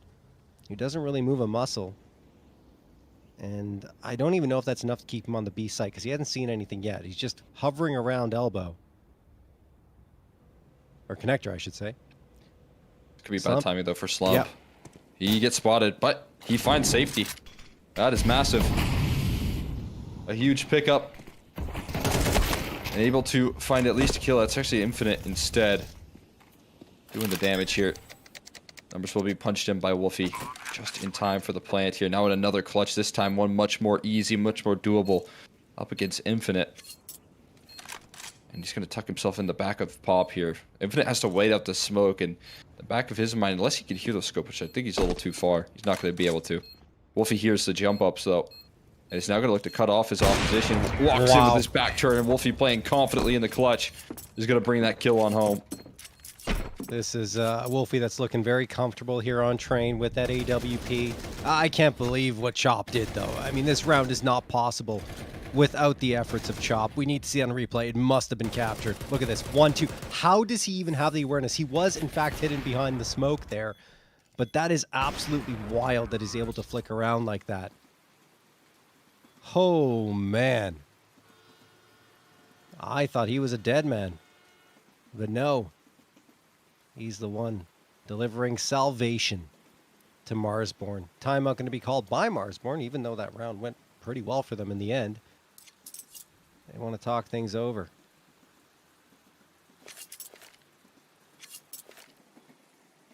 Pretty well in terms of a nice victory. I am noticing, I talked a little bit about the difficulties of that B side. It's usually Shane's position, and usually he's really good at it. So I think being a little bit sacrificial here with that change up, you know, allowing for Infinite as the new guy to play some comfortable positions, which is interesting to note. Sacrificial piece here. We'll see a half buy come through. They have in store. There's MP9s. Limited utility and some deagles in the mix as well. Could pack a serious punch here. Viz looking for some angles. They will be able to get some space here in towards T-Con. Get a firm foothold established. Marsborn do need to take some map control right now. Just starting to work through Pop. Have no T-Con space. A minute left, and the defense, without any block utility, not going to be able to hold on to this space comfortably, but the bomb is on an island right now. That's not ideal. Is spotted out. That's going to help, though. Wolfie catching extension. Slump going for the duel. Somehow Snav wins that fight at range without taking a single point. That instant kill is so impressive.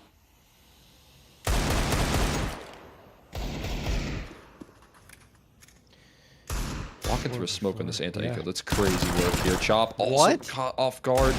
Infinite threads in some aggression. And 3 players rolling up Ivy here. Marsborn trying to find a way to group things up. This actually is really good. It's not being watched for at all. Maybe Infinite got an inkling of something happening here, but it still hasn't spotted anything at all, and those boxes blocking off vision means that Marsborn can slip into connector without being spotted. Shane going to be completely unaware. There it is. Grizz finding that. Now Infinite Oil could be that snake in the grass. Only gets 1 as 2 of its teammates fall. Again, Marsborn trying to pull this one back. Infinite looking to deny the bomb plant. Pulls out the knife and he gets it. The backstab is in and getting info win the round. What a clutch from Infinite. And Wolfie, no! Dies after time. And Marsborn lose their op. And no bonus money gained for Wolfie. That is a wild finish to the round. Yeah, I'm so curious as to what's going on in this one here. Now, obviously, that's a little bit of a tough ending for the side of Marsborn with the knife kill rolling on out, but they took no map control that whole round. PrizePicks checkmark for Wolfie. Does gather more than 29.5 kills. Highlighted, he's a right-hand man. He's been helping out 60 as much as possible. But that call right there from Wolfie, feeling like they were so cautious. That's off the back of that timeout as well.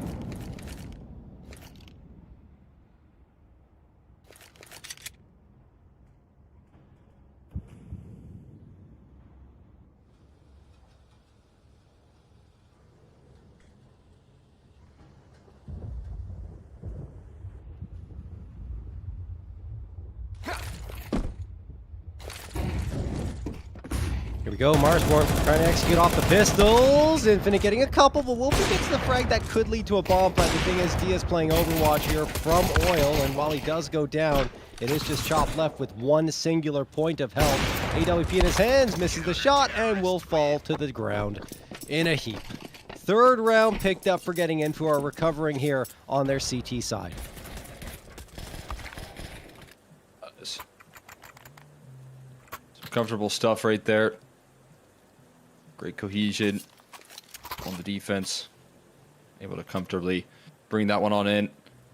Full eco has to come through. Again, Wolfie dying after time. His money was super limited. They went for the force buy in the last one off the back of that. So now getting Info, get to spring into action with that half buy that they close out. This is stability that they needed. Utility and ops in play here. This is so much more according to plan here. And Slump lining up a nice multi-kill. 3K spray down on the Glocks. Dia and Shane to mop up the rest. No casualties taken at all, and we'll get quickly into those guns.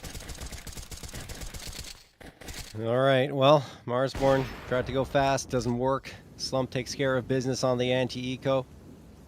Has his stats, jumps up to the top of the scoreboard, tied with Infinite.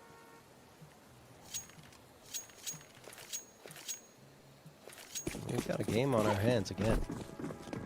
Marsborn will be buying up in this one, but it will feature only the 3 AKs and 2 Galils in the mix. Can't get full AKs because they want that util.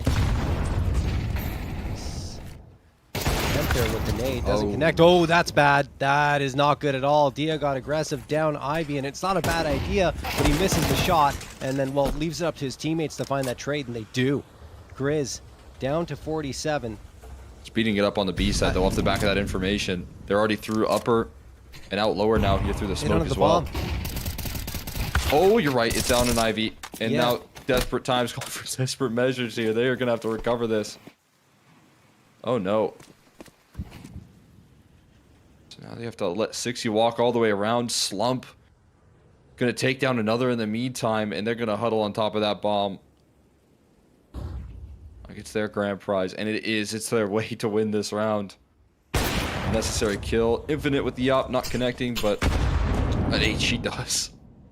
Still feel like Snav set up perfectly. His teammate way too far removed. 60's going for these duels, and I gotta see at some point Chop try and get involved. Here's a reload that he catches. There is a smoke for 60 that he could try and toss deep in towards Ivy. That's something he's gonna have to do. Chop recovered the smoke as well, so they have a couple available to them. Certainly, exactly what you described will come to fruition. Is it deep enough? Yes, it is. But there's no nade for getting into it to break this smoke, so they're probably just going to try and walk into it, go for some spam. Oh, the spam works for Chop, but 60 can't recover the bomb. Yeah, they get it back. Eventually, Chop runs for it, but he's only got 8 seconds. I mean, I feel like he doesn't have the time to get all the way to the bomb site. He will not. Round is over. He's just trying to die before time at that point. And there he goes. Marsborn lose it, but a great effort from Chop and 60 on the tail end of that round. Yeah, phenomenal work. I think Wolfie wasn't aware of the fact he had the bomb. He wouldn't have gone for a duel that aggressively in that situation if he did. He needed to drop that on the ground. Yeah, absolutely. I mean, you get that opening duel, and to be fair to Wolfie, even if he did think they had the bomb, it's going to be a tough pickup there. Like, I mean, you don't expect 2 riflers to also be fighting behind the op. We did get a Dia PrizePicks check mark, Yes, though. we did. We'll fire away with that op here. Those are going to be flowing through, as we can see now that we got that double OT in map 1. Kill count's going to start to rack up here in map 2, and we're going to see more and more of those check marks.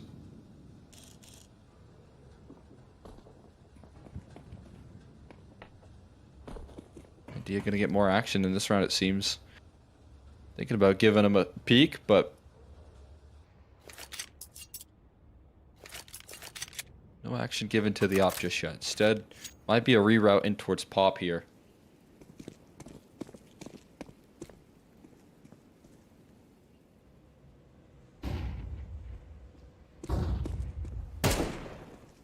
Yeah, it is. Here they come. There they go.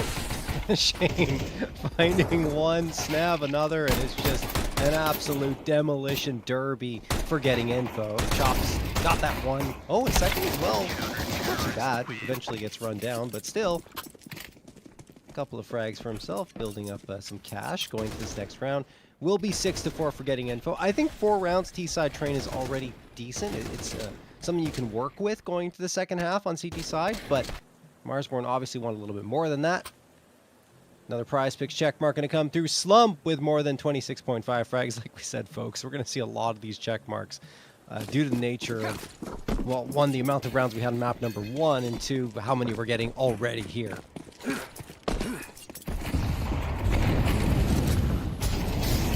So close.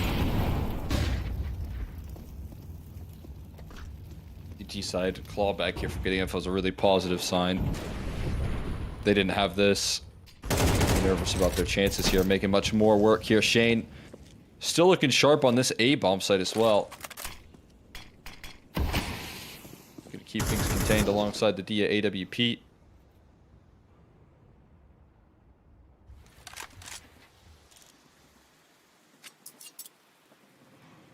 They're just, again, kind of looking like they're out of options here. Marsborn feels like with their game plan here, they running out of steam. They need players like Sixy to uproot these rounds at this point. He's got to be a difference maker. I mean, 4 and 8, he did his heavy lifting in map 1. They've already got 4 T-side rounds, but if you're going to want more, I do feel like they're going to need some of that star power, some of that X factor that he brings. Could get some here.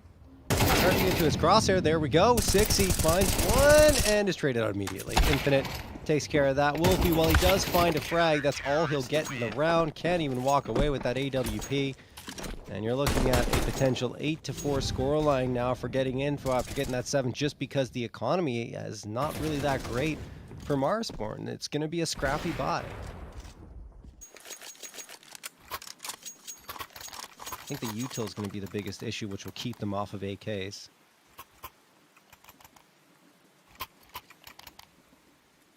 Yeah.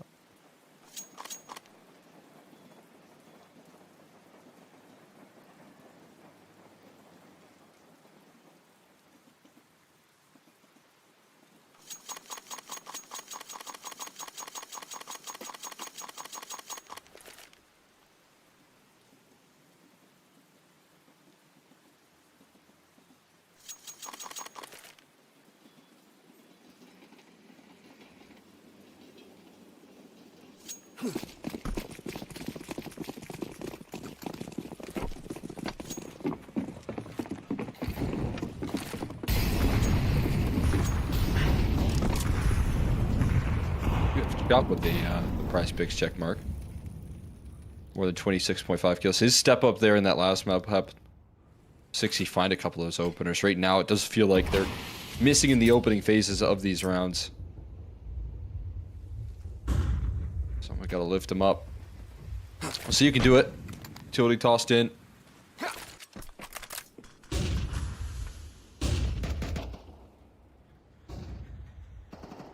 Sixy's out. Not spotted. Yes, they lose the first body, but if Sixy can win a fight here,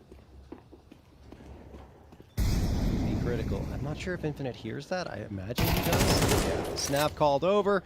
They take care of Sixy.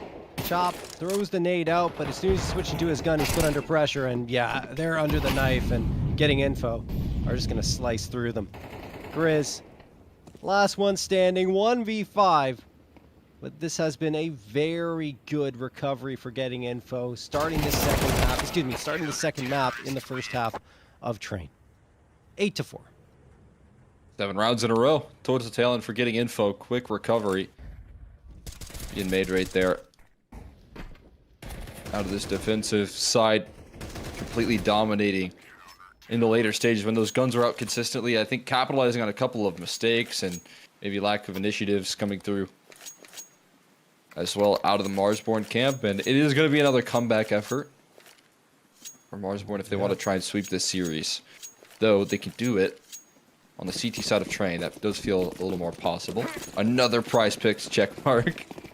Snav for more than 27.5 kills there. Flashbang doesn't have my check mark, as it bounces right back there. Doesn't blind up anyone, but the entries are still good. They're still finding their ground into the site here. More to be found from Viz, but he's nullified as well. Wolfie on 1 HP. He's sustaining. Really? Another kill out of him. USP at range, at least still providing a threat. Maybe can allow for Chop to step through here. Sideline finds the headshot on the Snav as well. And Infinite gonna be backed against the wall here. Bit of a hellish position, but can work his way out of it. Starting to move towards the back lines of this train. And Wolfie still finds another. Finding ways to impact the round on 1 health, 2 kills out of him. And even Chop off the back of that Wolfie distraction, finding a frag for himself there. Marsborn get the crucial pistol. I think the one benefit of the pistol rounds is that, you know, you never really know what your opponent has in terms of health when you hit those body shots, right? Especially with the Glock. So they didn't know that, you know, Wolfie was so low in that fight, and he does such phenomenal work. Just staying alive, right? You provide that threat, like you said, Cole, in the minds of your opponent, and it allows Chop to activate to get that first and give them the 2v1 advantage. Afterwards, Infinite just doesn't know where to look, and Marsborn are able to recover a pistol round that didn't necessarily start off the way they were hoping at all. That said, off the bomb plant, Getting Info is going to have a better buy-up than Marsborn have, arguably, with those 3 Galils. The MAC-10 and the Deagle versus only, well, 3 rifles on the other side from Marsborn, the FAMAS as well, which did get a buff, say, a good while ago, so it's more effective now than it was before. And I just saw that second FAMAS, so I'm a little blind today. It's okay, guys. 1:22 on the clock. Chop. Waiting, watching, sees the player trying to charge into the site again. No, Chop gonna get a 2K. Looking for the third. Why not? Chop knocking him down every single time he spots them. 60 pitches in, but he's like, okay, Chop, you want to take this? No problem. Do some of the heavy lifting here on map number 2. Snav, last one standing, 60 going for the fight, and he'll lose it, but he gets the information. That's what's important. There are 3 players waiting to trade it on the other side. Snav sauce to get the bomb. They know it. They don't have to fight. It's amazing work there coming through from Chop here. I mean, I highlighted him as a very key piece. He's just an underrated piece of the puzzle here for this squad, and movements like that are exactly why. He's able to bring these multi-kills in, play smart Counter-Strike. A safe pair of hands for this Marsborn team, and when he plays against good competition here, I think he gets a buff. I think he gets better. That's what they find themselves in right now. Snav, he's just going to save. Pick up a rifle. Not making any further motion on into this round. He's going to call it a day. Marsborn going to stabilize. Outside of this saved gun, they're probably not going to really bring too much into this next round. Well, good for Snav, at the very least, to save the gun, given the circumstances. But yeah, that's fantastic for Marsborn. You know, collecting that 6th, forcing Getting Info onto a save. So this rifle will obviously be important. Thing is, Snav doesn't get his loss bonus here, so needs to be cautious about his approach. Do they force up off of it? I don't think so. That doesn't really make sense. And yeah, they're just going to get some upgraded pistols, a couple of them to be precise. 2 Tech 9s, a couple of pieces of util as well. Getting Info, crawling their way into the upper tunnels towards B.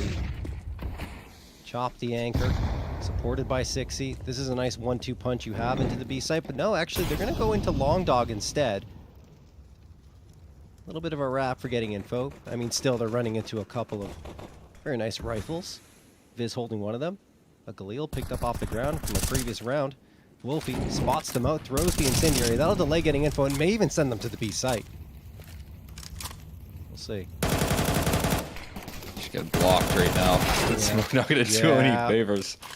That is just a desperate attempt right there. Trying to find the opening. Any tool they can to get something going. So right now they're feeling a lot of the same here as Marsborn were in their T-side rounds. Nothing given. 45 seconds left on the clock. It just continues to burn. You continue to struggle to work that map control.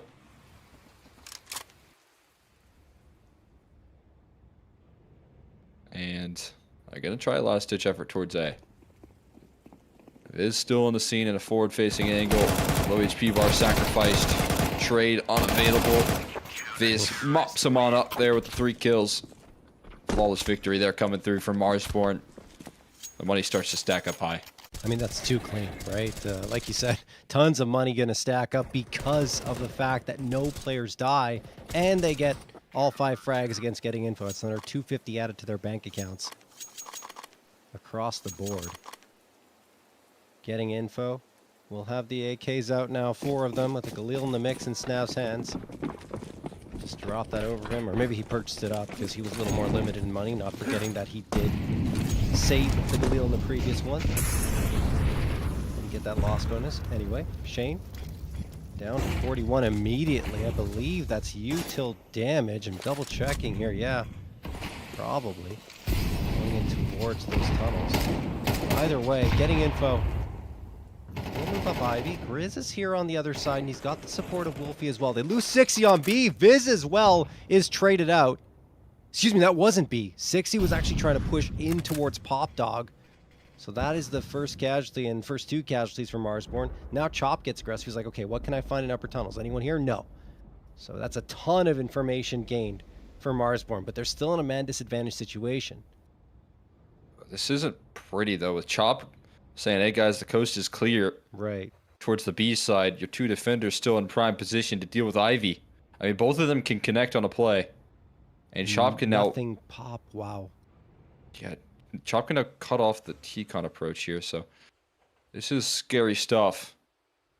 Defender's going to be here quickly. They got to find the injuries to back it up, and that's what you need right there. Not allowing for any sort of back and forth and push and pull here. Wolfie's still on the scene in a surprising double down here. Looking for the 3K. Wolfie, pristine on the rifles.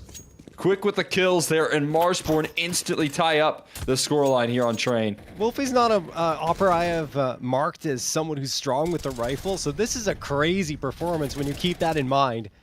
2 frags quickly, then flicks around and recovers onto Infinite to find the 3rd. I mean, I think what gives him that comfort is exactly what you pointed out. The fact that Chop goes up into the upper tunnels, clears all the space. He can cover T-Con, he can cover the connecting area, right? And I just think that's huge for them. After that, they just have to focus on Ivy's side, and that's what allows Wolfie to be so comfortable in all those fights, because he knows no one's going to come in from his left side. It's all covered by his teammate. So very, very well done by Marsborn. In a man disadvantaged situation, they pull it back, and now getting info relegated down to pistols once more. Will be a half buy. They've got the armor behind them. All of them grouping up in the brown halls now. Molotov at the ready for Dia. Tosses that forward for connector. And Wolfie, ooh, dips his toes into it, but he wants a better angle into upper, and he's actually safe here. Nice job. Yeah. Wolfie will be able to guard that effectively, and he's got his rifler with him and shot. Needs to be some quick headshots. Oh, he landed the collateral on upper. Oh no, that's going to disrupt it. Wolfie continuing to have massive impact here. AK is going to be held on by Snav. Numbers punched in as well. Is there a world where they can pull this one back? There is if Snav does more of that. He lost his teammate though in the meantime, so he's got to be the hero. Flying upper. And sides are turned right now, overlooked completely, no. But Wolfie able to react in time. His missed kill onto Viz. Can't quite track the spray, means he will fall. And so too will the round here. Marsborn claimed the lead on the defense. He saw Snav fall back in his chair. He knew he had that one and just whiffed the spray. Frustrated with himself. And they have given Marsborn the lead here. 9-8. There's the call at. They just lined up for it. Of course, you know, that's a lighter buy for getting info. We can't forget about that. The full buy is coming here. And they still were able to make some noise at the very least. But if you look at the scoreboard overall, Marsborn flawless. CT side. They have not dropped a round yet. Getting info. They need to activate soon. Otherwise, Marsborn are going to carry us to the finish line into the grand finals against Wildcard. Shane, a nice opening frag on Viz, but 60, who has yet to really activate, finally gets a clean win in a fight. And if he starts to become a problem for getting info, then you're looking at Marsborn with multiple prongs That can take care of business. Good, Wolfie with the yes. op, finds Snav. Grizz gets infinite. This is absolutely and totally one-sided. Done and dusted. Dia looking for any change on this one. I won't find it. Wolfie gonna cut him off in the meantime here. 20 kills for Wolfie. He's stepping up to the plate here. We knew that defensively he could have a lot of impact here with the AWP, but he's doing it with every gun, and he feels like he's doing it in every round. This is 3 rounds in a row where he's found a multi-kill. And they are spiraling on the other end. That's a full gun round that just gets sideswiped by the full team effort. As you said, I mean, it is still 60 in the mix. That can deliver some serious damage later down the line. Expectations are that he delivers. And look at this defense in towards the outer yard. Shut down Wolfie with another multi. What? They can't get out of T-Con. Finally, someone has an answer. Snav with 2. He's trying to show up clutch, but there's 2 more around the corner. There's always more on Marsborn here. Ready to go and locking this A side out of contention. I mean, fact of the matter is, Wolfie has absolutely dominated the play here when it comes to the AWP. Dia on 9 frags, and that's considering an 8-4 lead on CT side, and Wolfie at 22. I mean, outpacing him by 13 frags. And he's been that good on both ends. Big green. Wolfie looking to do more here. I mean, you see a half buy that does feature a hero AK for getting info. Dia's got that in his hands. Infinite affording the Galil and still staying above 1K. Nice flashbang thrown. Do they peek around it? Not really. So a great flash, but no follow-up. Means that 6 he can three. Oh, he doesn't get anything. Snav gets that. Dia finds one onto Viz. Now Grizz will get the trade, but it's a 4v3 for getting info because that just doesn't work out on the aggression for Marsborn. A lot on chopped shoulders. Despite being flashbang, gets one. A second would be great, but that won't happen. Wolfie now being called upon once more. Almost lines it up, but can't knock it down. There's the incendiary Snav. Oh, we got him. Snav's gone. Yep. Wolfie looking for a follow-up here. Grizz on the flank. Oh my god, he's gonna push the smoke. Oh, nothing's watching it. Grizz with the heroics. Slides on in for the double kill. Shane and Slump never expect it, never know. He's gonna make sure to let it be known right there. Rub it on in. Marsborn with 4 shots at taking it to the grand finals and looking to take it to this wildcard roster. Wow. That's the second 5v3 they've recovered in the map so far here at Marsborn Cole. I mean, it's Wolfie's still playing so incredibly good. Grizz with that round right there, just reaching his PrizePicks check mark for more than 31.5 kills. Again, all of these players here slow to start, but you know who they have to thank? 60 in that last map for having the conversation for this 2-0. Yep. Because it bought time for everyone to get involved. And now, 60, you get to take the map a little bit off here. You still finding ways to impact the server, don't get me wrong, but not necessary for that same explosive performance and that time-buying measure here. Allowing for this Marsborn roster to look so comfortable here. And look at the adjustment. Man. They're ready to close this thing off. One to end it early. And they're showing no signs of stopping. T-Con control still maintained. 60 in charge of dealing with this pop angle. Does fall. See if that shakes up the positioning here. Still committed though is Viz. And it's going to be a 1v4 for Slump. He's shown his efficiency on the rifle, but he doesn't have the health to sustain these fights. Does deal with 1. But 3 more targets and the bomb is in T-spot. And this one all but over. That is devastating. I think the only thing I'm disappointed for in Marsborn here is they didn't bring the double op out. Get 60 on the op. Look at the money you have. He could have won that fight easily with the AWP. Instead, loses it with the A1S. It's fine. Like, Wolfie's playing so well that I think they want 60 to be a little more mobile with a rifle. But, yeah, everyone has come to play here for Marsborn. And they say, 60, you did so much heavy lifting on Overpass. Just sit down, relax, do a little work if you have to, or we're going to take care of business. Slump going to be spotted out. 20 seconds left for him to grab the bomb and get 3 frags. It feels like too tall of a task, but he finds the first onto Grizz. Slump running, sprinting. He knows he needs more than this. Viz, his next target, but he won't get that. Marsborn take it 2-0. with a 13-8 win here on Train. Yeah, I mean, this one I wouldn't call necessarily like a full-on comeback. We know that this CT side can be so deadly, but 14 op kills I saw right there towards the tail end out of Wolfie. I'd have to imagine a majority of those coming through on the CT side. You just look at what he's bringing to the table right now. Constant impact in the server, constantly delivering in the multi-kills on the CT side. And I gotta say, man, impressive work from him and the rest of the squad here. Again, making good on the promise of this new guy on the team in 60, bringing home a lot of impact early on in this matchup and in the series. Everyone else getting involved is a really good sign. I think we see a lot of North American teams getting better with recent moves. Wildcard being one of them, with Fiku picked up and Fuzi back, NRG adding Sonic, so they become a lot more potent. Now Marsborn somehow wrangling Sixy, and they also take a step up, and they're going to face off against Wildcard. It's going to be really, really interesting to see how this grand final fares. I think it's still, I mean, it goes without saying that Wildcard will be the favorite for us, but Marsborn coming through with Sixy, if they can activate him and then everyone else performs like they did on map number 2. So you need Sixy map number 1 and everyone else map number 2, and you have a formula to maybe beat Wildcard. So that's what's required of them, but still, I'm impressed. Marsborn were often a team that I'd overlook in some of the matchups in the past, but I think with Sixy here, it changes things significantly. Holy smokes, Wolfie got 50 kills right there in that series. Wow. He actually outperformed 60. I mean, obviously with 60 of the monster map 1, cooled off a little bit in map 2. That's A-okay. They got the victory. They got the 2-0. What he did in map 1 makes it easy for the rest of his squad. And 50 kills in total for Wolfie.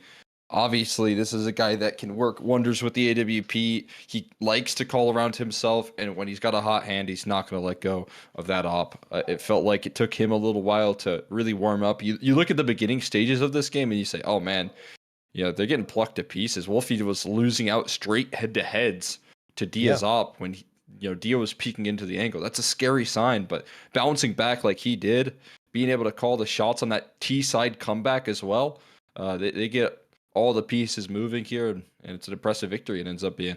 No, I agree with you. And I think Sixy gave him that breathing room, right? With his early hot performance on Overpass, he's like, okay, thank you, Sixy. You've kept us in it. Now it's my turn to step up with the AWP. And he does exactly that. So absolutely wonderful stuff from Marsborn. On the other side, I think we got check marks from everyone. Yes, we did.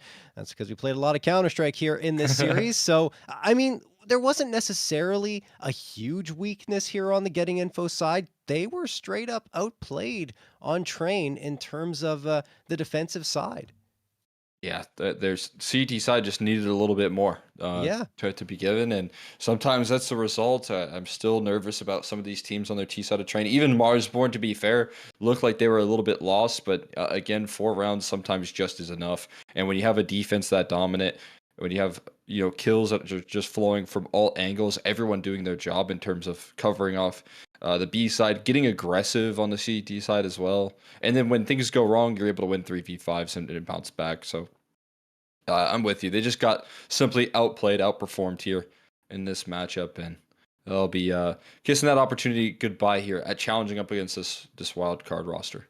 Yep. We got Wildcard up against Marsborn in those grand finals. Before we get there, guys, we have to say our thank yous to the people that make this possible. And of course, this one's brought to you by PrizePicks, NA Revival Series sponsored by PrizePicks, of course, guys. The best and North American Counter-Strike players are competing right now, and you can win real money while watching them play. Join PrizePicks to get in on the action. It is super easy to get started. All you have to do is select 2 or more players and choose more or less on their stat projections to build your lineup. Then sit back and watch your lineup stats rack up. For a limited time, click the link on the panel below or use code REVIVAL when making an account and playing a $5 lineup to receive $50 whether you win or lose. It's a guaranteed win for all new PrizePicks users. Thank you again to PrizePicks for partnering with Complexity to host the NA Revival Series. Speaking of PrizePicks, guys, we're going to take a 30-minute break because we want to give you guys a chance to get your picks in on PrizePicks' website. So head on over there to prizepicks.com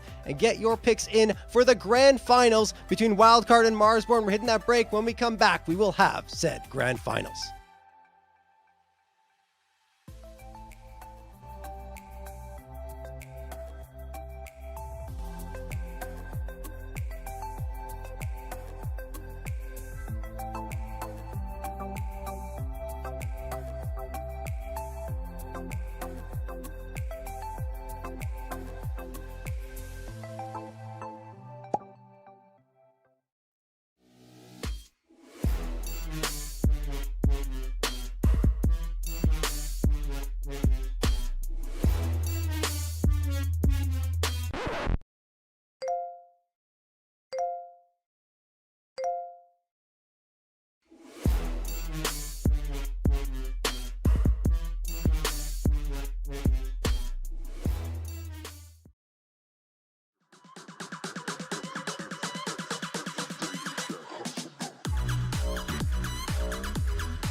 Sup to Flom. Gift 5. Shh. Sit slumped on a dirty city sidewalk. His beard is overgrown, his hoodie is torn, and in his lap lies a cardboard sign scrawled in black marker, 5 gifted. His eyes are hollow, scanning the crowd that ignores him. People shuffle by, barely noticing. A kind stranger kneels, handing him a plastic bottle of water. Eric looks down at it with disgust, refusing to touch it. His lips crack, but he turns away, shaking his head.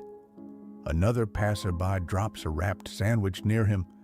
Eric scowls, his eyes narrow. He pushes it aside with the back of his hand. Eric finally explodes, shouting at the kind strangers. His face is twisted with anger, veins in his neck showing. He clutches the sign like it's sacred, yelling, "I don't want this junk. I want 5 gifted." A small boy approaches cautiously, unlike the others. He looks innocent, carrying nothing but a tiny smile. He says softly, "Hey, mister, you look like you could really use some help. Here's 5 gifted." Eric's eyes well with tears. He looks at the boy silently, unable to speak. His lip trembles as he grips the sign, staring into the boy's eyes.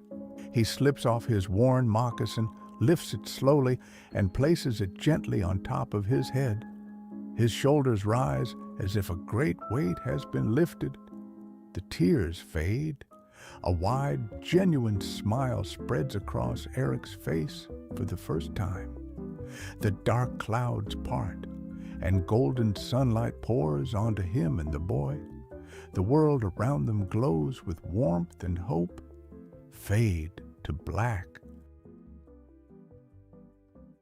Sup to Flom. Gift 5. Shh.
Sub to Flom.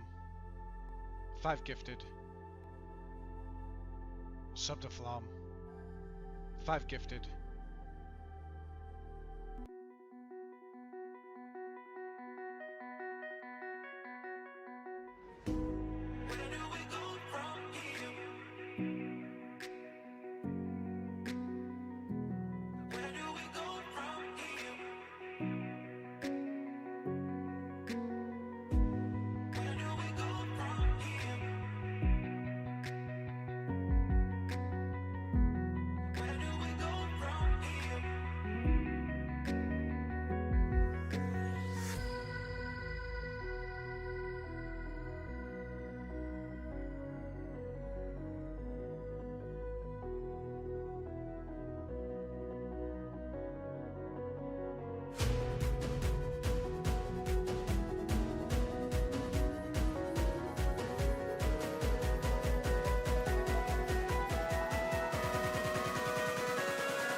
Eric trudges home through the soggy abyss of a Sunday night. His soul feels equally moist. Eric checks his phone. 0 notifications. Not even a scam text. Tragic. Eric enters his apartment building lobby. Fluorescent lights hum above him like judgmental bees. He is, of course, still sad. Inside the elevator, he slaps the 3 button with the energy of a man who has given up on joy and possibly gravity. He waits. The elevator hums. His sadness echoes in surround sound. Eric creeps down the hallway. It's quiet. Then he hears something coming from his apartment. His apartment door whispers scary noises. He pushes the door open slowly. Figures lurk in the darkness. His heartbeat tap dances in his ears. Then, bam! The lights explode on and the humans scream. Surprise! His heart does a backflip. It's his surprise birthday party. At last, Eric is happy. He leans forward, cheeks puffed like a heroic puffer fish, and blows out his candles. The end.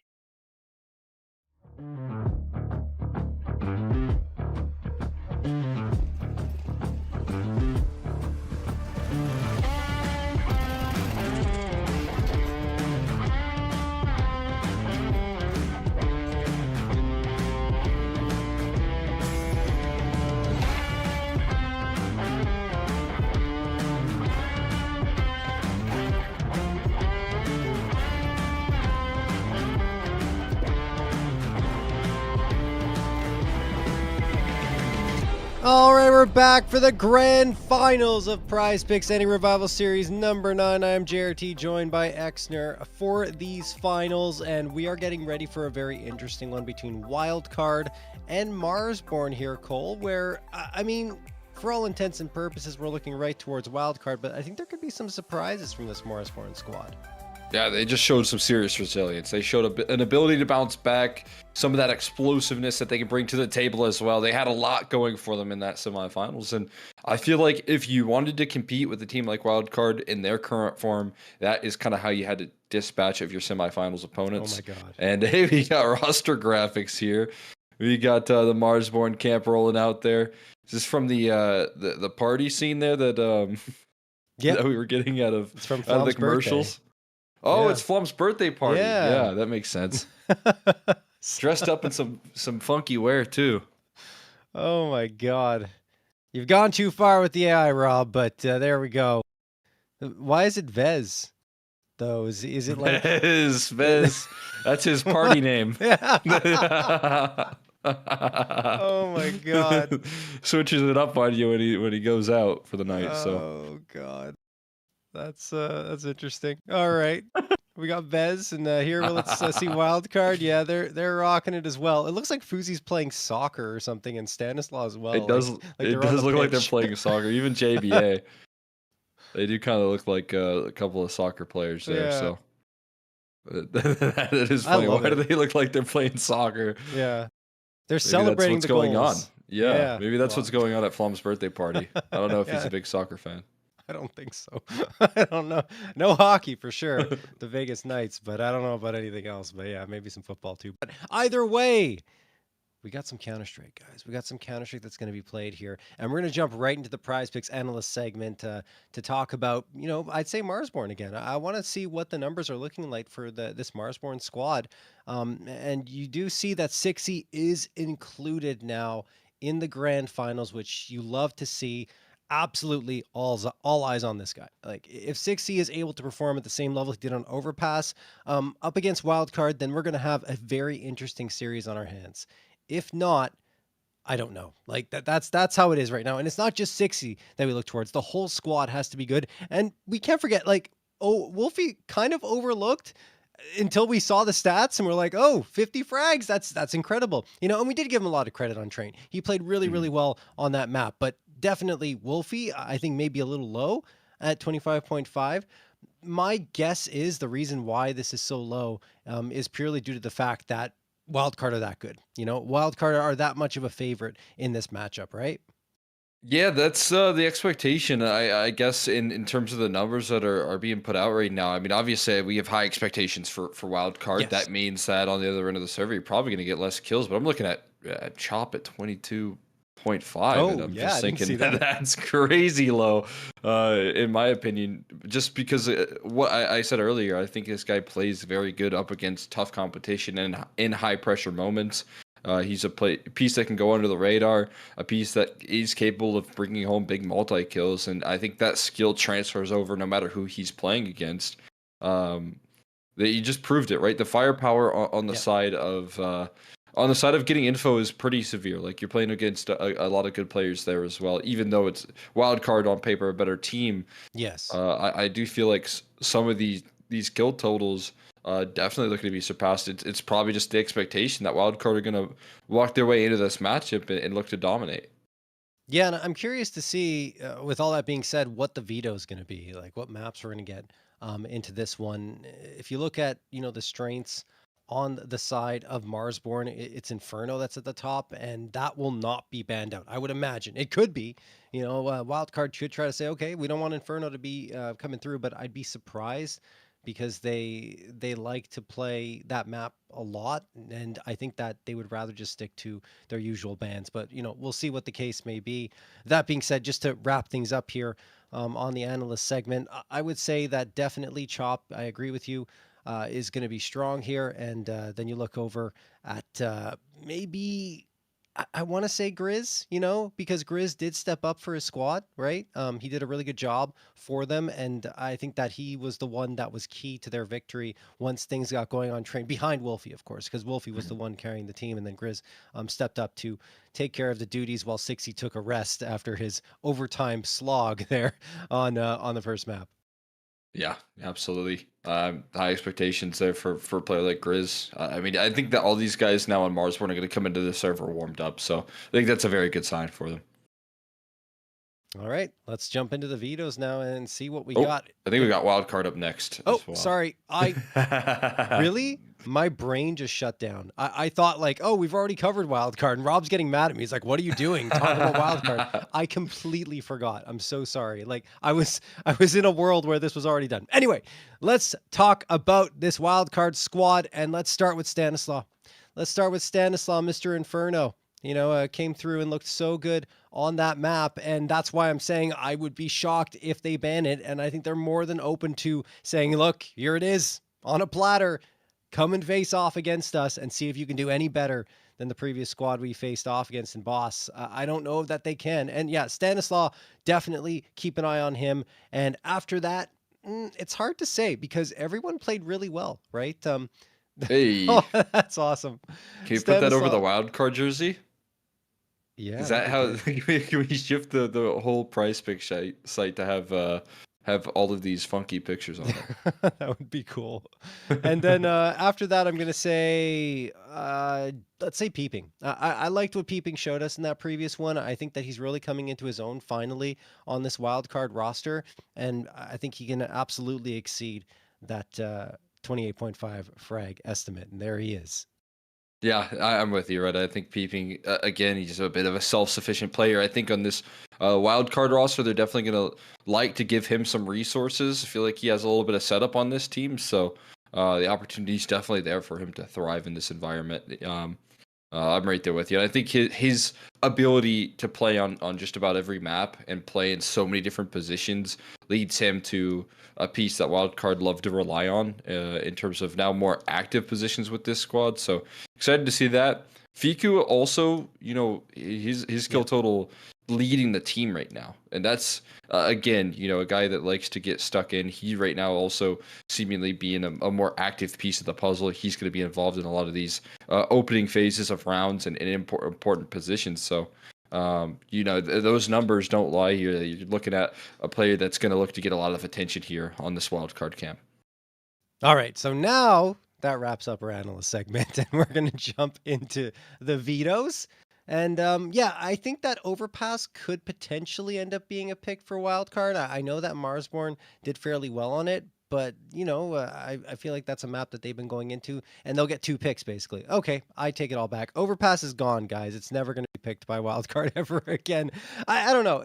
I guess the way things went in their first engagements on that map, they just weren't really happy, and they're going to avoid it for now, at least for the time being in this revival series. Inferno being picked, what I was going to say was that's probably what they wanted to go into anyway, so they get a free second pick, and that's going to be Dust 2, interestingly enough. This is not a map that they play often, only 2 times over the last 3 months, and they decided to pick into it.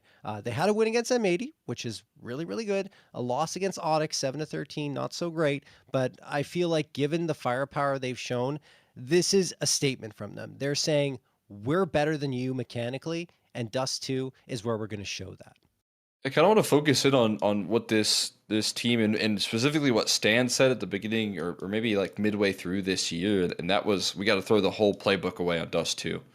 So that was a statement that was made here throughout the midway point of this year, and they've been trying to maybe reintegrate Dust 2 into the map pool more consistently. They were constantly losing this map, especially in international competition. This was a map that was haunting them. So you're looking at a team that has been clearly putting the hammer to the anvil here on this map. So hopefully they are able to show some of that success on this map as well. So I think there's a golden opportunity. Like you said, kind of getting a free pick with that Inferno Marsborn pick against them. You get to stretch things out a little bit here and challenge yourself on some different maps. And I think that's what has to happen right now on this map pick of Dust 2. They got to prove themselves and show that they're able to bring it, because what I just saw out of Wolfie is that on the other end of the server you're gonna have an op that is already feeling confident from the way they ended out that last series, and you gave them a CT side start on Dust 2 that could make things very interesting. I think that Fuzi-Wolfie matchup is actually really an interesting one to highlight because, Fuzi coming back to wildcard, he's looking like that same Opera that we saw before he left. Very sharp, very good. I mean, even when he went on for his little stint with 9Z, I believe it was, not 9Z, 9. He looked very, very good with that squad. Look, they both have 9s in there. Yeah. It's a fair mix up there. Yeah.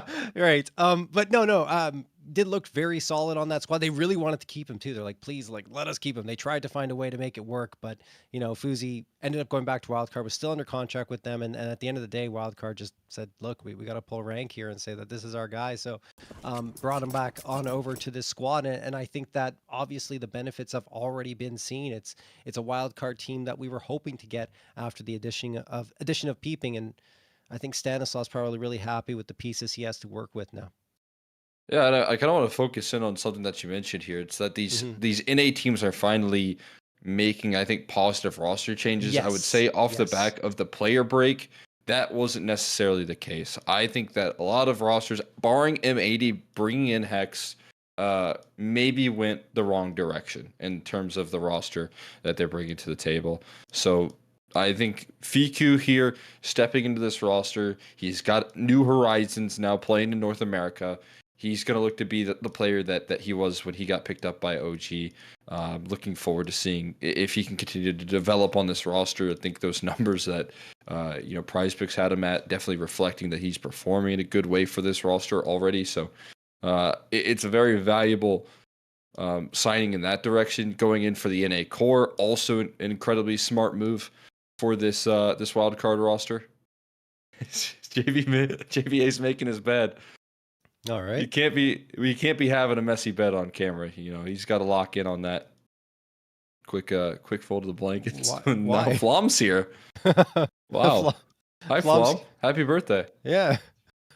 I turned it on an accident. Rob he had that on the ready, and sometimes you put Flom on the screen a little early. I thought I was gonna say Flom's keeping an eye out. You got to make your bed, or he's gonna get angry at you. On camera on the Enter Revival series without a nice background. But oh my god.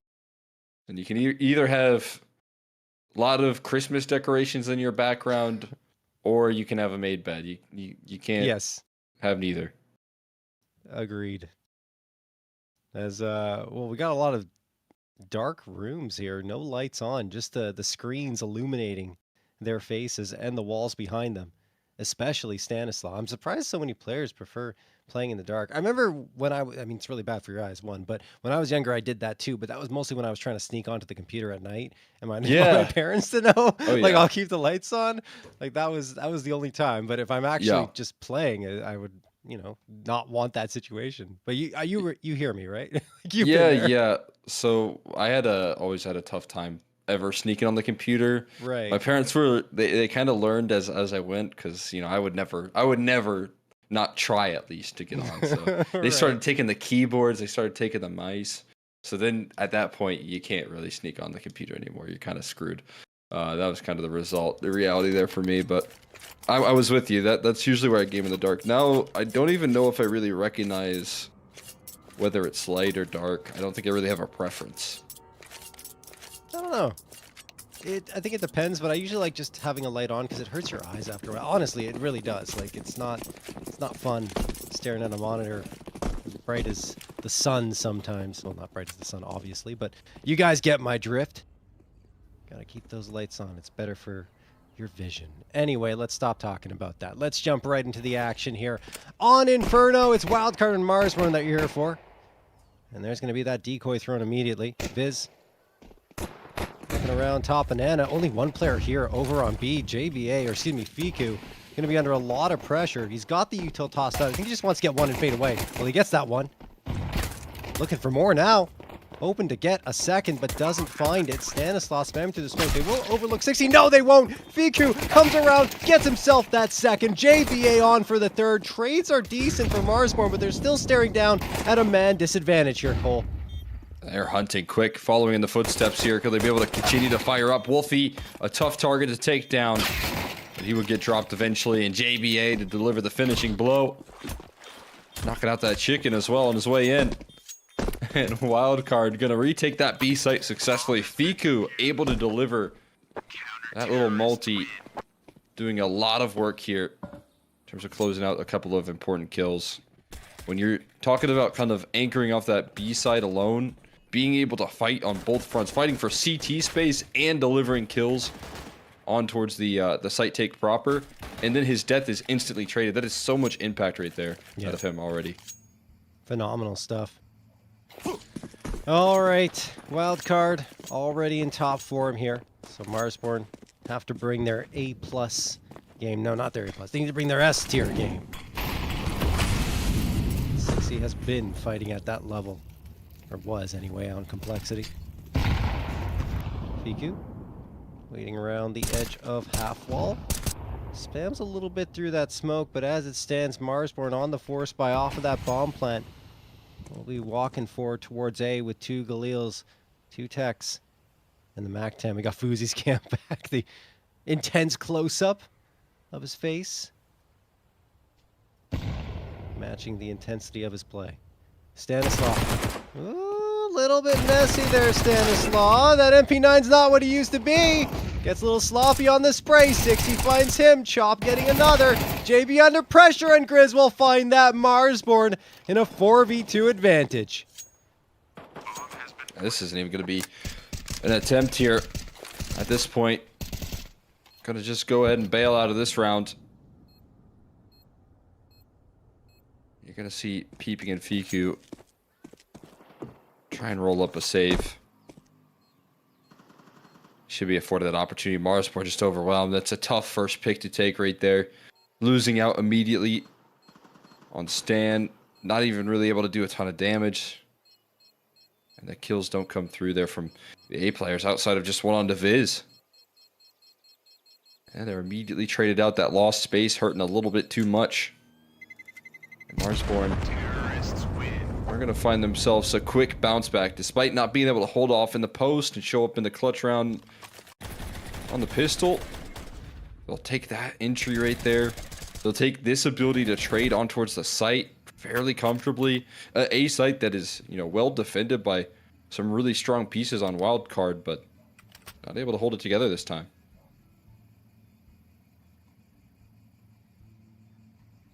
Timeout called by Wildcard. They can't be happy about that. Talking things over, saying, whoa, hold on a second. How does that go wrong? Stanislaw not looking like he's in the same form In that one round, it's a very small sample size, of course, but the MP9 spray got away from him. And you see Wildcard saying, no, let's go. Let's go for Spy. Stanislaw talking to the troops, gearing them up for what will be an attempt to regain control here. They did have their shaky moments. I don't want to call them shaky moments, but at the beginning of both halves of the previous maps they played, there was times where like, okay, you know, the other team's kind of getting into it, but eventually they settled it down and really took control. In particular here on Inferno. We'll see if that's the case again. Fuzi, excuse me, gonna get that bit of damage taken, down to 57 HP. Sixy and Grizz, though, eat a bunch of bullets at the hands of Fiku, who's going to work with Stanislaw to get 2. Viz finally trades him back, but it's a man advantage gain for Wildcard. Stanislaw wants to go through the smoke. Getting aggressive. Oh, what is that? Viz spots him out, but he has the util in his hands, and Stanislaw gets away scot-free. I thought Stan would have a chance to fire there, but he just wanted to recover the rifle. Gets that off the ground and backs into the B site. I don't think he realized how far forward he was in front of that smoke until he walked through it. And he's so lucky to walk away. I like those stickers on that A1S. Which one? On the T side, it's Wolfie who has it right now, but he's going to have to use it effectively. And right now, his teammates get it in sideline. It still sets up for a surprise attack from Stan. He doesn't get anything, though. Just a headshot on the chop. Bomb going to go down as well. Safety in the post here. Good news is there is a little bit of utility to work through here. We'll see if it's on the money. They're going to at least probably molly off what I'd imagine is new box. That's one position cleared, but now it's about setting up that crossfire in between new. HG's on in. Fozy running on in for the fight. He takes a little bit of time to land that kill, but there is no trade. JBA jumping around the corner, gets nothing. Now it's peeping with a kit and a chance here with 2 quick kills in the 1v2. Saving his team with a little bit of time to spare. Back and forth we go, and in this type of affair, I have to favor Wildcard, honestly. Even though I say that, Marsborn are playing pretty well. I mean, they're going toe-to-toe with Wildcard in these early rounds, at least. Fiku almost gets that third. Again, Stanislaw escaping with the M4 is crazy.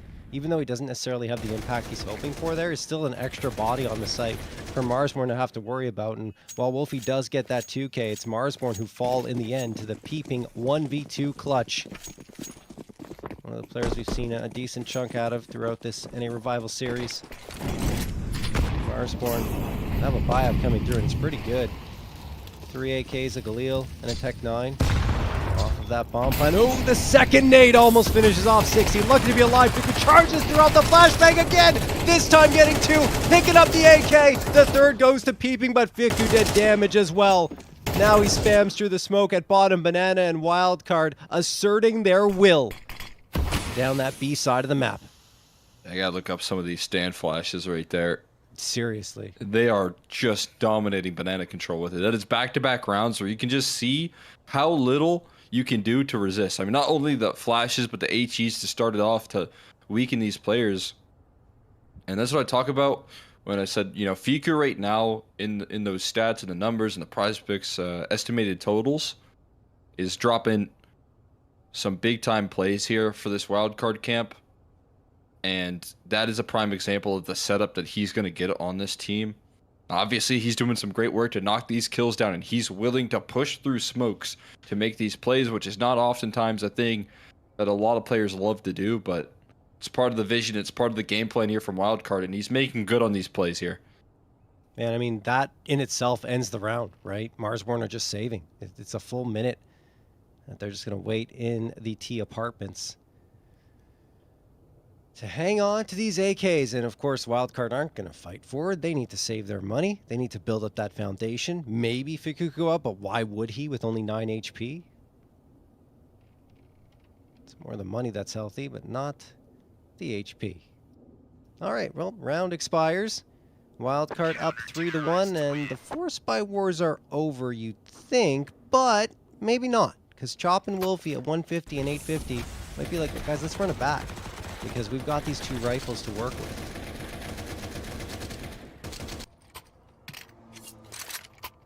Able to take a couple of Guns into the mix, and you're right. I mean, I thought maybe it would choose to go against the force buys continuously here. Marsborn going to look to keep the pressure applied. I think that's a tough decision to make here. The hands of Wolfie and Chop, though, they're going to try and make it work. We'll see what they got. Beeping, working up the flashbang. That's just a clean connection right there. 60 doesn't get a chance to fire his shot. Sviku instas him. Continues this conversation of dominance on Banana here for wildcard. Between Peeping and Fiku, this combo deal that's just not letting go of this side of the map here. You got this old school, trusty combo in Stan and JBA that are working this A side. And also feels off limits right now. Marsborn struggling to make much forward motion just yet. We're going to eventually decide to walk it back in towards B. Good block utility tossed in already. Fiku. A lot of pressure here. Gets the first. Fuzi helps for the second. That's on Grizz. Spamming through from CT. Wolfie, good Molotov, and he managed to clean out Fiku, but he's still one of only two surviving members here on Marsborn. Chop, the other one, who's trying to join him, needs to grab the bomb on the way towards that site. They've still got a handful of wildcard players to deal with. Nade's going to get tossed forward. Nice connection onto Fuzi. Chop won't know it. It'll help Wolfie should he win this first engagement with Peeping. That's the first test. Peeping around the corner. Does win it, but can't get the follow-up on Fuzi, even with the low HP. So it's all down to Chop. A chance to isolate some 1v1s here. Throws the flashbang. It's good, but it will be a little too good. It blinds him as well. Fuzi will get him with the spam. 4-1 wildcard. I see the vision. Unfortunately, Chop can't quite see too much in that clutch. Wildcard comfortably working through this one. Going up 4-1. It's the back of those force by wars. Deadly connections, catching 60, trying to make a play. Again, this is a guy that you're just probably going to want to leave off the leash as much as possible. I highlighted this in their last series, but you don't really have to micro him as Wolfie can just let him go on the loose and try and find openings. Those do need to come through here, otherwise you might find yourself in 4v5s rather consistently. And the way that this banana control is coming through, I do think that there's going to need to be more setup for these plays here. They're going to try and test this A site. It worked out last time. It might again, as 60 instantly takes down Fozy. Peeping cuts one off on the cross, and this AK recovered is still 2 very low HP bars on the Marsborn camp. Yeah, that was a nice nade that led to those 2 low HP bars. Stanislaw takes care of 60. Wolfie the trade. They're still in it. They're swarming around Stanislaw. He can't connect his shots. Finally does. And it is a 3v2, then a 3v1. That is so messy from Stan. The fact he's alive is crazy enough, but then he finally collects himself to connect with 2 frags from that Tech 9. Peeping in a defuse. He gets the last. And whoop, they gotta wait. They want to get that second AK. Now you can defuse the bomb, Peeping. And it will be 5-1 for wildcard. That was the, that was one of the more tricky 3Ks I've ever seen. Usually you think when you get those big multi-kills on the CT side, they can be, pretty comfortably diced up instead. Well, Stan does make that one look easy. The following, not so much. Fortunately, again, that HE, the damage being done, this time won't allow for wildcard to get off to losing too much space on that A side. This is one of the big gun rounds coming through here. First time we see an op on both ends of the server. Coming through in round 7. Things can shape up with both players having their tools. It already looks good for Fozy, who activates on Banana and shuts down his counterpart. I love that they activate the op there after having really not done it at all prior to this round. Just to mix things up, and Wolfie obviously frustrated because he was hoping his op could have impact and it doesn't. Or at least it's having impact on that fight, at least for him in general. Fiku going to get 60 and really nothing doing towards Banana. Marsborn have struggled. They've had the success, like you called out, on A, but B has been pretty miserable. Misses that shot. I thought he had that dead to rights. Nice little flick from Viz. Pressure's on for Stan and JBA now. And JBA erased as well. 3v3, Stanislaw gets nada. Great recovery from Marsborn. Peeping, spamming through the smoke, hoping to connect on something. And now the problem becomes, if you're wild card, you have 0 util. And you have to go on a man disadvantage retake towards A. I think the first it'll help. They don't. Chop, on low HP, gets a sick headshot. And Peeping just has to save. Again, A site success. That's where they're finding most of their ground. That's a huge recovery from Viz. Slides by the AWP. It is a 4v5 at that point. And it feels like Marsborn just trying to, get back to the rounds that were working for them. And looked like maybe a small overcorrection there. If, Fozy's op scope was on the line and he just held mouse 1 after he sees the player. Could have gone a little bit better instead. I think he kind of overflicked, and even a 5v3 making matters worse. Viz turning this round on its head with those quick kills. Not just one, but the follow-up into mini pit. Breaks down the crossfire, breaks down the trusty setup that is Stan and JBA, and Marsborn needed something to bounce back there. They had it.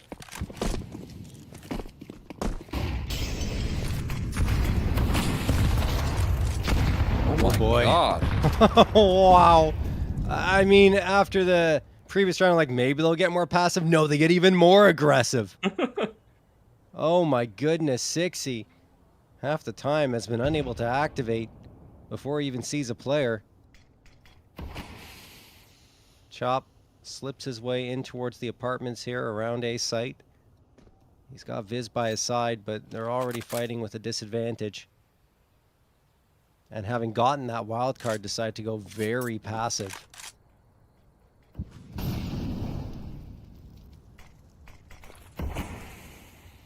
Would not want to be Marsborn playing these early rounds because it just feels like you have to wait and T-spawn. That's a connection, but I think onto the wall there. JPA walking through the smoke realizes there's a way too much around that corner, and that flashbang doesn't really blind up anybody. Stan also trying to work some angles. He gets caught. Fozy now forced to fight forward, and he's getting overwhelmed. This round spiraling out of control again on the A side. Difficulty unifying their efforts. Nobody really on site besides Wolfie, though. I think these post plants could have to be a bit of a problem, or maybe a solution in this case. Chris finding one quick kill. So any flashes set up. There it is. I was waiting for it. What? He's always Grizz. What? He doesn't land the kill, though. Runs out of ammo with his gun. So is Fiku. He still finds the kill. Allows for Viz to wrap himself all the way around. Wolfie laughing about that one, but Marsborn finding quick recoveries in back-to-back rounds now. Yeah, I think the difference maker here is that Stanislaw hasn't necessarily been as effective nor aggressive as he was in that previous map that we saw him on Inferno. Previous series, I should say. And he was more arch side, if I recall. And now he's in the pit, so they're making a change to their setup, but it isn't necessarily working out for them, at least not in the last 2 rounds. And the A side has been a vulnerability. You imagine that Marsborn going to keep trying to pierce through in that direction, hoping that perhaps Wildcard will over-adjust based on that success, and that's exactly what's happening. 4 players now waiting on the A site, and this is where what I was going to say is that now they have a chance maybe to exploit B. But because things have gone so wrong there so many times, they might be a little reticent about making said adjustment. So still looks like it'll be an A hit. Now they have 3 players to worry about. Spam from Stanislaw, but can't find his crosshair. Sixy gets the first. There's 2 more players here, and they just don't expect it. JBA and Fuzi making the adjustment, and now they've got the man advantage off of it. Thing is, because they've shown so much face at A, Marsborn now know that B could be a weakness. It is a weakness for now. Might not be for long here. Fozy rotating over with a flashbang. VQ is not really fighting for the site controller. This is more of a retake-centric setup. So we'll see what they can do here. It's a contact walk on the other end of the server, though, and this timing from Fozy, this angle he's holding is so perfect, but Grizz is even better. A step ahead here. Now the lineup working in favor of Fiku, not allowing them to get into the site comfortably. So much damage done. But only a single kill here. No kit means they got to move quick. They're going to try and take some space in towards Church here and work their angles. JBA on the flank, but this is where the op's watching. He's watching this banana flank, so largely going to come down to what Grizz can do. I think Wolfie should be good on this line, and he nails it. Easy pickings on a JBA, puts the time pressure on Peeping. He's got to get a move on now. There is no kit this time around, and with the pistol out, can't quite track Wolfie in time. Marsborn spring into action. 3 rounds in a row, finally breaking the economy here as well. That is wild from Marsborn. Again, you know, making the adjustment, going towards the B site, winning the fight with Fuzi. And then Figu's isolated to only 1 frag, and this is the ending, right? That 2v2 where Wolfie is able to stay alive long enough to get that last. So back and forth, but Marsborn able to collect themselves a 4th round. As you mentioned, 3 in a row, and they are right back into it. And that's an impressive feat. I mean, if you looked at the teams at the beginning, I saw Marsborn as a team that could make a decent run throughout the NA Revival series, but my eyes were always on Wildcard, and I would even say getting info above Marsborn, but they've already disposed of them, and now they're looking to get what would be the upset victory for a 2nd time, but this time over Wildcard.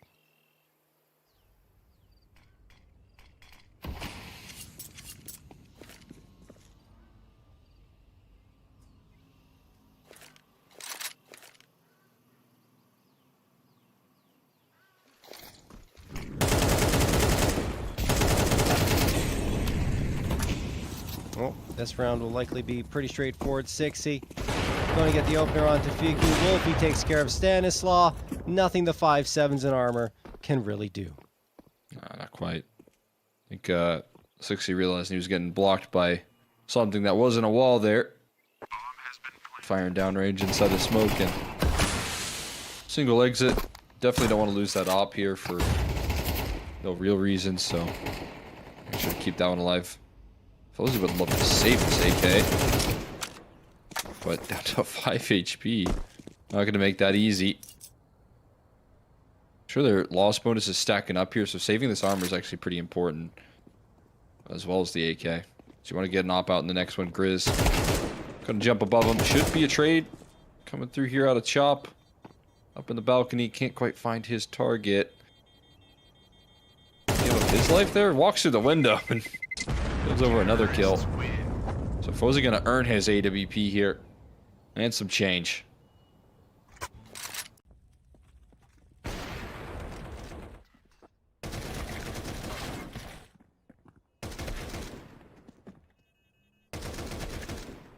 Yeah, doing work. You're absolutely right.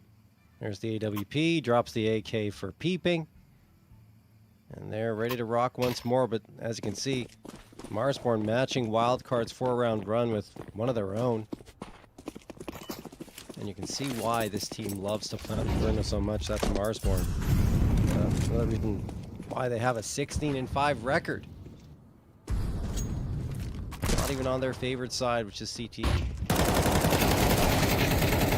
This will get the opener. Fuzi the trade. Marsborn continue to threaten towards this A site. They found success on both sides now, so Wildcard can't overcompensate on either one. Finally, Stanislaw activating effectively in an opening duel, or one of the duels to get that. And oh, Grizz, it's going to get a little messy here. Grizz alone, isolated, a fist shot from Fuzi, but Peeping saves the day. Fuzi pulls out the pistol, throws the nade. 60's dead. No, he's not. He got ahead of the nade. He's okay. Still alive and kicking. But it's going to be tough. 2v4 Cole. That, again, just not exactly easy, but I see the scope. Oh my god, Wow. Fozzy still connects it there. Wall bangs. Just the molly flushed him out. Smoke to counter it. And now Wolfie. His life not going to get any easier. Bomb on the floor here towards that A side. 3 targets left. Can he isolate? It goes for the first. Peeping will immediately shut that effort down. And that, again, is another scenario where defensive structure not necessarily pretty. They lose out JBA to a perfect flashbang from Marsborn. But Stanislaw, tough to catch him off guard. He ends up finding a really crucial kill as they walk up towards the truck, and the fact that Fozzy didn't die that round is also kind of a miracle. It's going to keep Wildcard in safe hands, at least for a 6th round here. looking good for a 7th as well. The buy is not exactly ideal. And they're going to, once again, go towards A side. They are not touching the B side with a 10-foot pole here, but they're not getting A this time around. JBA, elevated angle, 3 spray down to shut down this A play quick. And Chop and Wolfie, last player standing, not going to last too much longer. JBA on for a 4th. Wildcard figure out the solution of this A side defense and make it look clean this time. An ace, in fact, from JBA to close it out there. Well handled. Needing him to come alive there, and a great way to cap off the half. And he's got a snack too. He's earned it. So some blueberries? I think so. Little healthy snack there in between. Doesn't hurt. Good brain fuel there for JBA. The star Couple player halftime stepping up. blueberries. Yeah. That could be the move there. I might have to lock that idea down.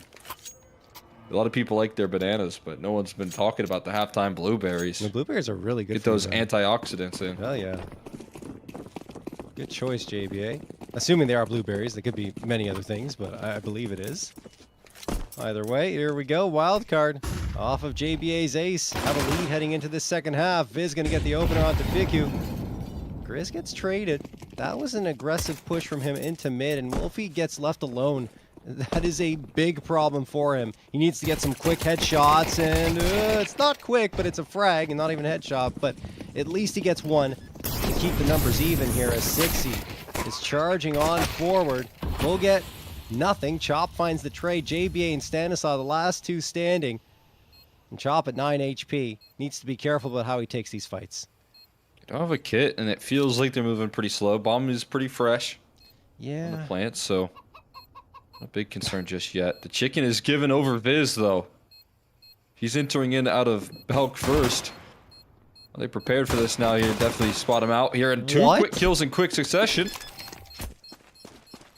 I don't know if they have time here. I think they do, though. Sticking the defuse is worth it anyways. Chop looking to bring it on in. And no, oh my god, they do have it. Just on the money. You can see Chop laughing all the way to the bank there with that victory. Marsborn. They are just quick enough. I think there was less than half a second left on that defusal. That was so very close, and it doesn't happen without simultaneous frags. Like, just look at that. Almost exactly at the same time they get those frags, and that's why Marsborn win the pistol and are on to 6 rounds. Threatening wild card again and again, going toe-to-toe, similar to the way they went against Getting Info. Now, the util battle will commence here towards Banana. Fiku tossing a lot of it, but no damage done on the side of Marsborn. But a wildcard will take a little bit of it. He's ready with the timing out the spot. We'll get that down instantly. Smoke to follow it up. They are fully prepared with this defensive setup for a Halls pop. With the utility that they put in play. Not necessarily the case, though. It's not what's going on. Measured approach here from wildcard to wrap. And slowly work through this brackets control. Good news is for Marsborn, they bring an extra rotate here to help out. Chop in a good position. It's going to fall a little bit more passive. Peeping and Fiku looking to find this trade if necessary, and it is quick. Deadly here on towards this A site. Fozy also finding some success here. 2 kills rolling on out, and it's just Grizz stuck in apartments. He's locked out of this round. And 60 trying to make some rotates in as well. Gonna need to pull off another clutch round.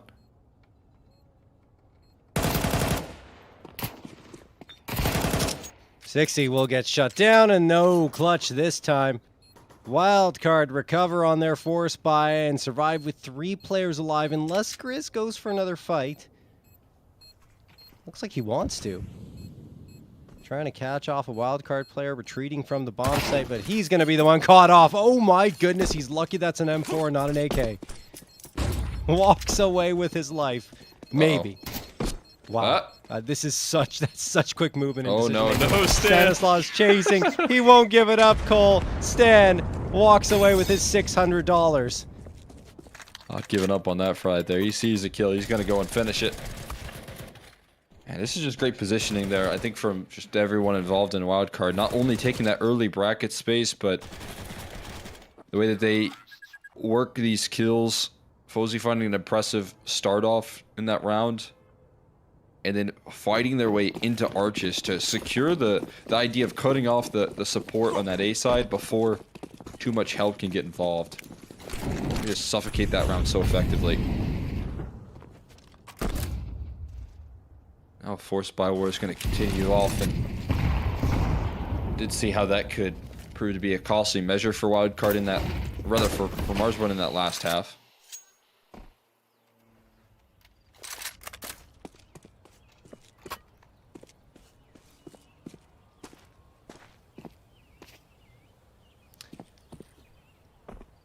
Marsborn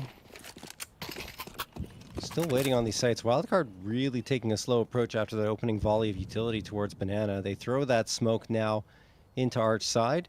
That puts Wolfie on notice a little bit. The A site more lightly defended than B at this point. Grizz and Wolfie both waiting with 5-7s. I think surprisingly for me, no Deagles deployed here from Marsborn. I guess money-wise there was a limiting factor perhaps, but maybe one less piece of utility and a Deagle. I feel like that's the game-changing pistol, even though the 5-7 can be the same, especially with these types of engagements here. Okay, Grizz had a chance to make noise, but he couldn't do it. Peeping shuts him down completely. And it will be likely Wildcard ending this one, because I think Marsborn just want to get a second chance at this Force Buy. Value of stacking over on these plays here. You do get a second bite. Only losing a single player in Grizz.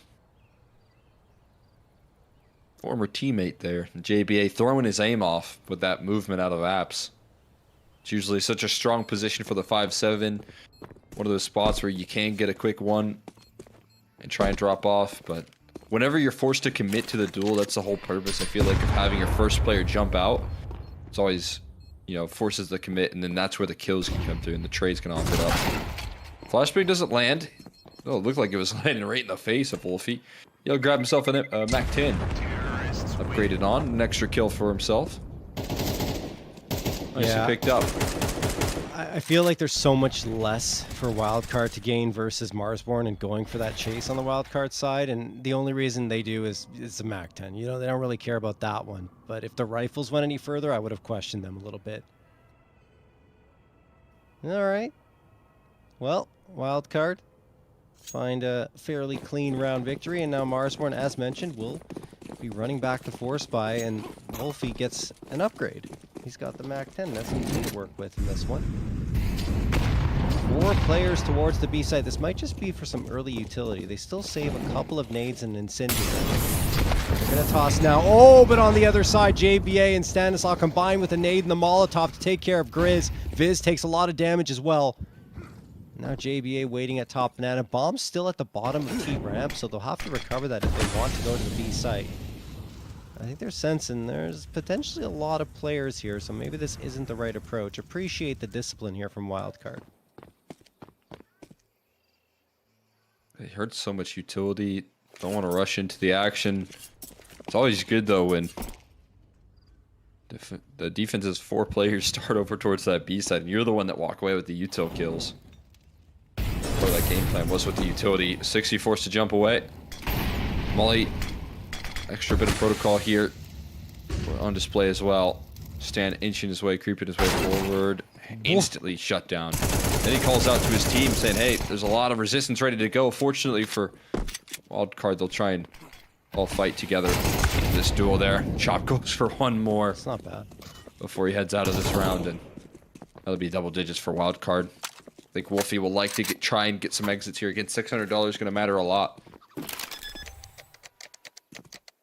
Yep, you're right. And not to mention the extra 50 for every single frag that he finds for the whole squad. So, Wolfie's just going to post up a Banana. This is probably the best spot he can be, because I would expect that Wildcard are looking in towards CT as a position that Wolfie will likely be located in. So, could catch a frag here. Maybe 2. Fuzi will be first contact. Do they have any util left? They have a flash. I wouldn't mind them throwing it here, but Fuzi's the one with it in his hands. There we go. Got the words out. In the end, I don't know if they spotted Wolfie on that peak. Probably did. Yeah, Fuzi turns around stops on a dime and gets the headshot. So it will be double digits for Wildcard, and they take care of everyone on Marsborn. 19-9 here for Fuzi. His rifling on this map as well, very good. Because, I mean, it has to be on the T side. He can still work the op pretty well on this map, but I don't think he does it all that often. And, you know, obviously being able to feast up against the pistol so far in that last round, but, you know, come these gun rounds, the way he works up Banana, he's a serious threat on these T sides. When oppers sometimes go silent, they aren't able to deliver those big moments. He's still capable of doing that here. JB8 trying to make a pick work here towards the top of middle, catching some spam damage. Dead as Wolfie doesn't give up on the duel.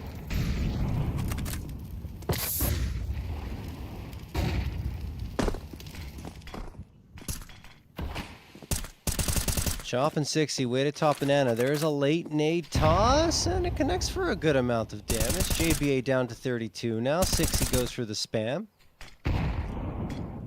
Where will Wildcard end up is the question. They throw a couple of smokes towards Arch, and that is enough to bait over almost every single player. Only one left behind, that's 60, and he's low in terms of health. Molotov gets tossed for top Banana. Leaving Peeping and Stanislaw here is... The objective is to attract attention towards A even further, and Stanislaw gets one. Peeping traded out. You think that's enough to go B? I'm surprised the call is to regroup into the mid position. They obviously have to delay a little bit further here to convince Marsborn that they've rotated towards B, and there it is. Stanislaw catches Wolfie getting a little too curious. They're saying, Grizz, best of luck, my friend. Stan's going to toss in some fake utility towards that B side of the map, and that's going to probably commit Grizz as well. Big time gamble here from Marsborn. Not going to pay off. They've completely avoided the contact, and that feels like just Stan having a field day in the calling department, right? There's great late round decision making that he can get away with, that I feel like his experience, you know, maybe alongside of Nitro, can bring to the table here. Out of like NAIGLs that you get so often, and those good calls when they come through are how this team comfortably closes out games, and we're seeing that here in round 17. That's so brilliant on so many levels, honestly, because I was expecting them, and I think probably Marsborn as well. You get that little fake going on towards the A site, you find a frag, Peeping goes down. The rotation, you see Stanislaw backing off, so you expect, okay, it's going to be a rotation to the B site. They rotate over. Wildcard just have to pump the brakes for a moment to allow all of that to materialize, and then go back to A, which was the initial place that you took those duels, and only one player waiting there. So very nicely called in the mid-round, and Wildcard find themselves as an 11th as a result.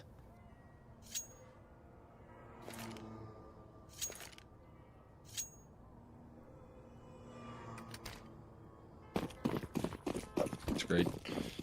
Calling coming through from Stan. We'll see if they can keep it up here to close things out. I mean, good news is for Marsborn, they at least save with 3 guns in play. Not walking into this round empty-handed.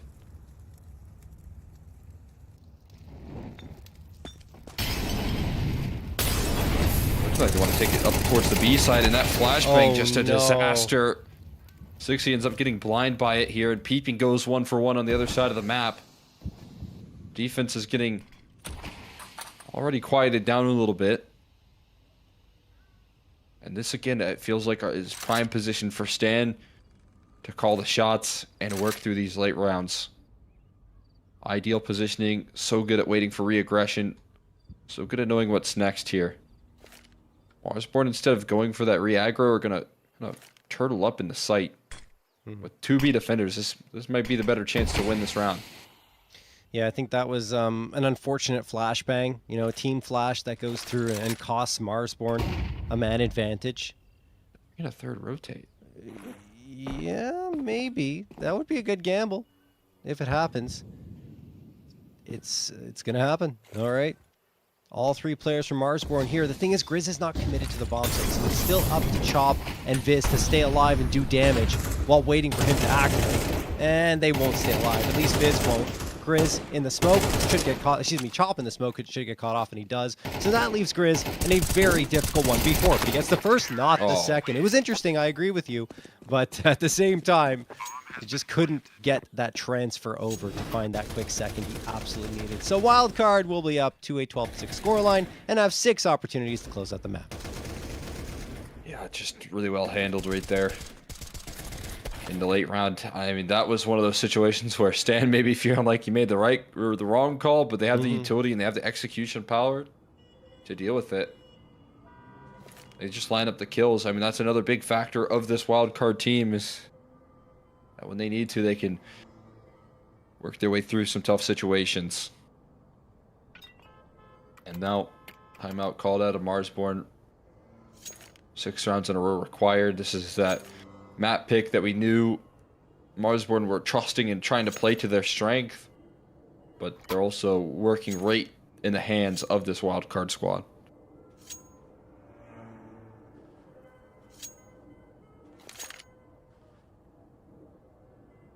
Alrighty. Well, off we go.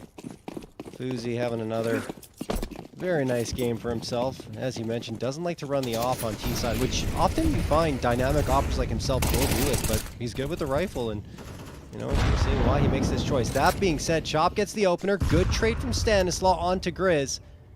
But look at the damage that was done to Wildcard. Fuzi on 5, the nade. Oh, it's a team nade. How does that even happen? Didn't see it.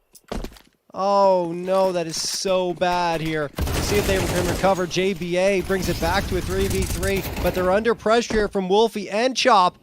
Damage taken from JBA. He's down to 17. Fiku and himself only have 30 HP combined, but Stan still somehow managed to thread that plant on through around the smokes that have been tossed here. They're already rolling up on the flank. Fiku is in the danger zone, and yeah, he's gonna fall.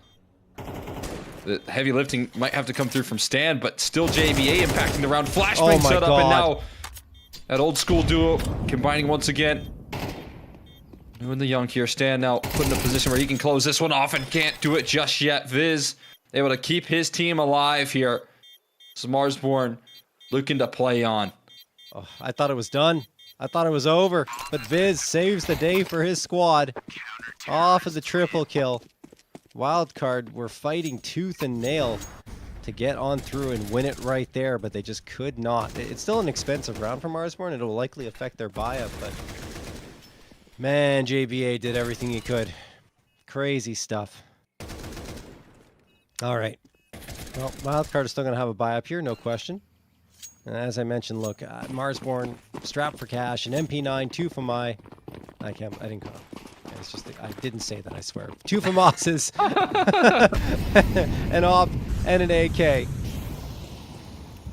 And on the side of Wildcard, you got all AK-47s. 3 players going down banana.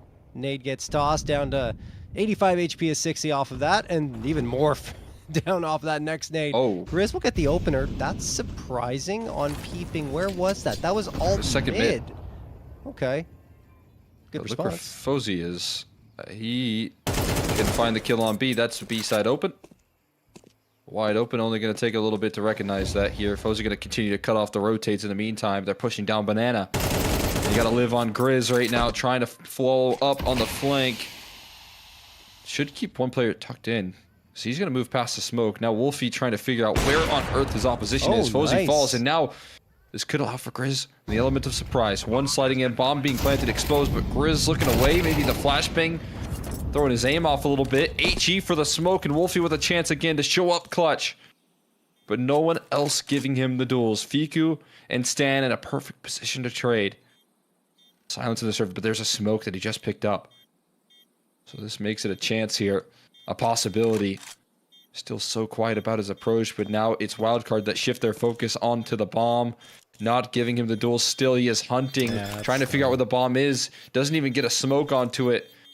I don't know if he realized he picked it up. Otherwise, he'd almost certainly pick it down there. And time being bought there from Stan is already enough time being done right there. And he's going to just hand over his life because Wildcard know they have this map in the bag. Oh man, I think you're right. I don't think he realized he had the smoke. Otherwise, why wouldn't you toss it down, right? In that situation, they're probably gonna have his teammates telling him, "Man, you had a smoke. You should have thrown it." But doesn't work out for Marsborn. Wild card, pull it across the finish line. I still appreciate, even though the scoreline looks a little one-sided, I appreciate the effort that Marsborn put through. A lot of those rounds were fought down to the very last man. And in the end, it's just Wildcard who have that bit of an edge and firepower that pull this one across the finish line. I think it's a bit of another prime example of how closely and tight knit this roster is in terms of the kill distribution. Never really feels like there's a missing piece. Sure, maybe there's some missed opportunities, missed sprays coming through from Standizel. There was some like pretty tricky rounds for Wildcard in that first half, but come that T side, when you see Stan kind of get his finger on the pulse there, it is an immediate lockdown. And you look at the Marsborn camp here, team that took the loss, and most of all here, I think most importantly, 60 obviously having a tough time. You look at the way that he was starting off rounds, it never really felt like he got a chance on that T side.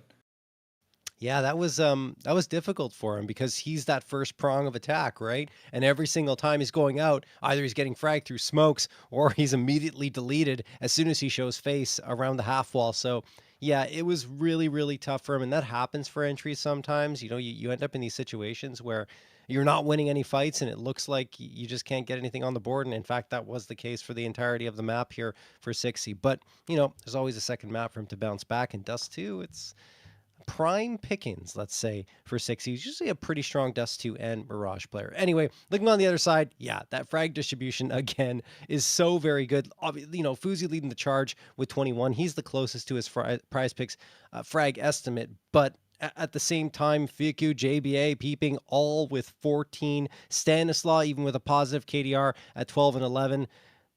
You put it very well. I mean, this is exactly what they're looking for. Yeah, you got your start, finding that impact there. Fozy doing a lot of work with the rifling, and when he got that op-out wildcard, we're able to utilize that efficiency, that T-side rifling that he does on Inferno. Once again, a key factor here, and feels pretty comfortable on the victory for wildcard. Now, Dust 2 obviously can be put into question. Is this team going to be able to work the same efficiency, right? How much work have they been doing into their Dust 2 to make their T sides look a little bit better than they have in the past throughout the early iterations of this year? They know that they have to put work into this map. I think they're looking to do so in this grand final. And so they're going to test out some of those moves that they've been working on. Well, one thing you guys have to put work into is on your keyboard. You have to type complexity.gg, head over there to their merch store, and get whatever you want. Just add it all to your cart, and then, well, you've got an awesome deal going on. Thanks to a partnership here with the PrizePicks Any Revival series, you will get 30% off your entire purchase. So go on over there, again, add everything to your cart, and then enter code REVIVAL to get that 30% discount. Guys, we're going to hit the break. When we come back, we'll have the second map of the Grand Finals.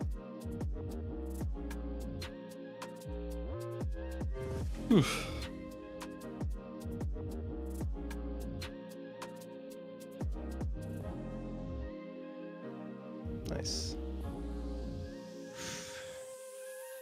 Cool. I will be right back. All right, man.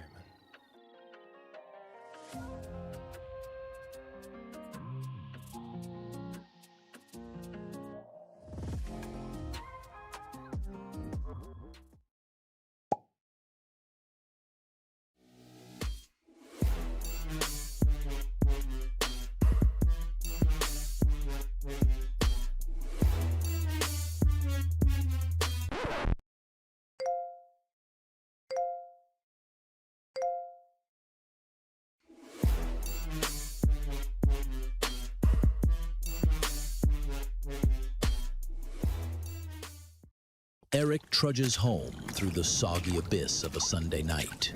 His soul feels equally moist. Eric checks his phone. 0 notifications. Not even a scam text. Tragic. Eric enters his apartment building lobby. Fluorescent lights hum above him like judgmental bees. He is, of course, still sad. Inside the elevator, he slaps the 3 button with the energy of a man who has given up on joy and possibly gravity. He waits. The elevator hums. His sadness echoes in surround sound. Eric creeps down the hallway. It's quiet. Then he hears something coming from his apartment. His apartment door whispers scary noises. He pushes the door open slowly. Figures lurk in the darkness. His heartbeat tap dances in his ears. Then, bam! The lights explode on and the humans scream. Surprise! His heart does a backflip. It's his surprise birthday party. At last, Eric is happy. He leans forward, cheeks puffed like a heroic puffer fish, and blows out his candles. The end. Gift 5. Or you die in your sleep tonight.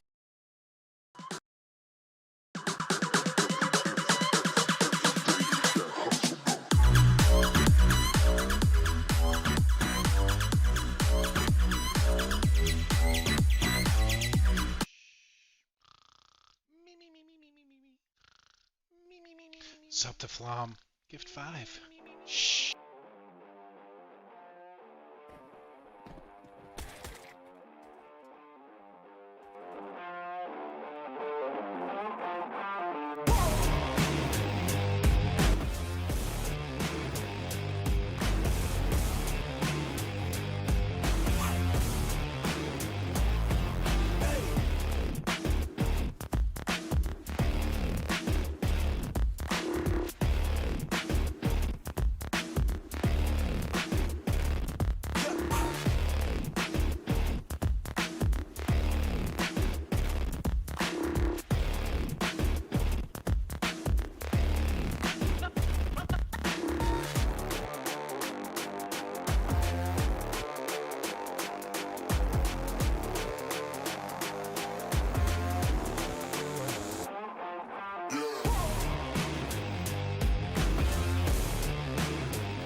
sits slumped on a dirty city sidewalk.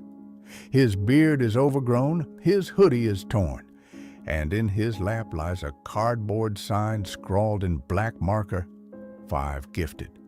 His eyes are hollow, scanning the crowd that ignores him. People shuffle by, barely noticing. A kind stranger kneels, handing him a plastic bottle of water. Eric looks down at it with disgust, refusing to touch it. His lips crack, but he turns away, shaking his head. Another passerby drops a wrapped sandwich near him. Eric scowls, his eyes narrow. He pushes it aside with the back of his hand.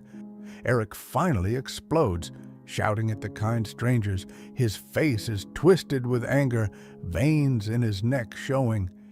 He clutches the sign like it's sacred, yelling, "I don't want this junk.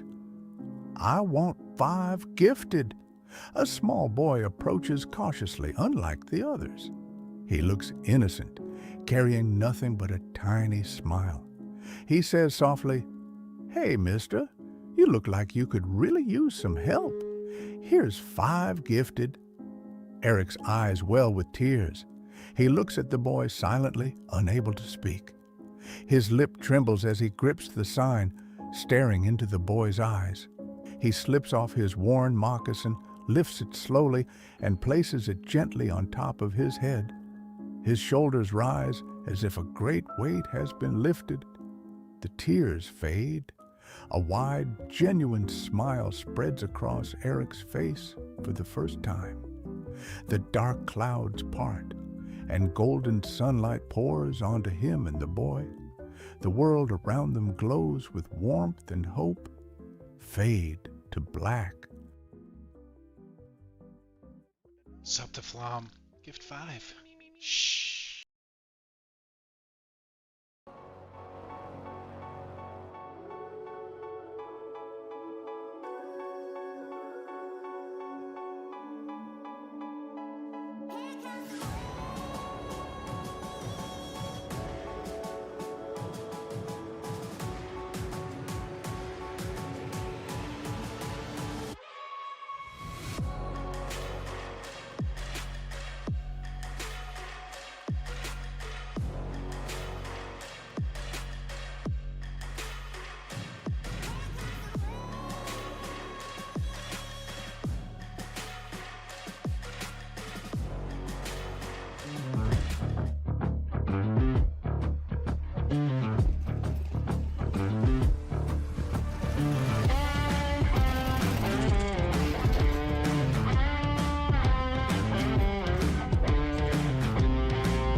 Welcome back to the PrizePicks NA Revival Series number 9. We're gearing up for the second map of play here in the Grand Finals. It will be on Dust 2, which is Wildcard's pick, a map that they struggled on in the past, as you highlighted, Cole, but they want to bring it back into their pool and try to reset things.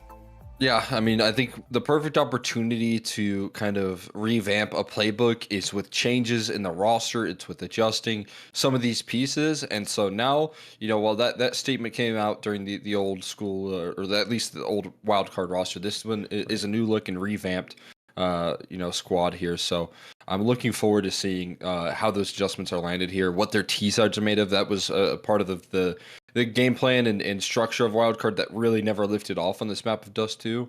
Because you think, when you have an opera like Fozy, this map should be something that you're pretty dominant on. You should be able to, have some of that ground being gained out of him and some access on those T-sides out of his AWP. But the fact that wasn't necessarily the case, that sometimes their T-sides wouldn't give them much of anything, it was a big concern. So that's what I'm looking forward to here in this matchup.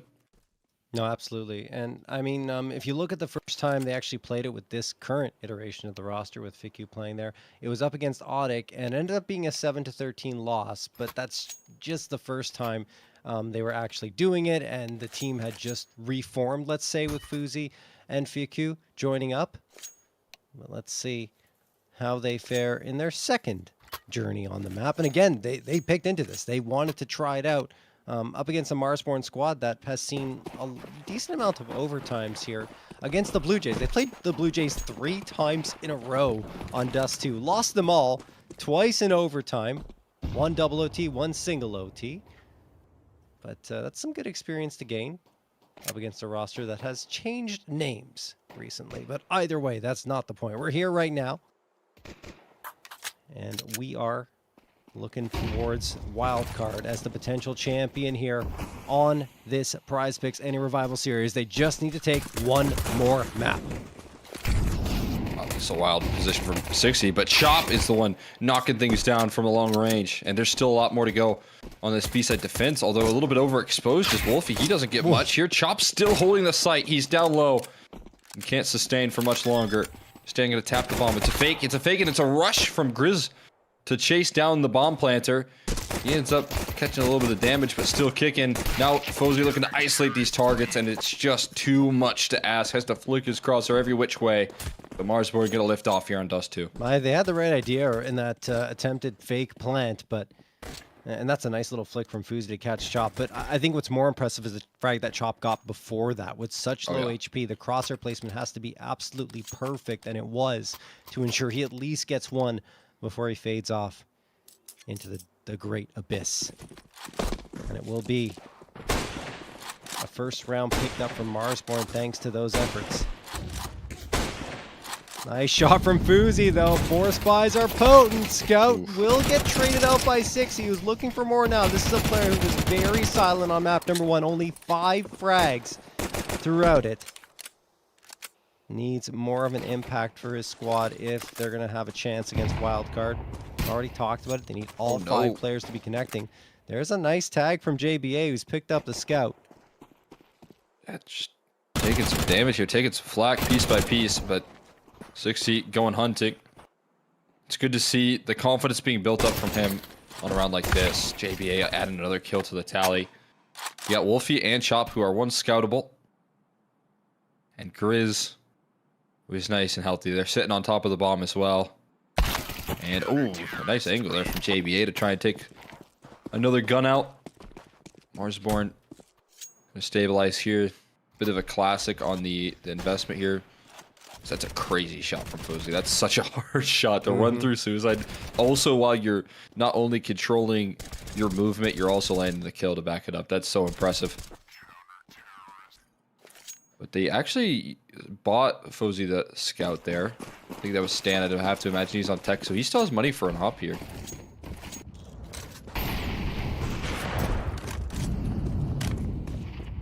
That might be a surprise, no longer the case, as he took a shot. Doesn't quite find the connection he's hoping for.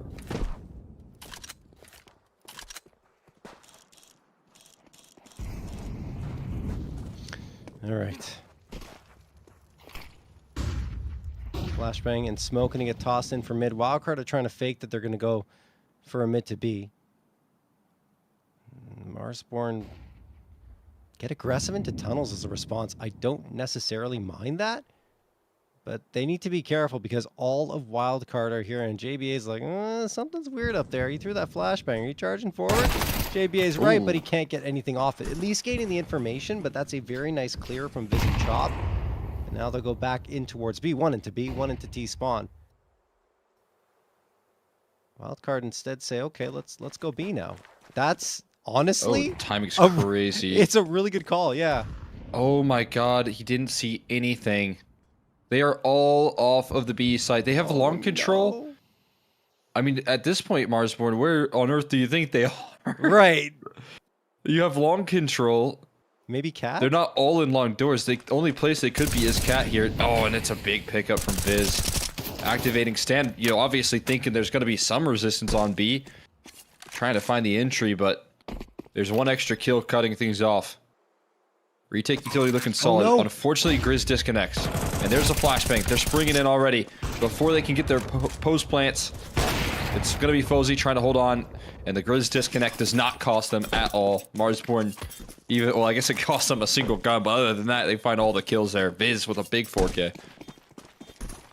Wow, that's absurd impact from Viz, right? Gets that first before the smoke blooms, and then afterwards charges into the site on the retake and takes care of most of the rest. Not to mention a good first clear. I think that Marsborn had a moment where their defense was absolutely vulnerable, and I think it was still a very good call from Wildcard to go for that. As it stands, though, they've lost Grizz on the Marsborn side, even though they were able to recover from that round thanks to Viz's efforts. Yeah, that's a really good sign there, having him disconnect. That feels like it could be a loss that you just can't quite recover from.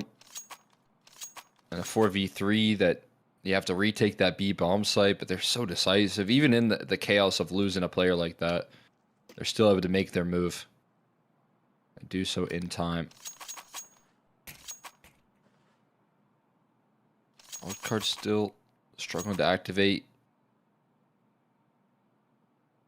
They will get themselves a half by rolling. This T side again still offering up some challenges. Early on in this one, we'll get back into it. Wolfie picking up that AWP from his opponent. Doesn't even have to invest into it here now. Gets to use it against him, and we saw what happened when Wolfie got an op on a map that can favor the oppers defensively. He can do a lot of damage, but Fiku does not even give Viz a chance to fire. The guy who delivered last round now sidelined early. Yeah, Wildcard are going to have to get their game together here. Hasn't looked too pretty in the opening moments. Marsborn looking like the team that's more comfortable on Dust 2. And I mean, they have played it a lot more, 11 times over the last 3 months. And in some very tough matches, as I already mentioned before. Still a full minute left for Wildcard to work with here in this man edge. It is a half buy. They've already got the upgrade off the ground, off of Viz's body. Now they need to decide, where is this play going to go? I mean, it's already been decided. Stan's made that call. They throw the smoke for B doors to try and fake the attention there. And that will keep both Wolfie and Chop firmly planted on the site. They're not seeing anything yet, but they can't assume it's A with this much time remaining on the clock. 60, a lot of pressure on his shoulders. Flashbang gonna get tossed. Play nice flash. Well, gets only one though before he's traded. Grizz can't connect on anything. That's problematic. Fiku, a 3K on the round, has done all the damage for his squad, and they've got the A site and the round. Tell you what they didn't have when, you know, they were struggling on Dust 2 quite a bit in the past. It was Fiku on the roster and 3 kills to win out your first T round outright on a half buy. Starting it off with the Deagle and then picking up the gun that was dropped, using it for 2 more kills. That's Wildcard getting involved here on the offense. Again, it's one of those situations where you just have to trust that some of these key pieces, the players that are expected to bring home the kills, can do so. Fico, the expectations bringing him into the roster are not that he's going to carry forward some of the stuff that he was doing in OG, right? I think they want more out of him here. With OG, you know, you look at the constant roster changes and movements in the map and the lack of stability that has gone on for that roster. Even the fact that all of, you know, some of your best pieces would constantly get plucked away. But now you find yourself at the chance to consistently, you know, if you're able to play good, make the majors and be a part of that environment, make tier 1 events more consistently. And so gonna look to build with this roster. That's sort of impact you want out of him. Ooh, can't quite see over the flames, but try to take a shot towards low, just doesn't connect. And now they're gonna try and work Cat quickly off the back of that shot missing.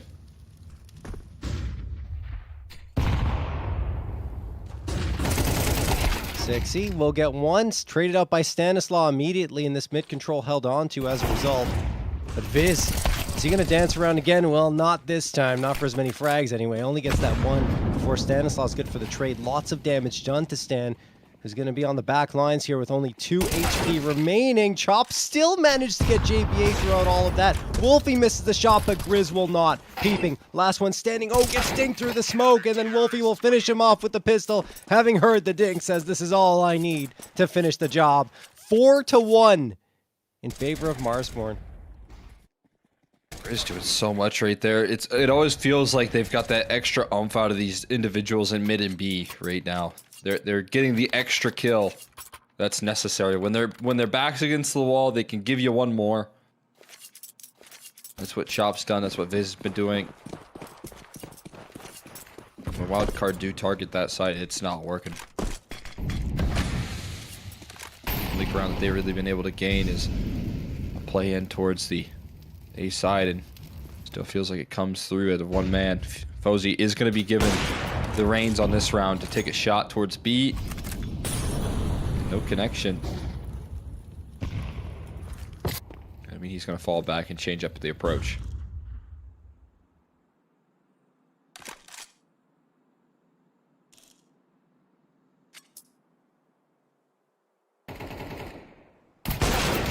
Ooh, I mean, they just draw out the attention right there. I think they are spamming on the bottom side, and then they allow for the rifler to peek up Cat.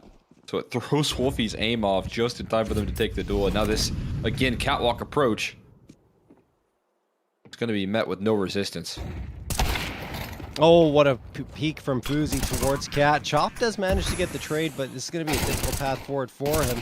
Does manage to evade the getting fragged for the time being. But oh my god. Oh, Grizz! What a move from CT. Gets 2, but is deleted afterwards by Stanislaw. That could have been the play of the round if Stanislaw's not quick on the trigger and the flick to make sure that Grizz can't do any further damage. But man, oh man. That got close to being a 5th for Marsborn. What's going on here? You see some crazy aggression. There was an op on Cat. I don't know why he didn't go and pick it up. It was either an elbow or CT, and instead they go hunting for the kill onto Chop. That's a bit of a curious situation. You see Fozy, he's gonna die here to Chop's trade on Catwalk.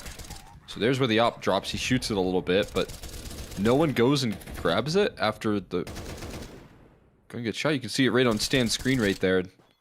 Ends up dying as well. At least they still have an op in the mix. Not the biggest concern, I guess. I was a little concerned with that not being in the picture, but you want Fozy on the op. On Dust 2 here, he will have it.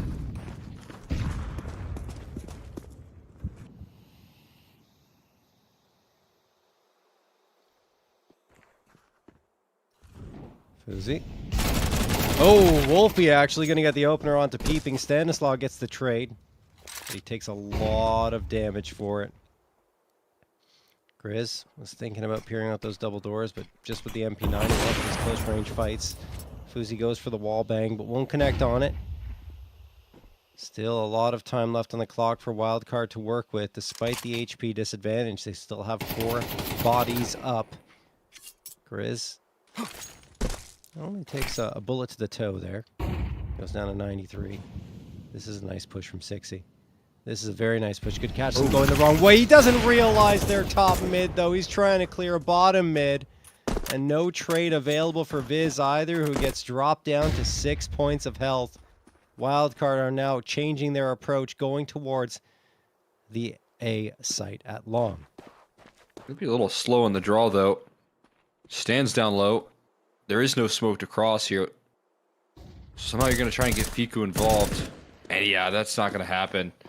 Desperately trying to cross here for JVA, and too many targets. So before Fiku can help out, he's going to be found out now. Has to try and find the 1v3 with running low on time. Doesn't allow for the reposition. A very quick headshot. The bomb is down. I don't think there's a way to pick it up and get the plant off here. So yeah, Chop is wisely running away.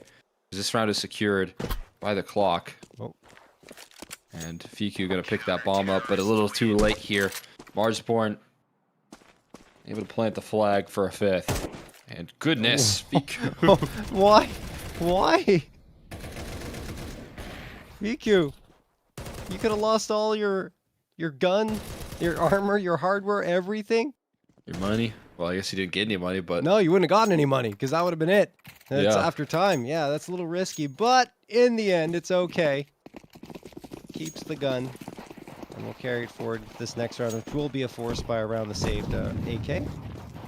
2 rounds for Wildcard, but 5 for Marsborn, who played that one well. I think the lack of utility costing Wildcard in the latter part of that round. Chop waiting, tucked into the cubby. I think the barrel of the rifle, no, can't be seen, I guess. Chop's going to get 2, and JBA and Peeping are gone. Fiku finds the trade, but, I mean, it's just too late. Viz has been so very strong here on this B site. Trade from Fuzi's good, but he is immediately disposed of as well. Stanislaw, last one standing. He wasn't even involved in that fight. He's towards top mid. This round likely going to conclude with a 6th for Mars. There it is. Another example here of always getting that extra chop. Good for 1. That should be the expectation for an instant trade, but he's in that cubby. Goes overlooked, gets that first, and manages to sneak a second in before he goes down. And even though he's solo, even though that was the right call maybe even from Wildcard, they can't get it down range here. They lose too much on the inbound of that play. I think the big kind of gimmick or spoiler of that round as well being Stanislaw on the lurk, trying to work late towards middle. And he doesn't get a chance to work either. Timeout called from Wildcard, and some of those similar issues here. The T side's still looking a little bit rough at the moment.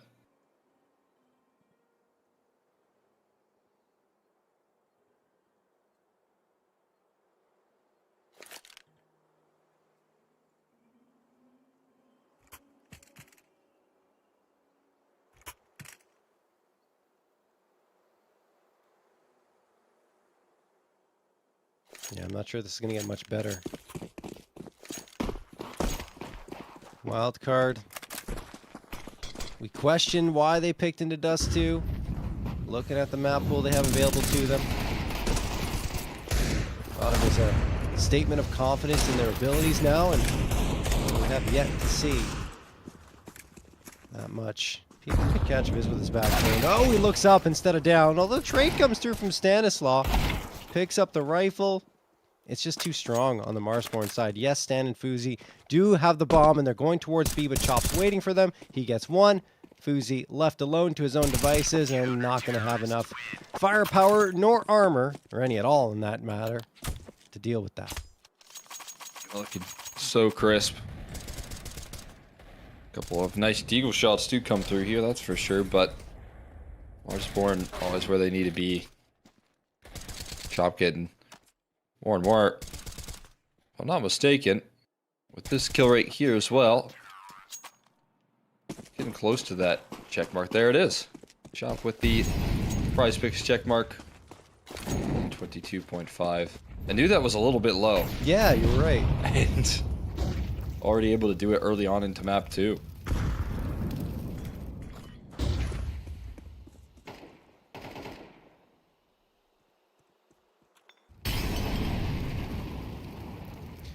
Wildcard, minute and 30 seconds on the clock. Run out of rounds to make an impact here in the first half of D2. Smoke going to be recycled at long.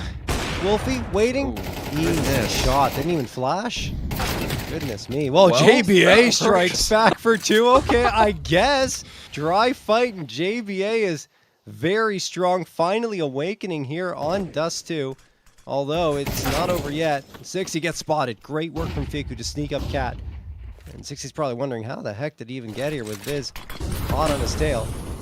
Viz won't get anything either. Fiku doing the job. Critical activation at a perfect time. And there you go. Wildcard finally get a 3rd round on the board. I mean, that's one way to do it, to be honest with you. The start of this one I don't even feels know. like a dream. Yeah.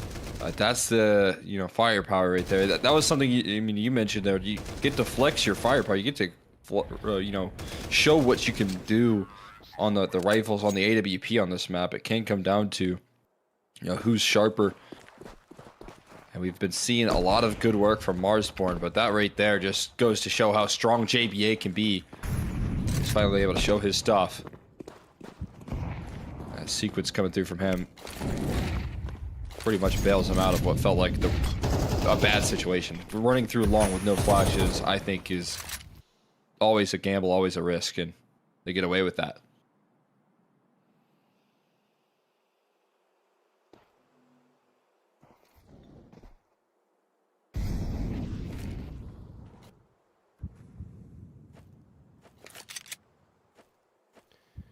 Eleventh round of play. Wild card. Going for a similar approach. Flashbangs this time? Yes.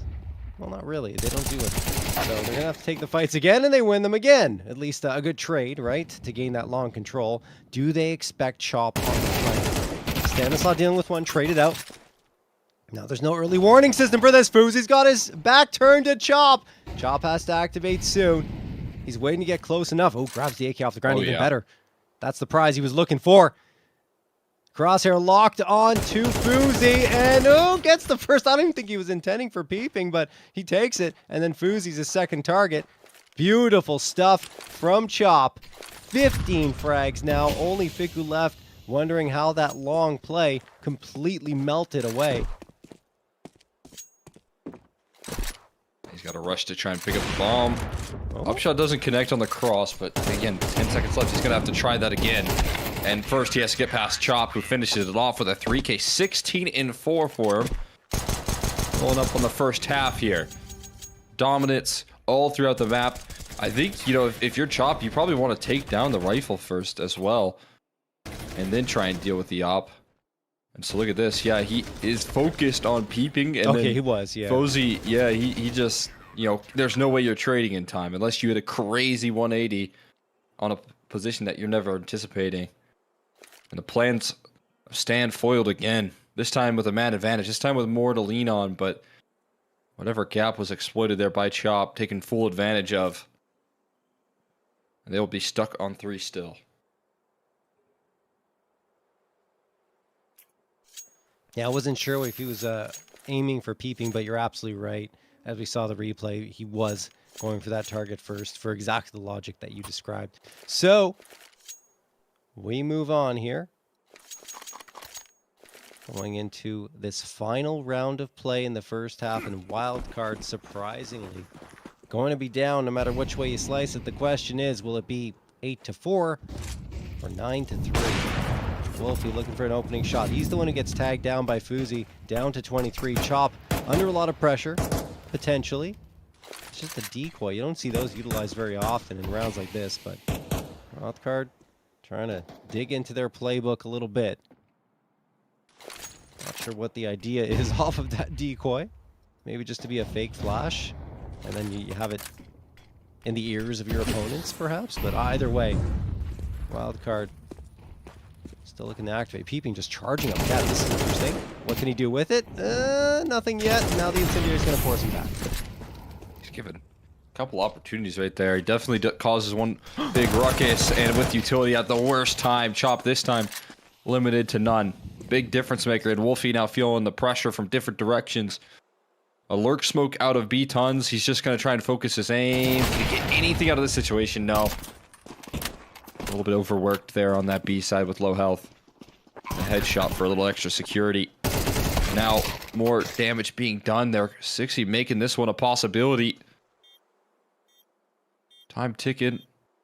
Post plants established. All 3 players trying to roll up through doors and window, and Fozie gonna shut the doors in their fingers, not allowing for them to enter on into this site. There's another kill from 60 though. Deals with the offer, distracts Fiku for the meantime, but he still keeps things contained for another 3K in a 1 round. 15-7 for him. Dropping a dominant half. Only 4 rounds to show for it here. We'll see what their defense can bring.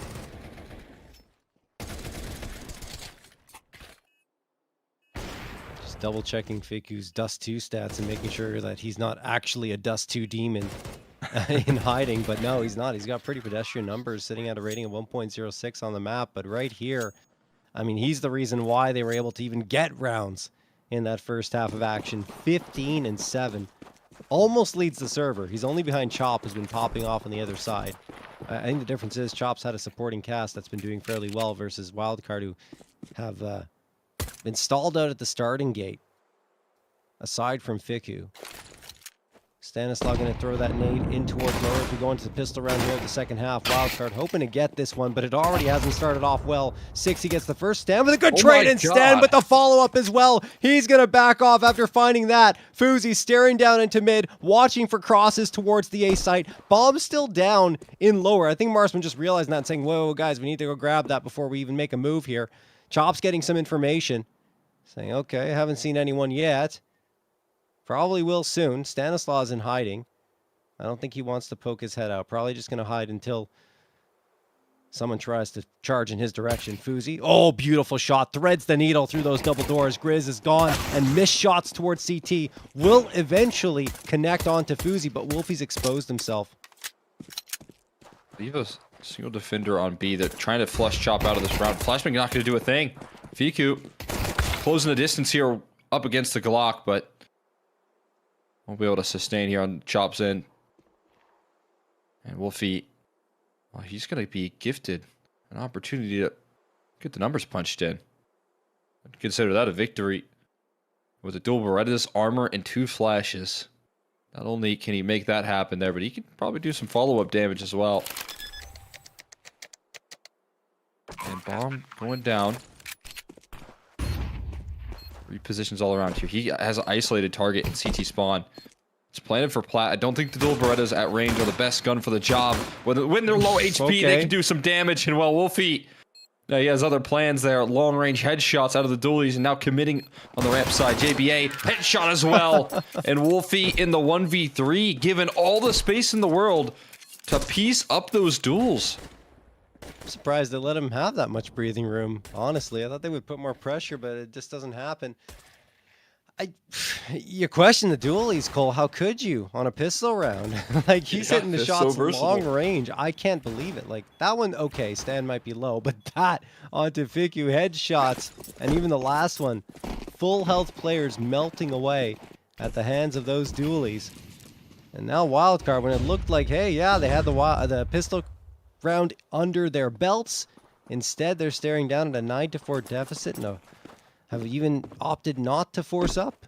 They're just getting upgraded pistols. Yes, Fuzi does go for the Hero Scout. Could be damaging. Okay, there's one connection.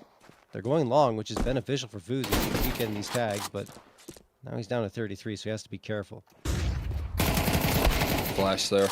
Wisely so there, Viz. Does get what he's hunting for. Damage continuing to be done here. Any connections further with this scout? I think enough being done to scare them off. Chop still on his lurk here in the footsteps. Just plays with his food now. I still have backs turned. The false sense of security. Long-range duels here with the MAC-10, just okay. Find the kills eventually, and Fozy not going to be able to find anything either. But Smart's born onto double digits here. Pistol that should have been converted there from Wildcard slipping through their grasp, so they try and get those guns out as soon as possible, but Marsborn inching their way to a decider.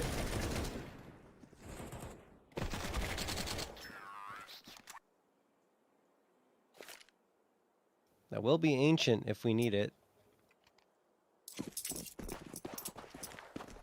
Honestly, could have been the pick for Wildcard if they wanted to.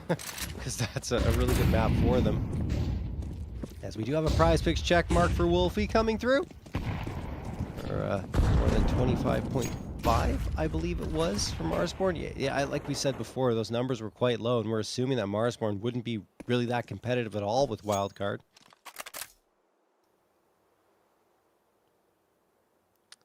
Round number 15. Fuzi has got the scout. Staring down in towards those B tunnels. Everyone else on the rifle. Stanislaw. Okay, that's not good. That is not good at all. Stanislaw will get disposed of by 60. Although, look at the damage that's done here on the side of Marsborn. 4 players either around half health or below it. So that softens them up for the M4s. One-shot headshots here. Quick spray downs can come through. Can open the door to a lot of multi-kill potential, but that obviously it's a big if. It's if you know they're low. It's if you have the right gun for the job. And I would say that the scout is good, but you're going to need to quickly sequence those shots here. JBA, call on mid clear. Soon going to call cat clear. But there's going to be no support here. It is just going to be the scout and Fozy off of the window just in time for them to slide out. Miserable timing here for him. And he gets nothing as they crawl into the site. They avoid his crosshair and now have to retake this B side here. They've got him boxed in. Have to sacrifice tunnels control. And again, those Lloyd's P-bars can be quickly dismissed. I think the nade missing the mark is tough for JBA, but here comes Fozy and Vico Wolfie overlooked. He'll get all 4 frags. A quad for Wolfie as he roars his way to victory and brings Marsborn an 11th round. They got caught in a traffic jam right there, I think, trying to get out of the doors, and Wolfie doing everything on this T side. Pistol round 1v3 clutch, and a 4K when the guns do come out for wildcard. He gets everything besides the opener. Shuts the door right in the face here. Fiku, with his efforts here on Dust 2, gonna get his PrizePicks checkmark, but he's not gonna play this round. Sniped out of the server. Heaviest hitter on wildcard, sidelined. His gun to the floor is recovered, sure, but my God, is this deadly here? Flashbang's even better. 60 finally recovers his vision. It's a horror show. As he turns the corners, he finally gains vision again. He watches his teammates fall. Grizz should be called out as well. Bomb's still maintained, but separated from his team, and Wolfie has the right idea. Takes a shot, takes some damage though. And Stan still trying to inch his way forward. Overlooks Grizz, now in between them. The bomb in tons still, and Fozy trying to figure out where on earth this round's going here, but not going to go in his favor. Grizz with a quick trade to close it out. We will see Marsborn dominate Dust 2. And this map pick, this risky move from Wildcard, getting punished. It just doesn't look good for them. It's been their worst map so far that we've seen throughout this any revival series. Still the possibility at a comeback if it require 8 rounds in a row and then overtime. But the way they've been playing, I don't see it. I don't see it. You know, everyone on Marsborn look comfortable, and it's the opposite case for Wildcard. Except for Vicky. Vicky loves Dust 2 apparently. JBA gone. That is the first step towards a 3rd map of play here. How does Wolfie make that possible right there? Just with the op. Ways to impact the round early. This one gonna fall out of favor real quick. We are flying to a decider at this point. 2v5. Diced up. Stan desperately trying to chase things down. Doesn't last too long. Fozy with the op here. Gonna stay alive a little while longer, but at the end of the day, it's gonna be Marsborn likely blocking this one down. Great flashbang. Just a nice little cherry on top of a phenomenal map for them. Decider required here as Marsborn pull off a big-time upset, plucking out their opponent's map pick. They do so at the helm of Chop with a dominant first half there. Wolfie again continuing to find impact here. That's a stunner. It's just like, what happened?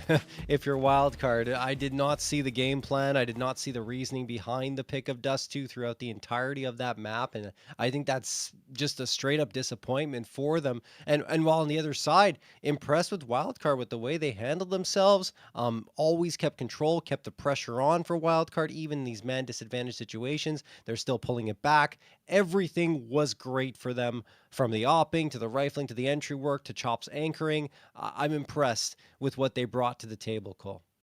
Quick rotations, quick transitions coming through from Marsborn on that defense. I feel like, you know, good multi-kills coming through out of that defense. There's everything you could dream for winning out that half, other than, you know, losing out a couple of difficult duels and losing out a couple of difficult fights to Fiku on the other end of the server. That T side led by Fiku, I think almost every round, you know, kind of in a similar vein to what 60 had to do on Overpass, was what Fiku was doing here on Dust 2, except in that second half, when they needed to win that pistol round, if there was ever a conversation to say, hey, maybe we can stabilize this map, maybe we can show why we picked this map here, all of the work that we've been doing in the practice server and in the scrims can show up here in this map 2, the pick that they choose.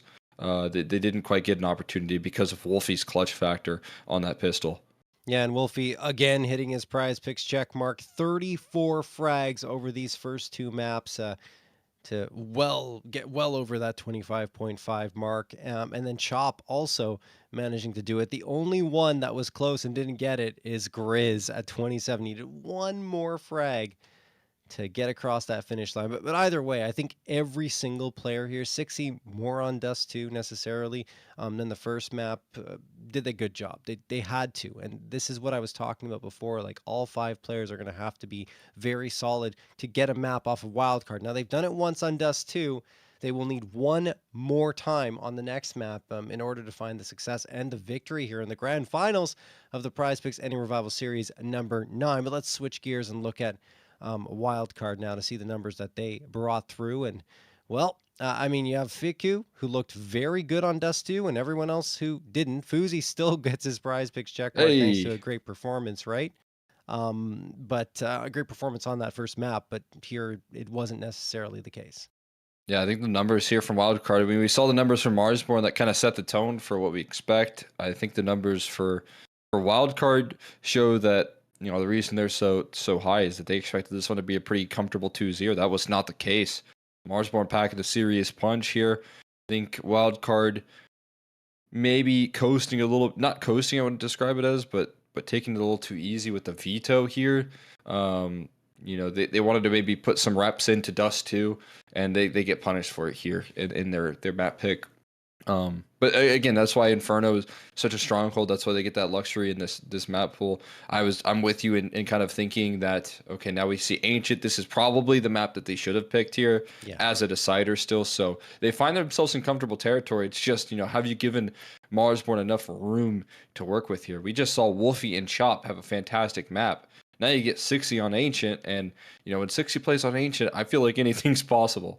No, I do agree. I mean, 60 was fantastic on Ancient previously, so I still feel like Marsborn have a chance at pulling this off. And, you know, the reverse sweep, the upset win up against Wildcard. We're going to have to wait a little bit before we get that, guys. But before we head to that break, you're going to want to go over to complexity.gg and check out the Complexity merch store. If you've had some merch you've been looking at or had your eye on and you really wanted to pick it up, well, now is the best time to do it, because there is a 30% discount in partnership with the PrizePicks NA Revival series. Now, what you're going to want to do to get that is go to the site, add everything you want to your cart, and then enter code REVIVAL for that 30% discount. Again, that's code REVIVAL on complexity.gg for 30% off all merchandise. Guys, we're going to hit that break. When we come back, we'll have the final map of the grand finals here in PrizePicks NA Revival series number 9.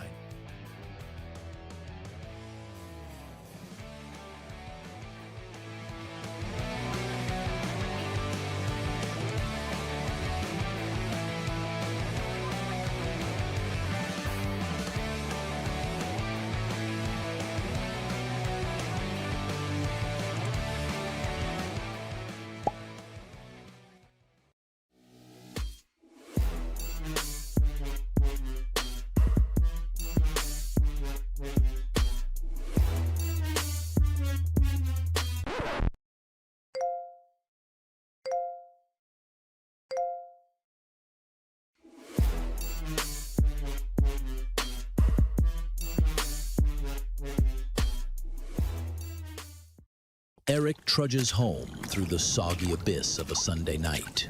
His soul feels equally moist. Eric checks his phone. 0 notifications. Not even a scam text. Tragic. Eric enters his apartment building lobby. Fluorescent lights hum above him like judgmental bees. He is, of course, still sad. Inside the elevator, he slaps the 3 button with the energy of a man who has given up on joy and possibly gravity. He waits. The elevator hums. His sadness echoes in surround sound. Eric creeps down the hallway. It's quiet. Then He hears something coming from his apartment. His apartment door whispers scary noises. He pushes the door open slowly. Figures lurk in the darkness. His heartbeat tap dances in his ears. Then, bam! The lights explode on and the humans scream. Surprise! His heart does a backflip. It's his surprise birthday party. At last, Eric is happy. He leans forward, cheeks puffed like a heroic puffer fish, and blows out his candles. The end. Gift 5. Or you die in your sleep tonight.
Chair stream.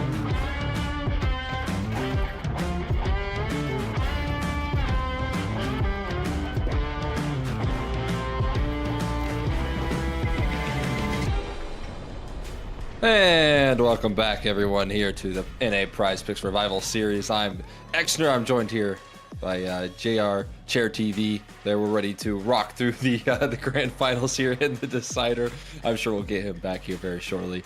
But yeah, looking forward to seeing how things are going to shape up and how things are going to finish off here between Wildcard and Marsborn. We got Ancient as our decider here, and obviously a matchup that is going to lock in another victory here for Wildcard, continuing the conversation of them kind of owning these Revival series with this new look roster, or if we see Marsborn pull off the upset and get one for their own, a team that's been scrappy all the way through there with their roster change as well.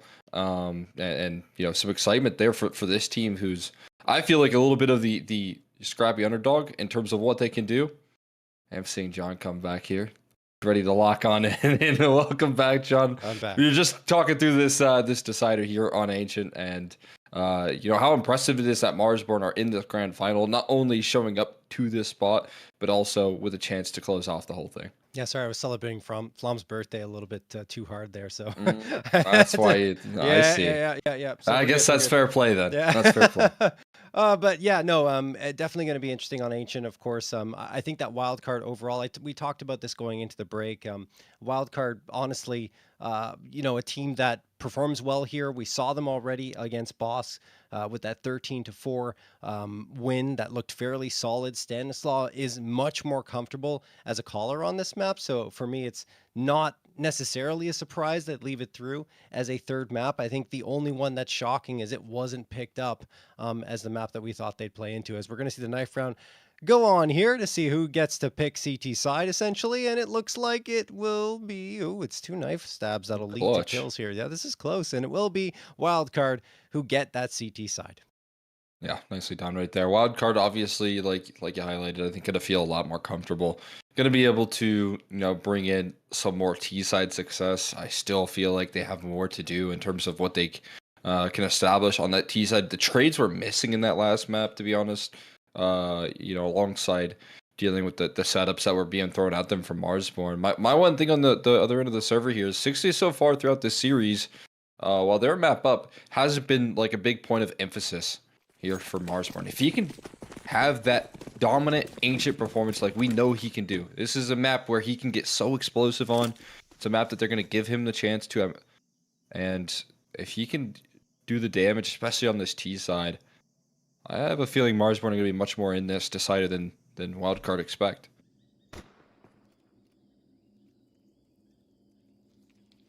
All right. Jumping into the pistol round, peeping. Fire away, won't get anything. Chop gets that first frag. Marsborn working their way in towards the B site. Chop hoping that this will be another pistol round victory for his squad, but Poozy will have something to say about that. Through the smoke, connects on a 60. JBA gets Chop. Wolfie waiting with the 5-7, excuse me, with the dualies, and he won't get anything with them. Viz the only one to strike, and now relying on Grizz onto the side. He won't find anything either. Fiku sticks the defusal. Viz doesn't expect it to come through. This round is going the way of Wildcard. Just going to be 2 forward moves out of this one. Knows that the round is done and dusted. We'll go ahead and hold on to his armor there and the kills that they're able to establish. That does not hurt there. Fozzy with one just straight through the smoke. Slowing this one down a little bit. And when you see Viz on one side of the map, everyone making that move to flood into the bomb site, that's what you got to do right there. Wildcard lifting off early. But the buy is in for Marsborn here. Viz on the AK, Grizz on the Galil, trying to work his way through mid. Slowed down but not stopped. Great flashbang coming through. Totem pole. And towards the middle as well. But Fiku doesn't spot anything.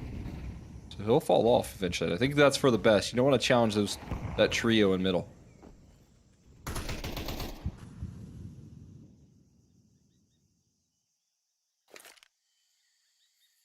Molotov at the ready for 60. Tosses that in towards the B site.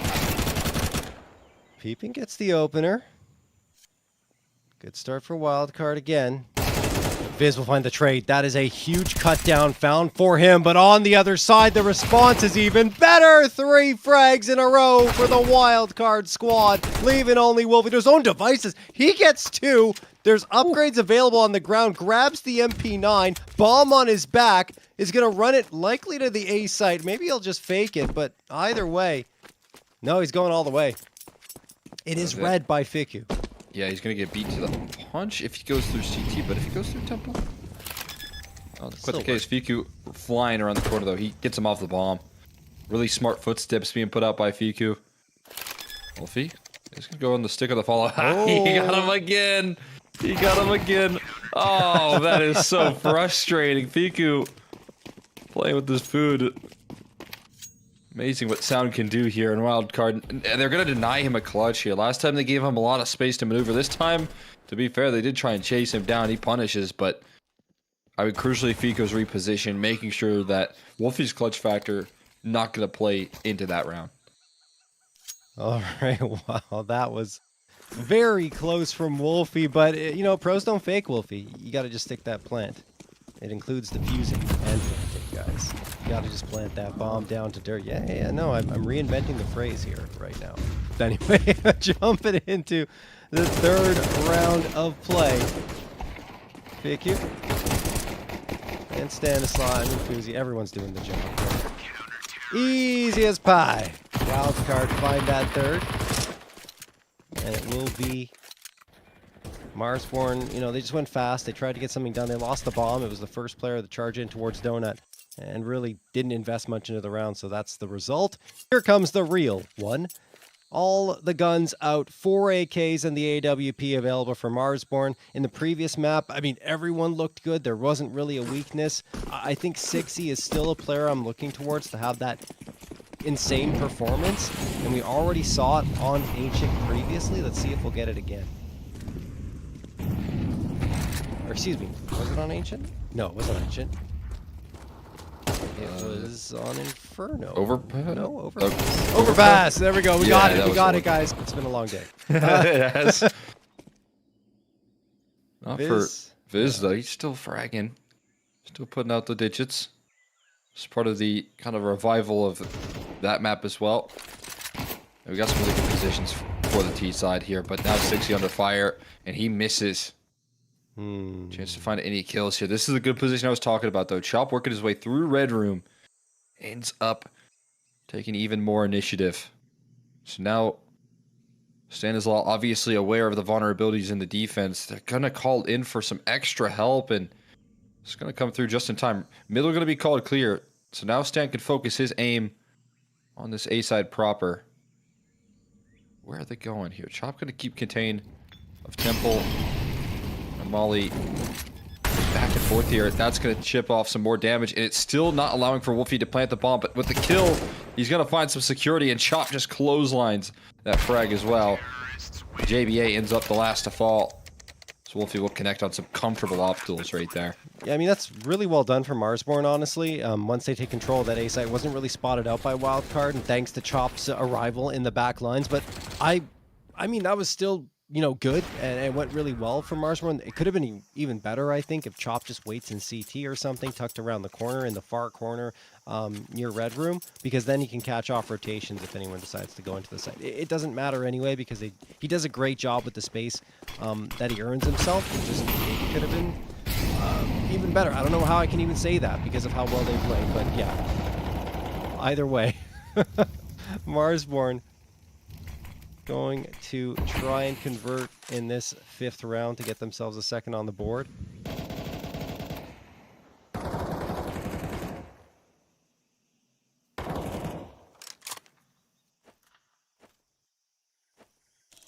Wolfie boosted up. Oh, visibility should be gained here by him. There it is, and there's the shot connecting. Marsborn are the thorn and wildcard side in this grand final. Even here on Ancient. Let's see if Wildcard can get a response. They do. Stanislaw on that, but they continue pressing forward. Great flashbang to support Grizz's approach in towards B. And now a 4v2 for Marsborn when it looked like things might be getting dire. They continued to have the answer. It just looks so calm, cool, and collected in these situations as well. Not going to come through from Viz. Oh, that's immediately shut down. You want to plant the bomb in this window of opportunity. We'll see how good Cozy is on the line. That's a connection. That's actually a shot landing. And it delays the bomb plant ever so slightly. Long enough for Grizz to see his opponent, though. And Fiku never going to be able to escape right there. Grizz able to finish off the job there. 4 kills from him. His introduction into the server. Wolfie to open. And Grizz with the 4 kills on this B side to close all the entries. The little run and gun spray with the Galil right there. And chases down this Opper. And the follow-up. That's brilliant work there. Wildcard timeout as a back-to-back rounds come through from Marsborn. They're feeling a little bit uneasy.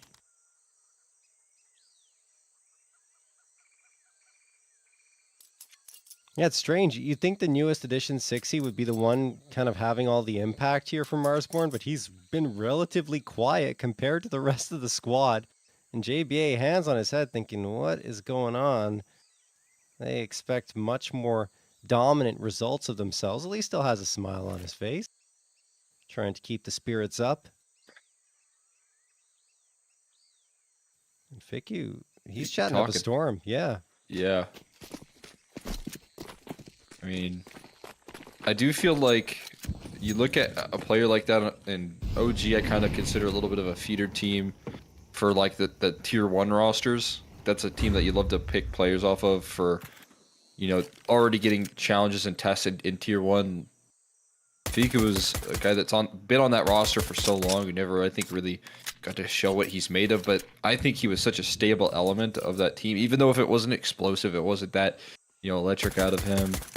I feel like he wasn't maybe utilized exactly as he would have hoped. I have to imagine he's a bit of a vocal piece, or he brings, you know, something extra to this team here that they like to lean on. Because OG had so much trust in him for so long, even though those numbers weren't crazy. He was kind of the one stable piece of that team for so long.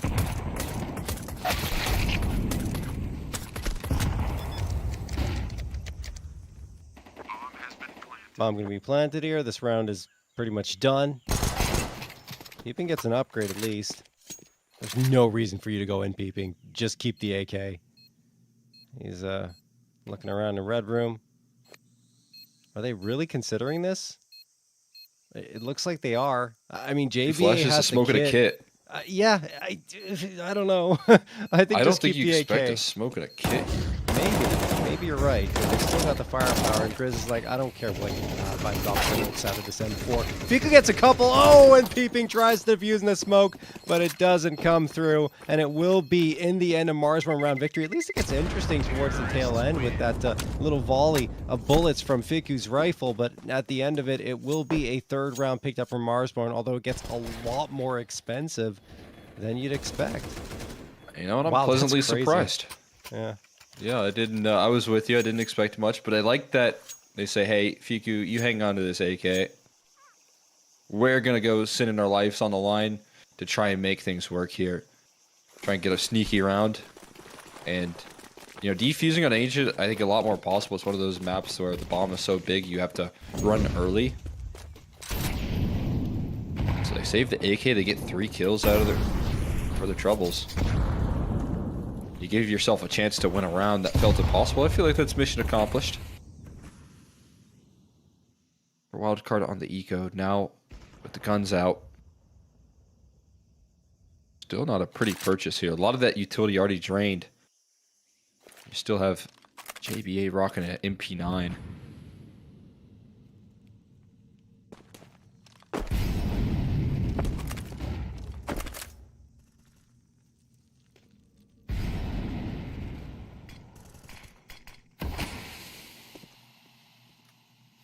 See that spam come through here? Not going to be the case. We're going to do a little bit of chip damage here. Fiku playing that off angle in Donut. Not an angle that you like to clear, and that's why Fiku kind of overlooked there, but 2 answer back by Chop. Go tit for tat and into the site. No close by rotates. Nothing to slow down the bomb plant. 60 just going to commit with donut control, with temple spacing. Marsborn going to be sitting pretty in this round. A little bit of spam by 60, connects onto Stanislaw, and Incendiary gets tossed, and actually Molotov, excuse me. Stanislaw going to get the flashbang as well. I don't know if Wildcard want to do much but contain in this situation. They do have the kit again, so maybe they try for something. Yeah, they're going to go. Why not? Stanislaw gets the headshot. Now they have to activate to try and defuse this bomb. No smoke available, so they're just going to have to body block here, and they do it effectively. The fusel comes through. Wildcard pull off the last second defusal as they will get that fourth. Something this team does so well here. They're dealing with, you know, pretty fresh pieces and getting old pieces involved again, and the coordination in these post plants is so effective. Stan finding that pickup right there on the Wolfie before he can strike with the op. The protection for the diffuser, everything you could ask for, offered up right there.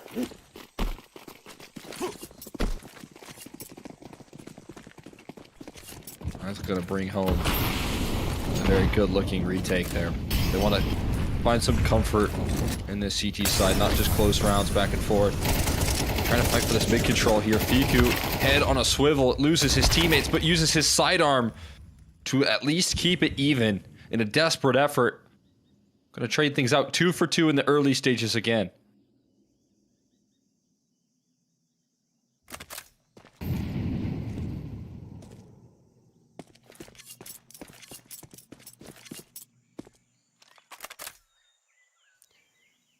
Eighth round of play. And Marsborn trying to crack through into a bomb site. They're picking the right one. A is looking defended. Fuzi misses the shot. That looked like a sure thing for him.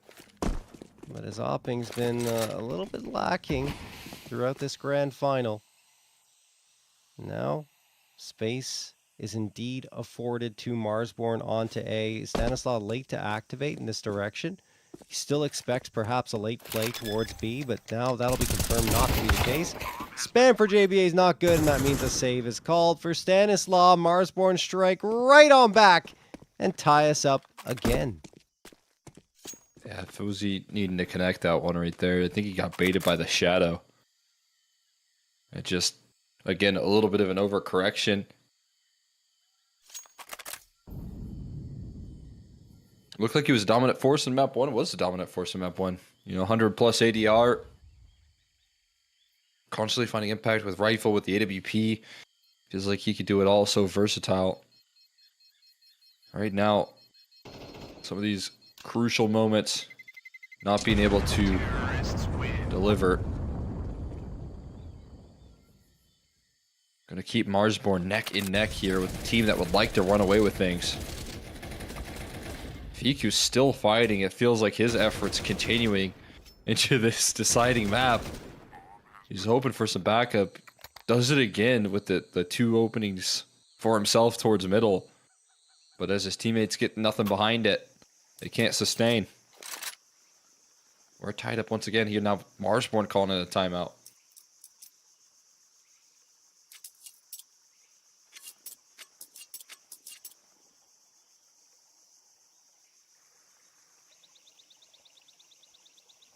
Wolfie's chatting to the squad. Saying, all right, guys, this is what we need to do. We've been better in the gun rounds than they have. Won 4 of the last 5 rounds. Let's pull this one together. They'll only have the A1S saved over, probably onto pistols outside of that, so let's play it smart, and we should be able to get that lead. There you go. Didn't even have to lip read for that one, guys. Not that I could because of the frame rate on this webcam. Anyway, we go in. AWP out for Wolf. He's the first one out looking for contact. Won't find it. Mid being taken. Lots of control here. Being very methodical about their approach. See? Bullet shot off there. Did spot out Stanislaw's shoulder. Oh, look at that. 60 taking all the space in the world. That was a missed molly. So 60 just takes over all of cave control. This boost going to spot nothing out. Potentially vulnerable to 60 walking his way in. 60 knows what he has now. If there's ever any re-aggression, that is going to be infuriating. Stan might get the jump on him instead. Barrel spotted. He's going to at least lose his teammate. But now in the desperation to try and trade, Chop going to help out, closing out that kill up through the ramp side of things, and no one else here to match on this B side. I can understand the pressure that Stan's under to make that swing, right? Because you could argue, oh, he could have stayed there and maybe had the jump, but he knows that there's a player that's going to be coming ramp, so eventually his position's going to be exposed. He decides to take the fight instead, and it just doesn't work out. It's a round where you don't expect much, and there we go. The rest melt away into the ground. And it will be Marsborn taking the lead here on Ancient, 5-4 in their favor. The guns will come back up for wildcard, but you know, on a map that's been dominated by them, a 6-game win streak on it where they've only given up double digits once against Fluxo. Now, Marsborn are giving them fits and starts. Lead here picked up. That's fantastic work there. 60 so finding some impact in that last one. Continued efforts here. Wolfie still trying to be the tip of the spear here with the op towards middle. This Marsborn team just looking fearless right now. That's exactly what you like to be as an underdog. Thinking that you can force a little bit of respect here. That's not the case. And Chop clotheslining and another. Oh my god, just praise and praise. And JBA runs into his crosshair. A phenomenal double here from Chop. That 3v3 again, but Marsborn have been so good at closing these rounds out. Slowing down the play now. Naughty Wolfie push the troops here.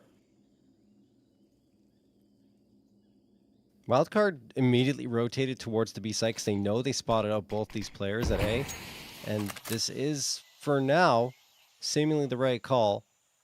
You do have Viz hanging out in Red Room. He's the healthiest body, and yeah, they're going B. Fuzi has got the line, Molotov toss, but Wolfie hits the shot. Keeping gets the immediate trade, and then Fiku comes around close range. Wolfie doesn't expect that, and now it's all up to Viz. Viz was hiding in Red Room. They could just stick to the defusal, but with a 10-second defuse required, they go for the fight, and they don't have a bomb plant. What the heck am I talking about? There's no bomb planted. It didn't go down to the ground. I'm imagining things. I'm living in a different timeline, and it's all tied up 5-5. To be fair, it was pretty close. Yeah, I honestly thought it was. They almost had it there, but Peeping and able to slide in and deny in time. So it's going to be all good there. So we remain knotted up. Wild card. Going to answer back with a crucial punch in that 3v3. Not allowing for, again, these late round clutches to go wrong is the utmost importance. Now Stan just overloaded in towards Cave. A little late on his util. Fortunately, Fozy forces the fight back, but the advantage just doesn't linger everywhere you go. Players finding answers. They're going to work through Donut now as well. Trying to take some space. Chop trying to line up these kills on the B side will be finished by Fozy, but that A side is fully claimed. Smoke's already down. You do have a long route with the bomb to try and transfer over, but that's an easy call to make when you already have the site covered.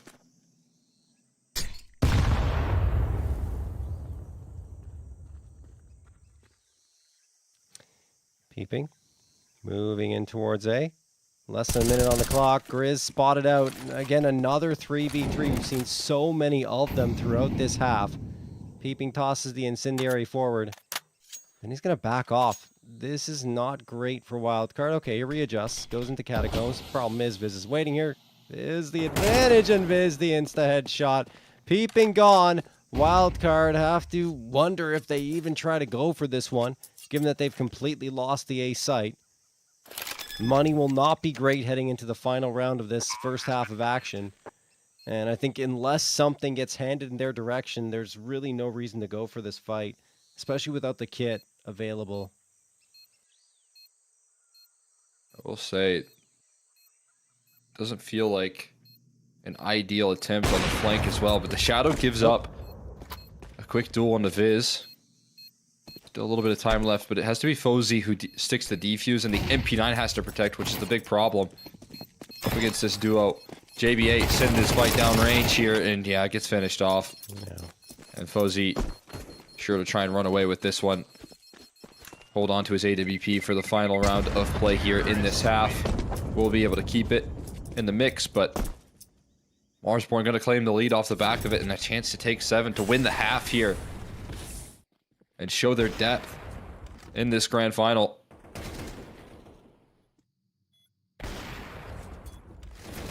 Unreal. And all this without Sixy. Pretty much. I mean, yeah, Sixy has, you know, a decent amount of frags here, but he hasn't been that, you know, star power that we saw on Overpass. Marsborn by committee. Grizz leading the charge, as he has many a time before with this Marsborn squad. Wildcard. Leave the ace a little vulnerable here, but Fiku will still get the first on the 60. That being said, full site control gained by Marsborn. Wolfie with a shot through the smoke that connects into CT. Fuzi perhaps hoping to do the same to his opponents, but Wolfie gets another. Fuzi gone. He won't be able to do anything in response. The smoke's isolating them completely. Still flashes and nades remain. Grizz gets the headshot through the smoke. Marsborn look like they'll be walking into the second half with a lead against the favorites here. That's Wildcard, because they still have to get into this bomb site, and they absolutely will not. There is that 7-5 lead. Phenomenal work there. Grizz topping things off with a 2K here. 12 kills for him in the half. Finding so much impact in those mid to late rounds here. That doesn't hurt. Wolfie smoke spam coming through off the back of the AWP, alongside dealing with his counterpart, being able to, you know, trust his own moves here, calling around himself and getting him activated. Just phenomenal. Wolfie trying to lead his team here to the finish line. So Marsborn are hunting for this upset. Got to do it here on the pistol. I would certainly help out here. Smokes, plenty of utility here for Wildcard to work through this one. Molly's to back it up. But they have to deal with this early positioning. Wolfie ready to disrupt this execute before it ever lifts off. Guns being fired down at range here, but headshots answer back, and it's again Fiku trying to power them up into this A site, or B site rather. Shots rounded off through the smoke. Marsborn are hoping to get lucky. And now Sixy's calling out that he's going to be making a push through this smoke. He's hoping for reinforcements to arrive, and they do. 2 players tucked into cave here. Fuzi gets the headshot on Sixy. Stanislav should do the same. No! Grizz finds him before Stan can activate with that shot. Grizz looking for more now. Peeping's taking care of one of his teammates, but Viz supporting very well. If he gets a second, it should be a done deal. He doesn't, but Grizz is still working around the map. Needs to win the 1v1 quickly in a 10-second defusal, but won't do it. Peeping hits the 3K, and Wildcard get the pistol round. Yeah, just necessary to lift off here. For the side of Wildcard. Able to deliver on the pistol. Great execution utility, even despite the early emphasis from Marsborn to shut down the execute beforehand. Clutch factor coming through here. And denying a key piece on Grizz, who's been so sharp here. Not going to be able to bring that one on home, but does buy a FAMAS here. Grizz, for this deciding map here, is going to get the PrizePicks check mark more than 13.5. Even a dominant force ready to play. This force buy. But a tough time. Good utility to counter the early volley from Wildcard and deny some map control here. Ooh. 60 tossing in an HE. He gets sent one. It does a lot more damage in return. And Grizz without the head Kevlar, that Galil. It's a one-shot gun. I mean, for me personally, I've always been more impressed with Wildcard on T side of Ancient than I have on CT side, just because Stan's calling has been so good in the past. And perhaps we're going to see it again here. Fizz walking to his death. There it is. Fuzi taking care of that. And the A site will be lost. Marsborn may just opt to bring these guns over into the next round. They don't look like they have much of an interest in contesting A at all. Smart decision to call off the save here early. For sure. Maybe you can even go and try and find the gun in towards the red room. Not too interested in that. Everyone huddling on the B side for safety. But I'm with you, right? I mean, CT side, I think I trust a lot more in the firepower of wildcard. That means, you know, everyone getting involved. That's where I think you should see some of the success of that team on the defense. But you have so much faith in the T side here. That they can do damage, that they can bring home kills because of the efficiency and the calling. And in North America in particular, you know, again, I think outside of like NA callers, you got Nitro still, who's dominant, very smart in the calling, and you've got Stan as well, with the history and in proof of concept that you can transfer some of that ability and that calling into tier 1 as well, which is crucial. And I think that's an important factor to get the buy-in from the rest of your team and get the trust from your roster. Yeah, which Stan definitely has.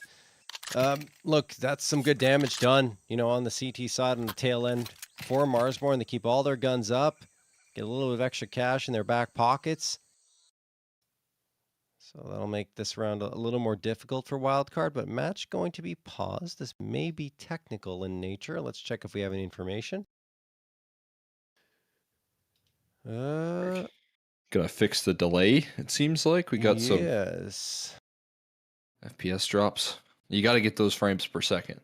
You know, 60 is good, I hear. 60 is good. The human eye could only see 30, so... yeah, I think 60 is a little much, but... I don't think 60 is that bad. I think that's right where you like it, you know? No, I was saying... I thought it sounded like you said 60, so I said, yeah, anyway. That's no, it's like too the late. player 60. Yeah, it's too late. Too late. It's ruined. Ah! There he is. Yeah. Hey, yo. The human eye can't see 60. Yeah. He's too fast. All right, well. The lights are on for 60 now. I'm not sure if they were before. He's got some mood lighting, it feels like. Yeah. Maybe a lamp. Maybe a lamp turned on here somewhere. A little chill lamp. I like it. that. I think it's right next to him. It's right in the corner of the frame. Go ahead. Are you a fan of like nice calm lighting, maybe natural lighting, or do you like... Because whenever I'm talking to people, I feel like I need to have the lights on. Otherwise, I can't see. And some people like, you know, darker tones, chill mood lighting for their places. I've never been a big fan of that.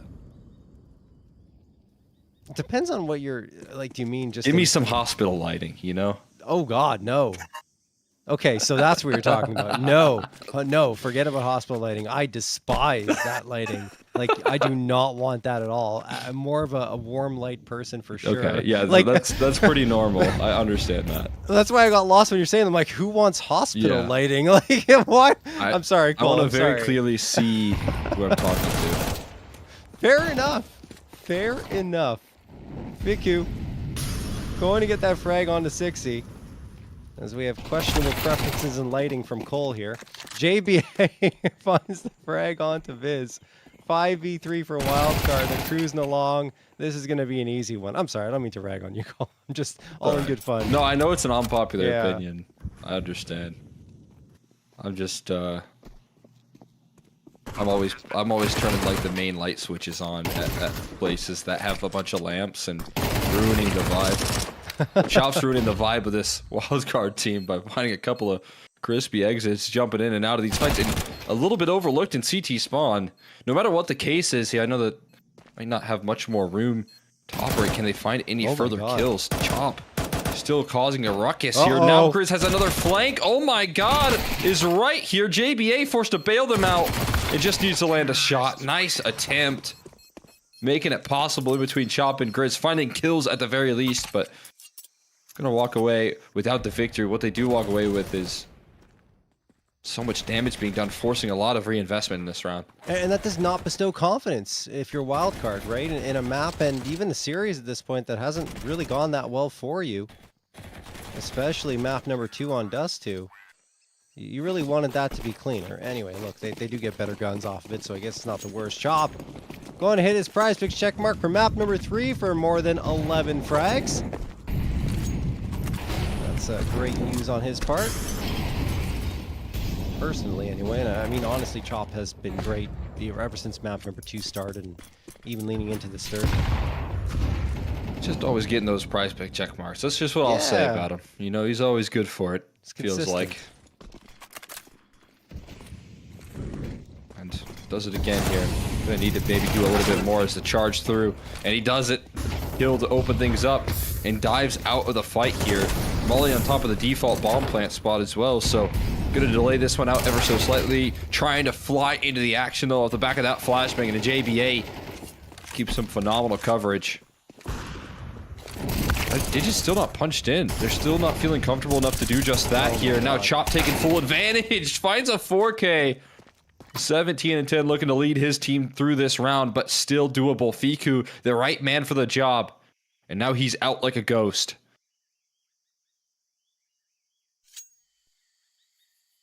He's going to walk it until he's in the clear. They won't hear his footsteps. So, assuming that Marsborn don't second-guess themselves and head towards the A site, this should be a free bomb plant. And I would imagine that Fiku is not going to slow down in this instance because of how little time is left. Just going to hope that they don't realize it, and they won't. Not to mention, Grizz and Wolfie are very low in terms of health. Only 67 HP combined versus a fully healthy and armored Fiku. No utility to help him out in this post plan. At least a bit of time will be burned off immediately off of this rotation. Not much, but it's enough to allow him to get into Donut. And yeah, I mean, no util on the other side either. So they won't be able to toss a smoke onto this bomb. They're just going to have to go for the straight defuse, and that is absolutely to the advantage of Fiku here in the 1v2. Here come Marsborn. Wolfie's just going to stick it. Fiku won't expect it. That is crazy. That's it. Marsborn take the round. Fiku figures they wouldn't fake it, but this time pros don't fake, and Wolfie gets it. Yeah, that's a tough read right there. Trying to play the bomb, but also, you know, when your opponents are on, you know, maybe sub half HP, that's where you're going to see a lot more, you know, fakes there to try and find those kills. Trying to isolate those targets, and in this case, Marsborn upset that rule and go for the all-out stick. Lock themselves down. A tied scoreline. Trusting in the system. And are going to be able to keep things tight. And with the damage that was done here, the money's, I mean, obviously a bomb plant doing a lot of work, but not the best of scenarios. They're now on a knife's edge. Marsborn looking to take their lead right back. Have a golden opportunity to do so here.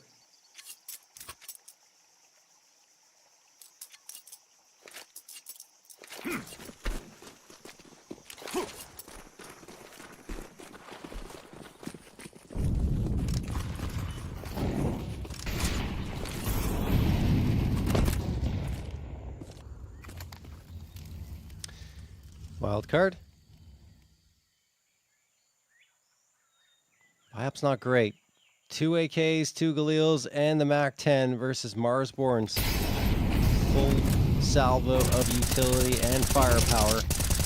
As he mentioned, it's a great opportunity for them to take control here. Potentially, Chop gets an opening too. He's up to 19 now. 60 picks up where he left off. Can he get the follow-up? No! Fuzi brings it back to even numbers, and Stanislaw catches Grizz trying to rotate over from mid.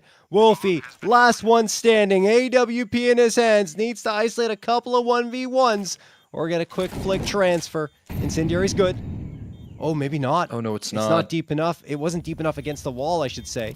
Oh my and god, he's walking on just fire. Barely safe. It's going to be overlooked. It doesn't matter. Stanislaw is going to get that frag, and Wildcard hang on by the skin of their teeth to pick up a 9th.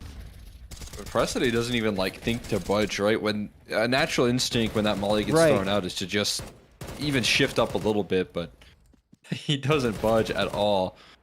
Plants his feet. And Wolfie, so I think, close. even knew that molly didn't connect. Is gonna be frustrated. Wild card They win an all-important round. They do it, having to overcome some adversity. Chop did it. He got another multi-kill. He's locking down these bomb sites time in and time out. And there's another example of what he can bring to the table.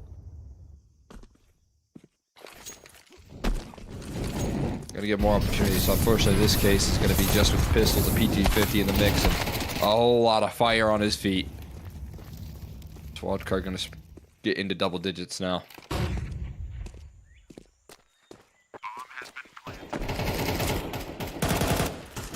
All right. Round is pretty much over. Maybe some extra money for Stan. Indeed it is. Grizz going to fall. Stan was thinking about chasing even further, but says, okay, I'll just hang out with my team for now.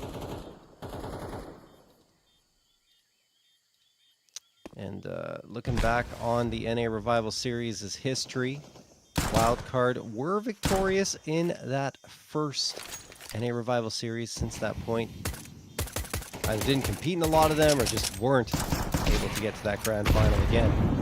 It's the first time since NA Revival Series #1 they made it to the grands. Uzi, want to get another frag, and look at this firing squad through the smoke. Wolfie is a brave man to even venture close to it and does survive the round, but it'll be a 10th for Wildcard.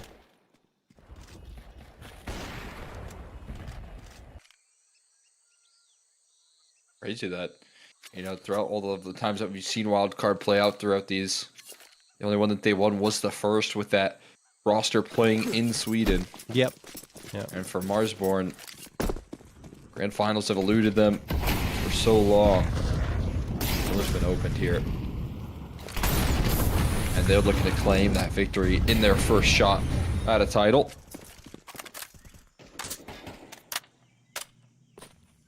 Now's the time to show what you're made of. Guns back into play. All tools at your disposal. Defensive and offensive smokes there and towards Donut. And 3 players funneling through Red Room here. The Rifle of Viz, tasked with holding up against the 3-man attack here. JBA, Fiku, and Fozy. Not players that I would love to tussle with, and Fozy misses. Fiku doesn't trade, and he finds all 3, sprays them all down. Absolutely fearless is Viz, and a huge step up for him. Has left this round walking wounded. I still see, strangely, a path to victory for Wildcard. Well, maybe not now, but Peeping will at least get that trade.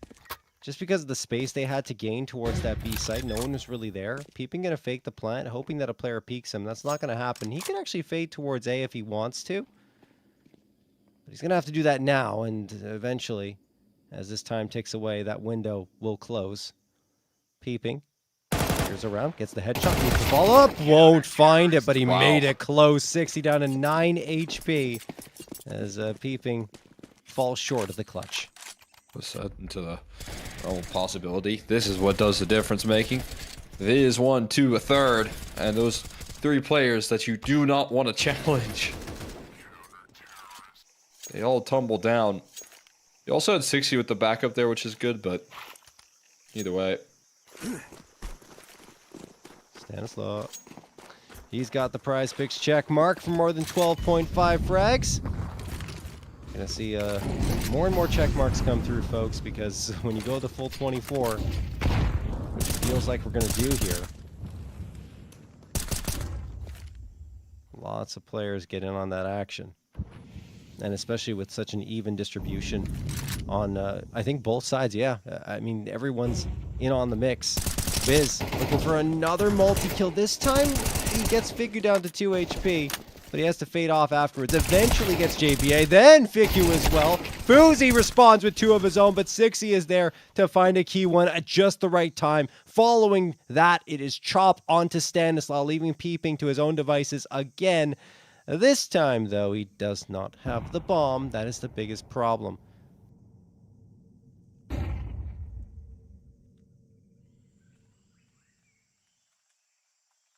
Have to try and pick that one up towards the middle. Eyes being covered. See if he can jump up, find this quick duel on the 60. Spots him out, just gets the jiggle, confirms the information, and it's going to fall off. They know that they have to go and recover that bomb. Going to take them a little while. Peavy now just starting to make that move. Will be recovered. Now flank revealing itself. And Wolfie keeping things contained with the AWP. Tied up again at 10s. And we're going to see Marsborn also crack the code of that economy, breaking that in a brutal fashion. Looking like they could take the lead at the final hurdle. I mean, yeah. Feels like it. Because Wildcard are not going to invest into this round. Aside from a couple of deagles and a decoy, along with a flashbang. This is Marsborn's round to either win or lose. They will determine their fate. Discipline required. They do not have to get over aggressive in this round, knowing that likely the economy for Wildcard is not looking great. Fizz spots up the players. There's the smoke toss. He stays patient and just wipes them all out. 4K for Viz on the anti-eco. He has jumped up to 17 frags, tied for second on the squad. And there is that 11-10 lead. Yeah, Easy does it. Taking 11, not losing a single player here. Money starting to be established on the Marsborn camp. In this first grand final, we're going to see in this decider, Viz on Marsborn find himself a prize pick check mark for more than 13 kills. He's got 17. So let's go down to the wire. Double up on the aggression. Really? A decisive tone being set. 60 to open things up. Another player here on Wildcard sidelined here, and Stan has to call this one. Watching the rest of his team try and pull this deficit back. Oh no. Bad news, Wildcard. 6, he's here to play. Flashbang. Tossed by Peeping. He's going to try and work his way in towards him. He goes through the smoke. That is unwise without a flashbang to support the push. Chop. An easy headshot on towards Peeping. There's that flashbang that should have been thrown a little while ago. It doesn't matter anyway. Chop transfers for 2 more. He is up to 24 frags with that 3K. And in my eyes, win or lose, he's the MVP for Marsborn. He's just had a crazy series for himself here. Look at the ceiling that he put together. On the maps that they've been able to win here, he has done so much heavy lifting. You think about those B-site defenses of Dust 2, where he was always good for that extra kill. He was always delivering the multi-kills. B has been off limits all of this half. Wildcard have not been able to sustain what he's been bringing to the table. Op shot misses. Wolfie recovers, though, and there's still a player in A main. Never expecting Grizz to still be on the scene. Marsborn ready to put this one to rest, but there's still more to do. Job not finished. Didn't smile yet until Viz slides on through there. They will be able to close it out, and in their first grand final, Marsborn are able to claim the title here for the NA Revival PrizePicks Series number 9. That is unreal. What an upset that Marsborn have pulled off. We thought it would be a masterclass from 60 that would do it, but it ends up being the entire squad doing the work here. Look at Days go. Oh, yeah. Days with his dancing. He loves to dance now, guys. Just so you know. Chris played really well. I think Wolfie on his way here was strong. And even though 60 isn't necessarily impactful here in this grand final, they don't get here without him. I think that's the key. And we talked about that. That Overpass performance, if they don't win on that map against Getting Info, I'm not sure that they're going to be able to win that series. But they do because of him. And then afterwards, the rest of the pieces are given this chance to shine, you know, not only in that series, but here in the grand finals. Yeah, I'm in 100% agreement there. Like, the 60 showed what he is made of with the peaks in that opening map for them today here in the semifinals, and that again, it bought time for everyone else to get involved. We saw monster moments. The MVP, I'm right there with you, has to be Chop with what he did in that grand final, at least for this grand final. Just constantly bringing home those multi-kills. Feel like you're looking at a guy that, as I said, is always prepared for the big game. He's always going to deliver when it's crunch time here. It's one of, I think his specialty is as an individual, and we saw that over and over again in a grand final where the pressure is going to be amplified, where you know Wildcard is the pretty heavy favorites he still didn't quite let that play a factor, and went on to drop some monster numbers for himself. Even when you look at the first map where, Wildcard ended up taking it, Marsborn were still in that one. Like, it was very back and forth. Ignore the scoreline. Like, Marsborn looked really, really good. And I think it boded well for building their confidence heading into that second and third map, as we're going to check out the stats now. Chop, 25 More than frags. doubled. He more than doubled, yep, his PrizePicks frag estimate. That is nuts. Almost everyone managing to connect on that. Wolfie and Sixy just slightly short of it. But, I mean, this was a team effort with Chop absolutely leading the charge. So cool to see again. I mean, a player that I've Yeah. always really liked Yeah, to see me too. in terms of supporting his teammates and being a level head. But the expectations are always set high in the grand finals, and he went way above and beyond, as you can see. Doubled expectations here in this stat line here. 25 kills for his troubles, and that came at the helm of those multi kills, never allowing for access on those B sides. Fantastic job here on the side of Wildcard. You're looking at a pretty tough grand final for Peeping. I think as an individual, couldn't really get the ball moving. You saw some desperate moves from him just to try and get more consistently on the board. Got to feel a little bit for Fiku in this one as well. Dust 2 did some great work to try and will rounds into existence. Ended up not being enough to really spring into action there. And then I felt like some similar stuff happening as well in this map. A lot of multi-kills that he was able to open up on and putting his team into like 3v4s that still ended up going sour for them. I think the Dust 2 pick was the biggest flaw for Wildcard here. I Yeah. think that really threw them for a loop because they couldn't find any momentum at all, and it brought Marsborn back into it, like roaring back into this series. Yes, Ancient was closer, but if Ancient was picked by a Wildcard going into map number 2, they may have gotten a 2-0. Like that's how I feel looking at this one. It just shows how important the veto can be, and you have to be careful with when you take chances for a map that you don't usually play. Either way, Wildcard did make it to the grand final for the second time in this NA Revival series, for the first time actually since number 1, like we mentioned. Fell short, and we do have a new winner coming through in Marsborn, and that's what these Revival series are all about at the end of the day, right? It's about showing new talent or up-and-coming squads that are able to strike true and come out with those victories. Not necessarily that Marsborn have new talent, but they've got a squad together that's been struggling to make a name for themselves, and getting a win here in the PrizePicks NA Revival series will certainly help bolster them moving forward. All right, guys, that is going to wrap things up for us in another NA Revival series. We do, of course, have to thank the one and only PrizePicks for making this possible. The NA Revival series is sponsored by PrizePicks. The best North American Counter-Strike players are competing right now, and you can win real money while watching them play. Join PrizePicks to get in on the action. It is super easy to get started. All you have to do is select 2 or more players and choose more or less on their stat projections to build your lineup. Then sit back and watch your lineup stats rack up. For a limited time, click the link on the panel below or use code REVIVAL when making an account and playing a $5 lineup to receive $50 whether you win or lose. It's a guaranteed win for all new PrizePicks users. Thank you again to PrizePicks for partnering with Complexity to host the NA Revival series. And of course, thank you to everyone who makes this possible, whether it be Flom, of course, Jason Lake from Complexity, all of the Complexity Team B, Fantasy, Scott Cole, Amy's, Katie Ratio, production team Rob and Ches, Exner by my side, and well, Paladin in the past who's been with me, but of course Exner is the one with me today, and Slove, Oliver, 10G, Stargreen, Paladin. I'm saying all the names today. JT Mythic as the observer. You guys are all amazing, and this wouldn't be possible without everyone that is listed there. Thank you all for tuning in, and don't forget, next Revival series is coming at you in October from the 22nd to the 24th. We hope to see you then.